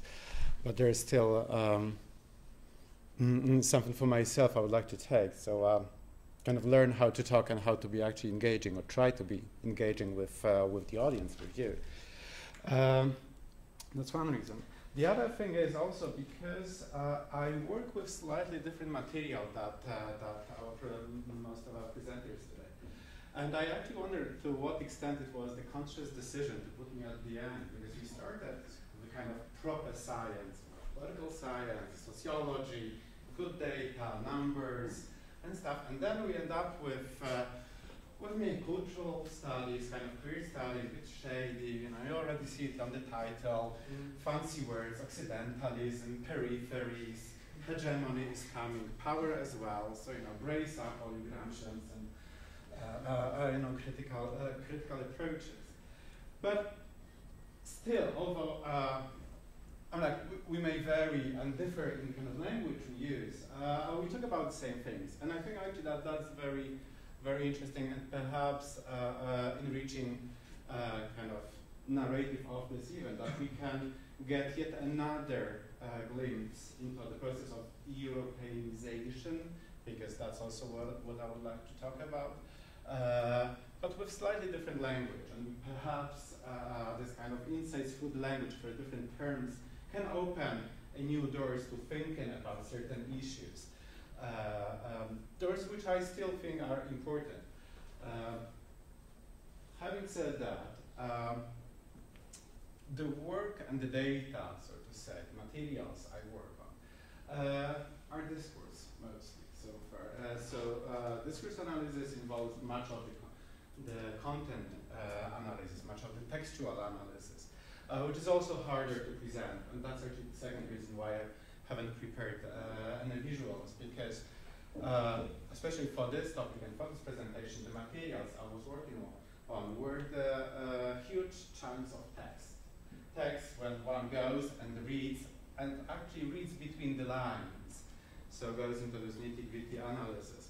The texts are the European Parliament's resolutions and other documents. So in these terms, I'll kind of throw into you a few concepts, few ideas, but then if you're interested in kind of more kind of methodological kind of approach and more kind of substance, the actual text, the actual material, I would very kindly redirect you to the article on which the presentation is based on leverage pedagogy, because that's what I'm going to talk about, where you will have all this kind of substantive material, so to say, or the empiric stuff, as Judith brought it earlier on. So, Occidentalism and semi-peripheral Central and Eastern Europe. What I want to just briefly talk about, and then hopefully open the floor for a bit of more of discussion. I think I still kind of have the feeling that we can have a little bit more of the exchange than just me talking or us guests talking and then hear more. That's why after my presentation, actually, let's open the floor to all of us, and not just direct questions to me, but also to Alexander, to Judith. Michael and Roman, so we can all perhaps also get this summary kind of accumulated knowledge kind of brought up towards the end. What interests me in my works, what interested me is how the Occident, the West, whatever we understood under the kind of idea of the West, I keep it very purposefully, very ambiguous, because I'm sure we all use this referent, the West. We talk about the West, and somehow we always know where the West is. Even though we can't easily kind of, put it on the map, like we can, but it is always something else. Is it the America? Is it the EU? Is it the Western European? I'm like, is Spain the West or not? I'm like, and that's where the kind of the ambiguity of all this begins. But yet still, we all know, whether we live in the West or in the East of Europe, where the East is and where the West is, right? Somehow, in all those porous, ambiguous categories, we somehow still use those things. And I think it's important to bring this, and also think a little bit about this positionality, the geographical positionality of where the West is, where the East is, and what does it mean when one from the West points towards the East and says, you're homophobic ones. What does it mean when one in the East says, you're my safe gay heaven of Netherlands or whatever else? What the geography really means, and what kind of, how it influences our thinking, and what sort of relations of power and hegemony, here you are, it involves, and how we can think through this, and how we can learn through this. Not only learn to critical thinking about the contemporary international relations, because that's what we're talking about, but also about our own kind of local politics, because that's also very important. In the presentation and in critical reading, and that's my tradition, the kind of looking at the cultural hegemonic practices of the West towards the East through the use of homophobia and through the kind of relegating homophobia out from the core of the Europe, that is the Western Europe, out into the East. There is critical reading into it. But this kind of critical reading is also sometimes read as the negative, the slamming of and rejection of what is happening in the West or in the Western Europe. We had this exchange with Judit and thinking exactly what to do when we are critical to certain institutions, yet still we recognize the importance of those with marriage and gay marriage. Very much it's the same for me. I am very critical towards the kind of European discursive practices around homophobia, but in the same time also recognize the importance of those discourses that I will present in a moment. I recognize the importance because they pay back, to put it simply and quite materialistically. They pay back. It pays back to talk about homophobia in a certain lingo, the lingo that is understood to the policymakers in the EU, to the lingo understood to the rich money donors like Soros Foundation, Ford Foundation, Pelz Stiftung, and many other kind of organizations who fund many NGOs' activities. Sorry, Professor, can you move a bit closer to the microphone? Okay. You don't have to be behind something, but if you're okay.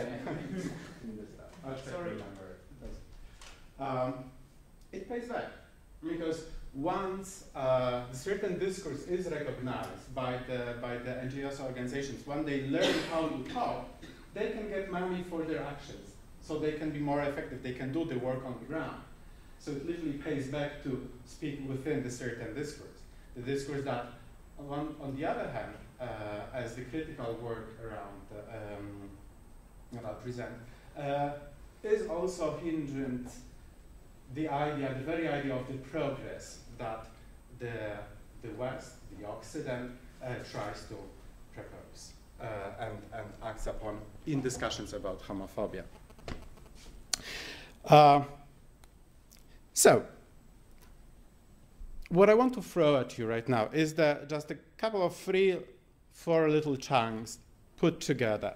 One is the idea of the Balkanization of Eastern Europe and how the Eastern Europe, Central Eastern Europe, or Southern Eastern, and again, the kind of terminology confusion here, how Eastern Europe is framed within the kind of Western imaginary.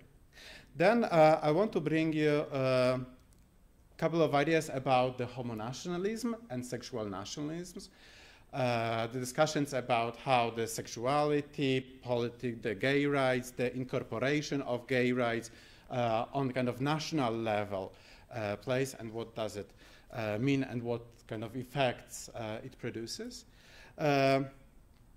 And finally, the idea of the pedagogy, critical pedagogy or leverage pedagogy, as well as one of the kind of ideas that I came up to think about the relations within the kind of EU and discussions about homophobia in Eastern Europe. So,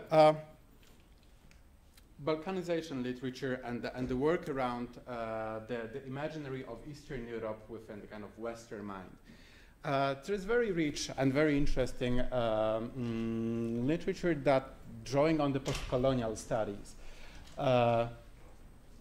looked at this basically from the 17th century on travel writing, on political writing, on the kind of Western imaginary of what is Central Eastern Europe. Think about the work of Wolf, Melek, Todorov, Adelanti, Bakic-Hayden. They've done fantastic work in showing that Eastern Europe is one of the others of the Europe. How the idea of the Europe indeed came in the kind of 18th century mind of the Enlightenment was very much through the Balkanizing, that is othering two types of the others. One, the Oriental one, and the work of Said and all the post-colonial studies was debating this. And the other one, the one that I think is particularly interesting to us in this context, is the one that is slightly in between the self-proclaimed self, the core of the West, of the Europe, but not out there as this ultimate barbaric other of the Orient, of the Middle East, of the Islam. That is Central Eastern Europe. What all those authors point to is that the Eastern Europe is very ambiguous.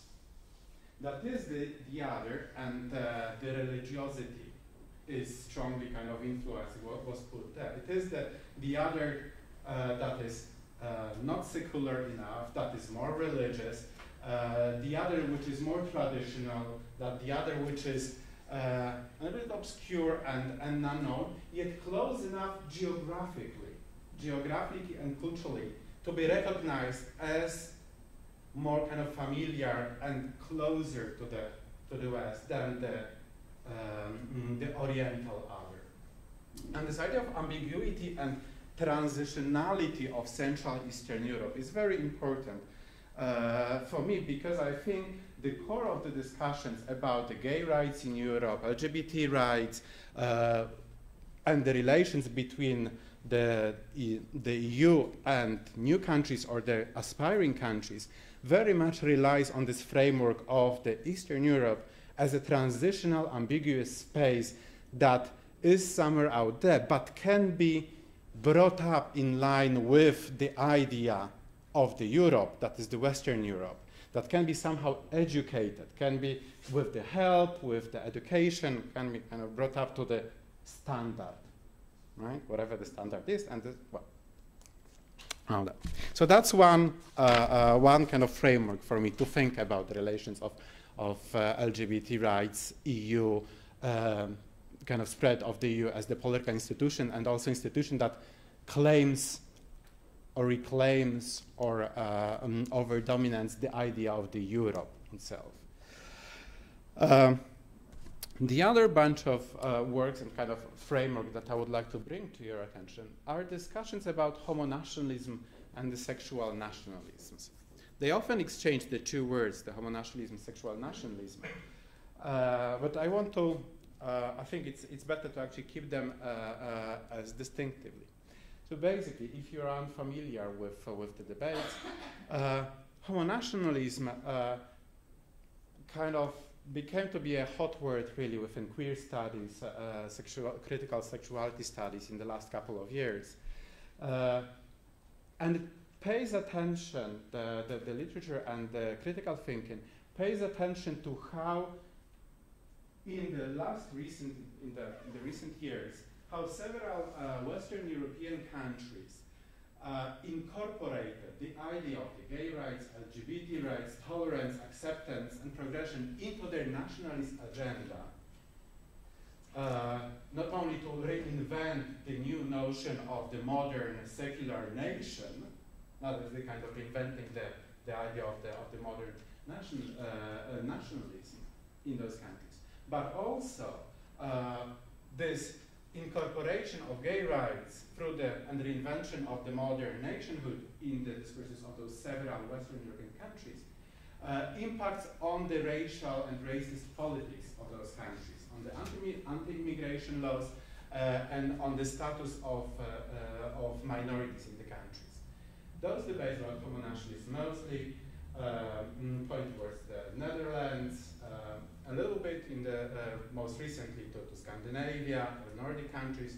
It begins the United Kingdom, France. That is the countries which also in the political science literature, sociological literature, are often highlighted as the countries where the cosmopolitanism, multiculturalism, and all debates about it, especially multiculturalism, refer to. The countries which are which have also need to be highlighted here, which have a colonial history. Because actually all the countries that are the subject of debate about nationalism and this reinvention, and what we talk about also in the idea of the progressive West, are also the countries of the colonial history. These are the colonial masters. in the stuff, which is also very important in thinking about the relating different kind of positionalities. So what the literature, what the kind of debates about homo-nationalism want to do about is to exactly, as I said, highlight that incorporation of one minority, in that case the sexual minorities, into this national table very often means exclusion of some other. And they point towards, especially the Muslim communities in those countries, to ethnic migrants and ethnic racial minorities in those. There is another side of it. It's also how lesbian and gay communities in those countries embrace nationalism. And some examples that are being thrown is, for example, pinkwashing, which concerns mostly Israel. So what is highlighted that in all aggressive war wage that Israel is waging against the Palestine and Palestinians, in the same time, the Israeli government puts a campaign that pink washes its image as the pro-human rights. So they put the campaign that says, we are the only country in the Middle East that supports full human rights, we support gay rights, we see equality there. Come to Tel Aviv. The Tel Aviv Board of Tourism has a massive advertising campaign in Western European countries showing, come to us, we're like another gay heaven. You can go on the beach and it will be fantastic, you will be partying, etc., etc. So this double facet of the stuff, kind of trying to diminish what is going on in the political area in terms of the war with Palestine by kind of pink washing itself, like money washing, to this idea that we are cool because we are supporting the kind of gay minorities.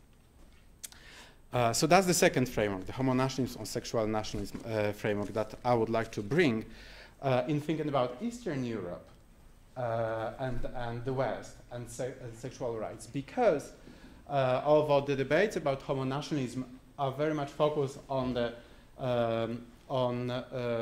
migrant communities within the Western European countries, but I think that discussion about the homophobia and finding the homophobia out there, not only between within the kind of the dangerous Muslim religious communities, but also in Eastern Europe, kind of comes hand in hand on a different level. But those three angles, I think, there's something to be thought about. How the rise in Islamophobia, the reinvention of the national politics, and exactly also the work on the gay rights in Eastern Europe come all together as a certain package. And that's something Murat tried to kind of at least highlight as something to somewhere that we can still work on and think about those things. So through the kind of intersection of different angles, I suppose that's one thing that I would like to highlight for us today. Not only thinking about the gay rights in Eastern Europe in relation to the EU, but necessarily we also need to think about exactly the relation of Western European countries to their other minorities inside their kind of colonial, post-colonial, neo-colonial relations, the political war that is going on, Afghanistan, Iraq, Iran, those can kind of come together in kind of those intersectional, multiplied folder. I think that's something that, if there is one of the things I would like to leave with you today is the kind of opening up, maybe the broadening the picture that we need to really look at. Not, it's important to focus on one thing, but then, exactly, as somebody who's interested in discourse, in power, in hegemony, I would always say that there's always more. There's always, you can always come up somewhere else to see a more broader picture. And the more we see, the more complex structure of the contemporary international relations, political relations, but also economic relations and social cultural production, the more we are able to understand what's going on the local level. Okay, just to 5 minutes, fantastic. Just to bring these two together, My idea is, what I've already said, is that after 2004, after the biggest opening or kind of enlargement of the EU, something important happened in Europe and in many the new Eastern kind of entry countries, Eastern European countries. National identity crisis. That's I would say. And Michael, you said at the beginning that the cultural factors are hard to measure, and they kind of, it's something that we can consider, but it's something that is very intangible, something that is exactly kind of hard to catch. I do agree. But yet still, we all absolutely agree that there is something like national identity. We can't quantify it. We may say like, I am not. Yet still, there is something like this. In whatever this kind of unspoken kind of, very kind of hard to name thing there. And something that is very important to consider in our thinking about the sexual rights. My idea is that after 2004, Europe and the EU and the west of Europe, which until that point were kind of equalized and self-equivalent. So Europe was Western Europe because the Eastern Europe was in this history freezer of communism, and kind of warms up after the '89, after the kind of fully joining the Europe. And these are the discourses which are also present on the ground. I'm sure we are all familiar with the narrative of return to Europe, right? We all kind of, it will be interesting to hear how it was here in Estonia, but definitely that was the narrative in Poland, right? We are returning to Europe. So Europe was there, Europe in the west of us, right? Europe was the Western European, that was also the EU. So until 2004, the Europe, Western Europe, and the EU were all kind of standing for each other. After the opening and the enlargement, it was no more, right? It was not so easy because the EU was not anymore the Western European boys' club. Something had to be changed and reinvented. The relation, the geographical relations kind of destabilized the idea of Europe. Right? We can no longer talk about Europe and just thinking about Western Europe because there's a EU which stands in the people's minds for the Europe very often. But then in the same time, this destabilization brought about the surge in, as we all know, and also the Roman and Judit was talking about, surge in the kind of homophobic violence or homophobic outsurges in many national countries. And Michael, you were also mentioning this. And it is also around the same time when really the discourse of LGBT rights as something prominent in the narrative, in the political narrative, in the economic narratives of the EU and activists appeared to be. I'm not saying that before there was nothing. Of course there was, but I would say it was only with the EU enlargement that this topic really became a prominent one, much more prominent, also in terms of negotiating strategy than before. Now and stuff.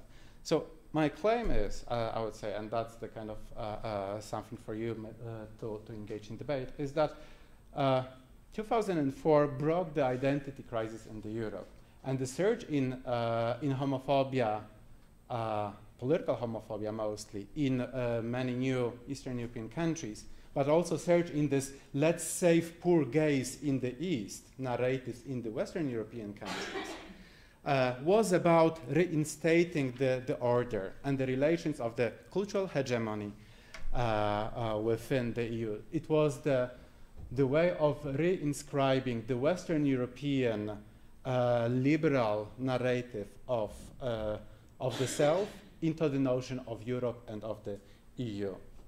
So very much, as I said at the beginning, my critical reading of the EU narratives and they come from the reading of the European Parliament's resolutions and debates about homophobia,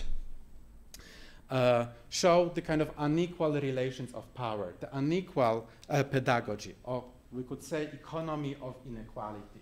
And my closing point, I suppose, is that EU is invested in the economy of inequality. And the work is, on the discursive level, to eradicate the inequality, the gender inequality, the inequality in terms of the sexual rights.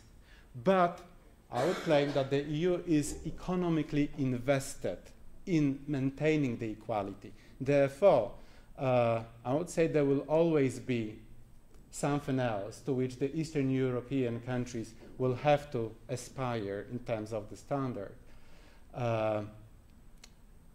to maintain liberal, neoliberal capitalist structures of the EU, which for me underpin the very institution, which presents itself on the discursive value level as taking care about the values, but is primarily, and we must not forget about it, an economic institution and supranational institution, invested in particular modes of economic production. And for that particular economic modes, I think the inequality is strategic, because it is strategic and important for the capitalism. Right? Capitalism just relies on inequality, ultimately. Okay, that's it.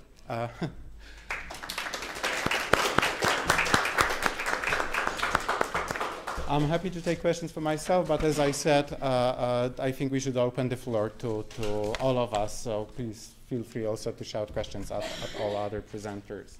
Yes, there's not so many of us left here now, so we have a very nice group to have a final kind of few minutes, or 12 minutes, 13 minutes of discussion.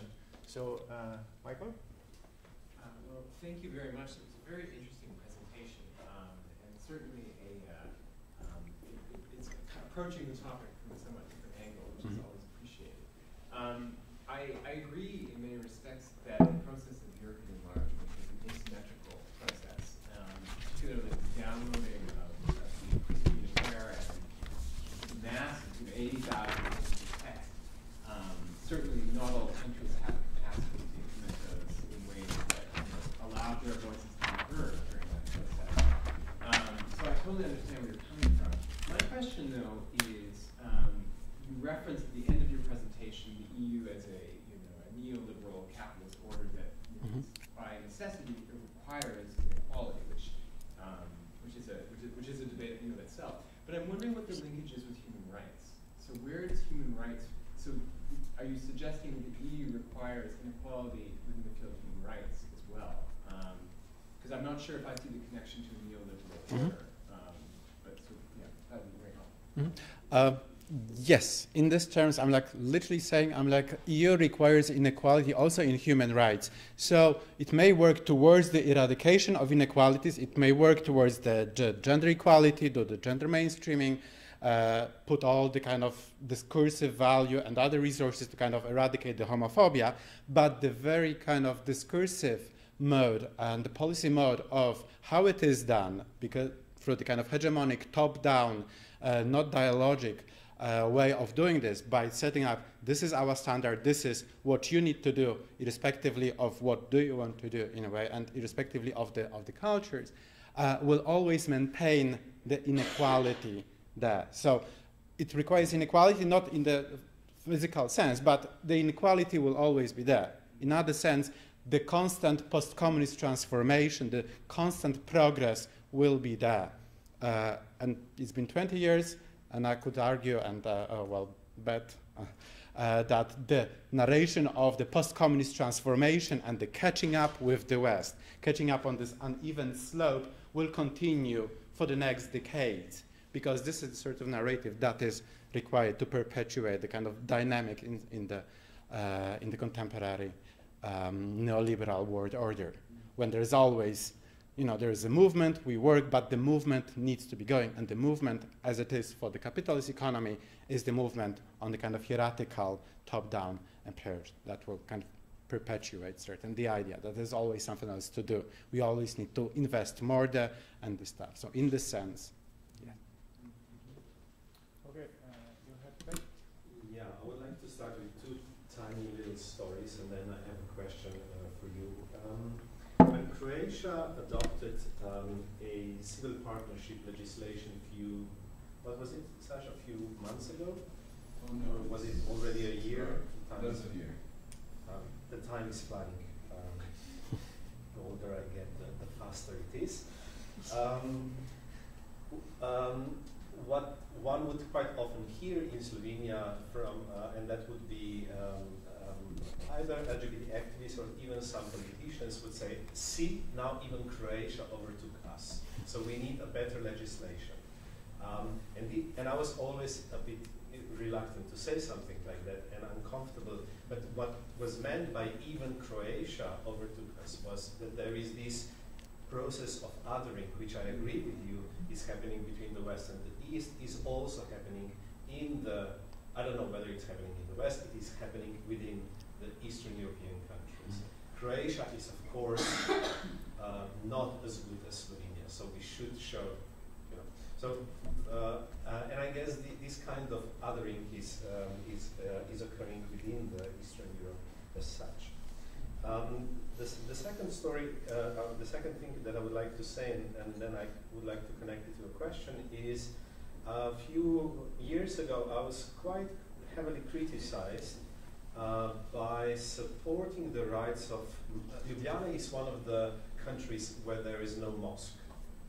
And the Muslim community, tiny as it is, but nevertheless, have been fighting for the right to build up a mosque in Ljubljana from, I think, 60s or 70s onwards. So there was a public debate about it, and I explicitly supported their right to have a mosque. And then I was criticized within the LGBT community how I could have done something like that, because these are the people who will go against us, who would never support gay marriage, who would, you know, so forth. And I have to say, I had, you know, troubles explaining my position to it. I mean, if you know, if I'm fighting for a right of one minority or for my own rights, how can I then deny the rights of somebody else? But my question is, do you think that homo-nationalism is something that is typical of Western Europe and not so much Eastern Europe? Because I don't really see that much of homo-nationalism going on in this part of Europe. I think we are still facing with the old-fashioned heteronormative nationalism rather than homo-nationalism. So. And I don't know whether these support. I mean, no, absolutely. Could be homo-nationalism when that's a good point. Yes, thank you. Yes, I'm like the kind of the othering within and the kind of comparative politics. I'm like that's going within the region, Central Eastern Europe. That's also another very interesting stuff. And Bakic Hayden article on nested Orientalism is a perfect text that exactly talks about it. How within the Central Eastern Europe, how within the Eastern other, how we also kind of have those on the west and on the east of us, and how somehow, you know, the Russia is always, you know, a bit worse than we are, although we're not perfect, and the better one is always there, and how exactly this kind of nesting of othering within happens. I do recommend the article; it's a very good one. Yes, and I suppose I'm like each of the countries has their own little story and narration depending on their kind of history. Very much so. In Poland, it doesn't really happen that much in the sense that there's a clear west and the east. Whatever east of Poland is, it doesn't matter, and it's out there. It happens in this very simple kind of general framework. In Slovenia, it said that the Croatia, but then also all the post-Yugoslav politics and narrations in each of the countries kind of get its own narration and the story and within entangled. So that's why there is this, but then I would also say that we need to look at the particular examples because they all have their own history. And then the point that actually brings us to the point about the homonationalism. Yes, I brought it as a kind of framework for the work, but I'm not using it myself, and I'm critical, as you've hinted about, in trying to use it for thinking about the Central and Eastern Europe. I think the work is very much in place, but it is the term that should describe the politics in Western European and some arguably Canada and the United States as well, like as some authors bring it to the table.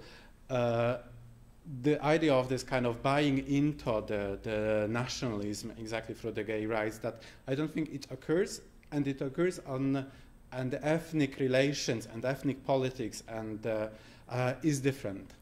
Definitely, therefore, I wouldn't say it is the dynamic that is described under the idea of the homonationalism as it is currently kind of in literature, in the studies debated, is a different dynamic that is occurring in many Eastern European countries. Simple xenophobia. It is, but that's actually something that that brings me to what I also wanted to highlight in context of Estonia and your work with Latvia and also Hungary and others. The relations between majority and minority within those countries, and how the ethnic tensions play out to the national tensions, and how they are kind of used or not used for the kind of advancement of sexual rights. For example, I mean, like how here in Estonia, I mean, like Russian-speaking Estonian population forms as much as in Latvia. I mean, like forms almost a half of the population. And I wonder how the tensions and the national histories of the putting the Estonian nationalism or the Latvian nationalism and eradication or erasure of the Russian-speaking populations of the countries is used for the kind of thinking about the sexual rights. For example, I'm like the Human Rights Center. I've noticed I'm like there's Правам человека. There is in Russian substitute, but I know also because that it is also quite recent trend to put up kind of the two-language kind of nominees on many things in Estonia, not only in Estonian but also in Russian, to incorporate more to reflect that actually the Estonia is a two-language speaking country. So I wonder how it kind of reflects also on the sexual politics and how how it works in Hungary with. You don't have no, of course, yes, but then I'm like there are other ethnic minorities. How it works in Albania, in Romania, how it works in Latvia. I'm like in all the kind of Eastern European, Central Eastern European countries that do have their own history of racial, ethnic tensions and makeup and social and national narratives, and how they come to terms and how they get intertwined with sexual politics. That's a very different story than the story of how the ethnic racial politics come intertwined with sexual politics in the UK, in Netherlands, or elsewhere. Because that's very, the same issues, but completely different configurations. That's why, closing the answer, I don't think the homonationalism is what we should use in thinking about Eastern Europe. I don't necessarily agree with you that these are, I'm sorry, that these are very, no, I mean, I agree that they might be interpreted in different frameworks, and the homonationalism is a specific one, which can be very well strategically used in in highlighting certain weak points in these, colonizing powers or former. That's okay. I mean, that's something which we can accept, that this is a valid framework. I mean, for some. But for example, I don't know. Like, I don't agree that in principle it's not possible to have a similar framework for Western and Eastern European intersections of nationalistic and national politics and sexual politics, though I'm not sure whether in our countries, like in Poland, in Hungary, and in the post-socialist countries, we have really pronounced sexual politics or sexual political ways of thinking. I think this is very much missing, and I think it's still missing in Western Europe in a lot of ways. But for example, I see these, because I'm doing quite a lot of research in demographic issues, I think demography is something which can connect, these two fields. And it's, and I don't know, like in Hungary we have the Roma population, the Hungarian non-Hungarians, or I don't know, and I guess in Estonia you have the Russian speaking and Estonian. Estonian Russians, or Russia, I don't know. I mean, it's Russian speaking. Russian speaking Estonians and Estonian speaking Estonians. Because I think those little distinctions, as I'm sure you all know, kind of matter, whether you say Russian kind of Estonians or Russian speaking Estonians. They all kind of point towards where we are on this political spectrum and what we want to achieve. And I think it's I don't know, for example, when they start to think about these issues, like what I was asking about, I guess, in Michael's presentation, that that it's too small country to to have this luxury to let people go away, or for example, in Hungary we have this this breeding issue, that these non-real Hungarians are breeding more than Hungarians, real Hungarians. And this is the same with Turks, I guess, in Germany, or the non-white Dutch, for example. So therefore there is this sort of tension, demographic tension, and it can be interpreted in different ways. But on the other hand, all these, in a lot of countries, gay and lesbian family formation practices are not as much supported as the non-gay and lesbian family formation practices. So I guess this is one framework. Yes. Okay. I think we have to finish, but one final question or comment. Yeah, at first I had a question, but now I maybe make a comment because it was not related to someone else's question. Because I wasn't, my question would have been, because I wasn't quite sure how how did you put this homo-nationalism into your equation in terms of sort of relationships between West and East Europe? Because, in a way, you can discuss how homo-nationalism is sort of relevant in the Western context, then you can discuss whether or how homo-nationalism is relevant in the context of East Europe, where I understand the opinions differ.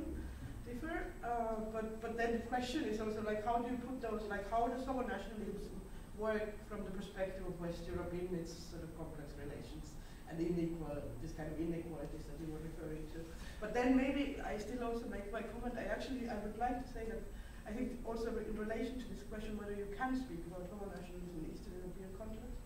For example, summer 2014 Estonia, sort of a few months before the parliament passed this sort of gender-neutral partnership bill, there was this kind of textbook examples of homo-nationalism, where the president of Estonia would be sort of, holding a speech, and there is also this kind of pro-apocalyptic sort of escalation going on with Russia, and then he would say things like, in a situation where the freedom is at stake and the war is sort of, between the lines you can, because there's this whole invoking that sort of situation of before war.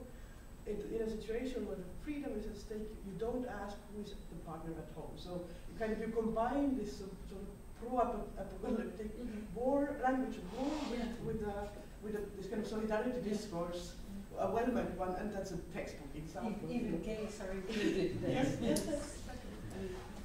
Okay.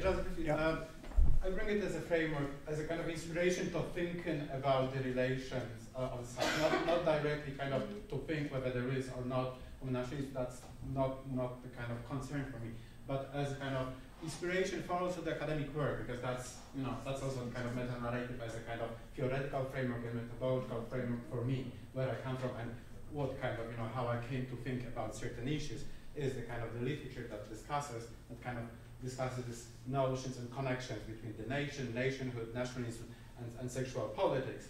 And that's something very inspirational, but then kind of I want to take it somewhere else and think about those relations kind of between the West and the East in terms of sexual politics are slightly different. So it's just because of springboard, really, to think about the relations of kind of multiplying the perspectives rather than the direct thing to do. All right. Thank you, Roberto.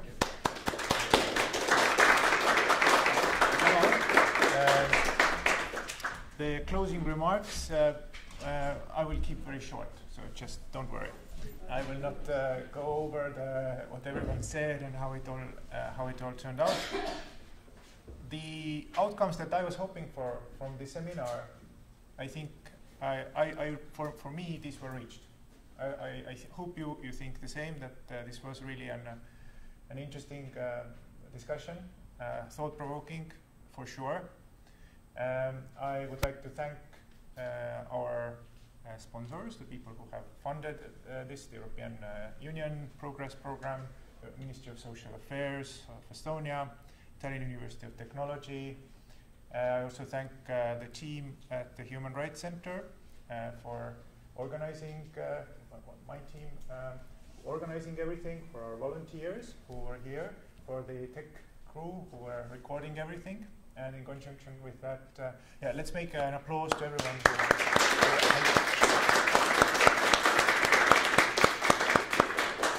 And the recordings of the seminar will be available, and you will get this information by email, so you can like and share. The presentations will hopefully be available on the website, so you will be able to look at those as well. So thank you again, and hope to see you again soon at some point in time, in some place. Thank you.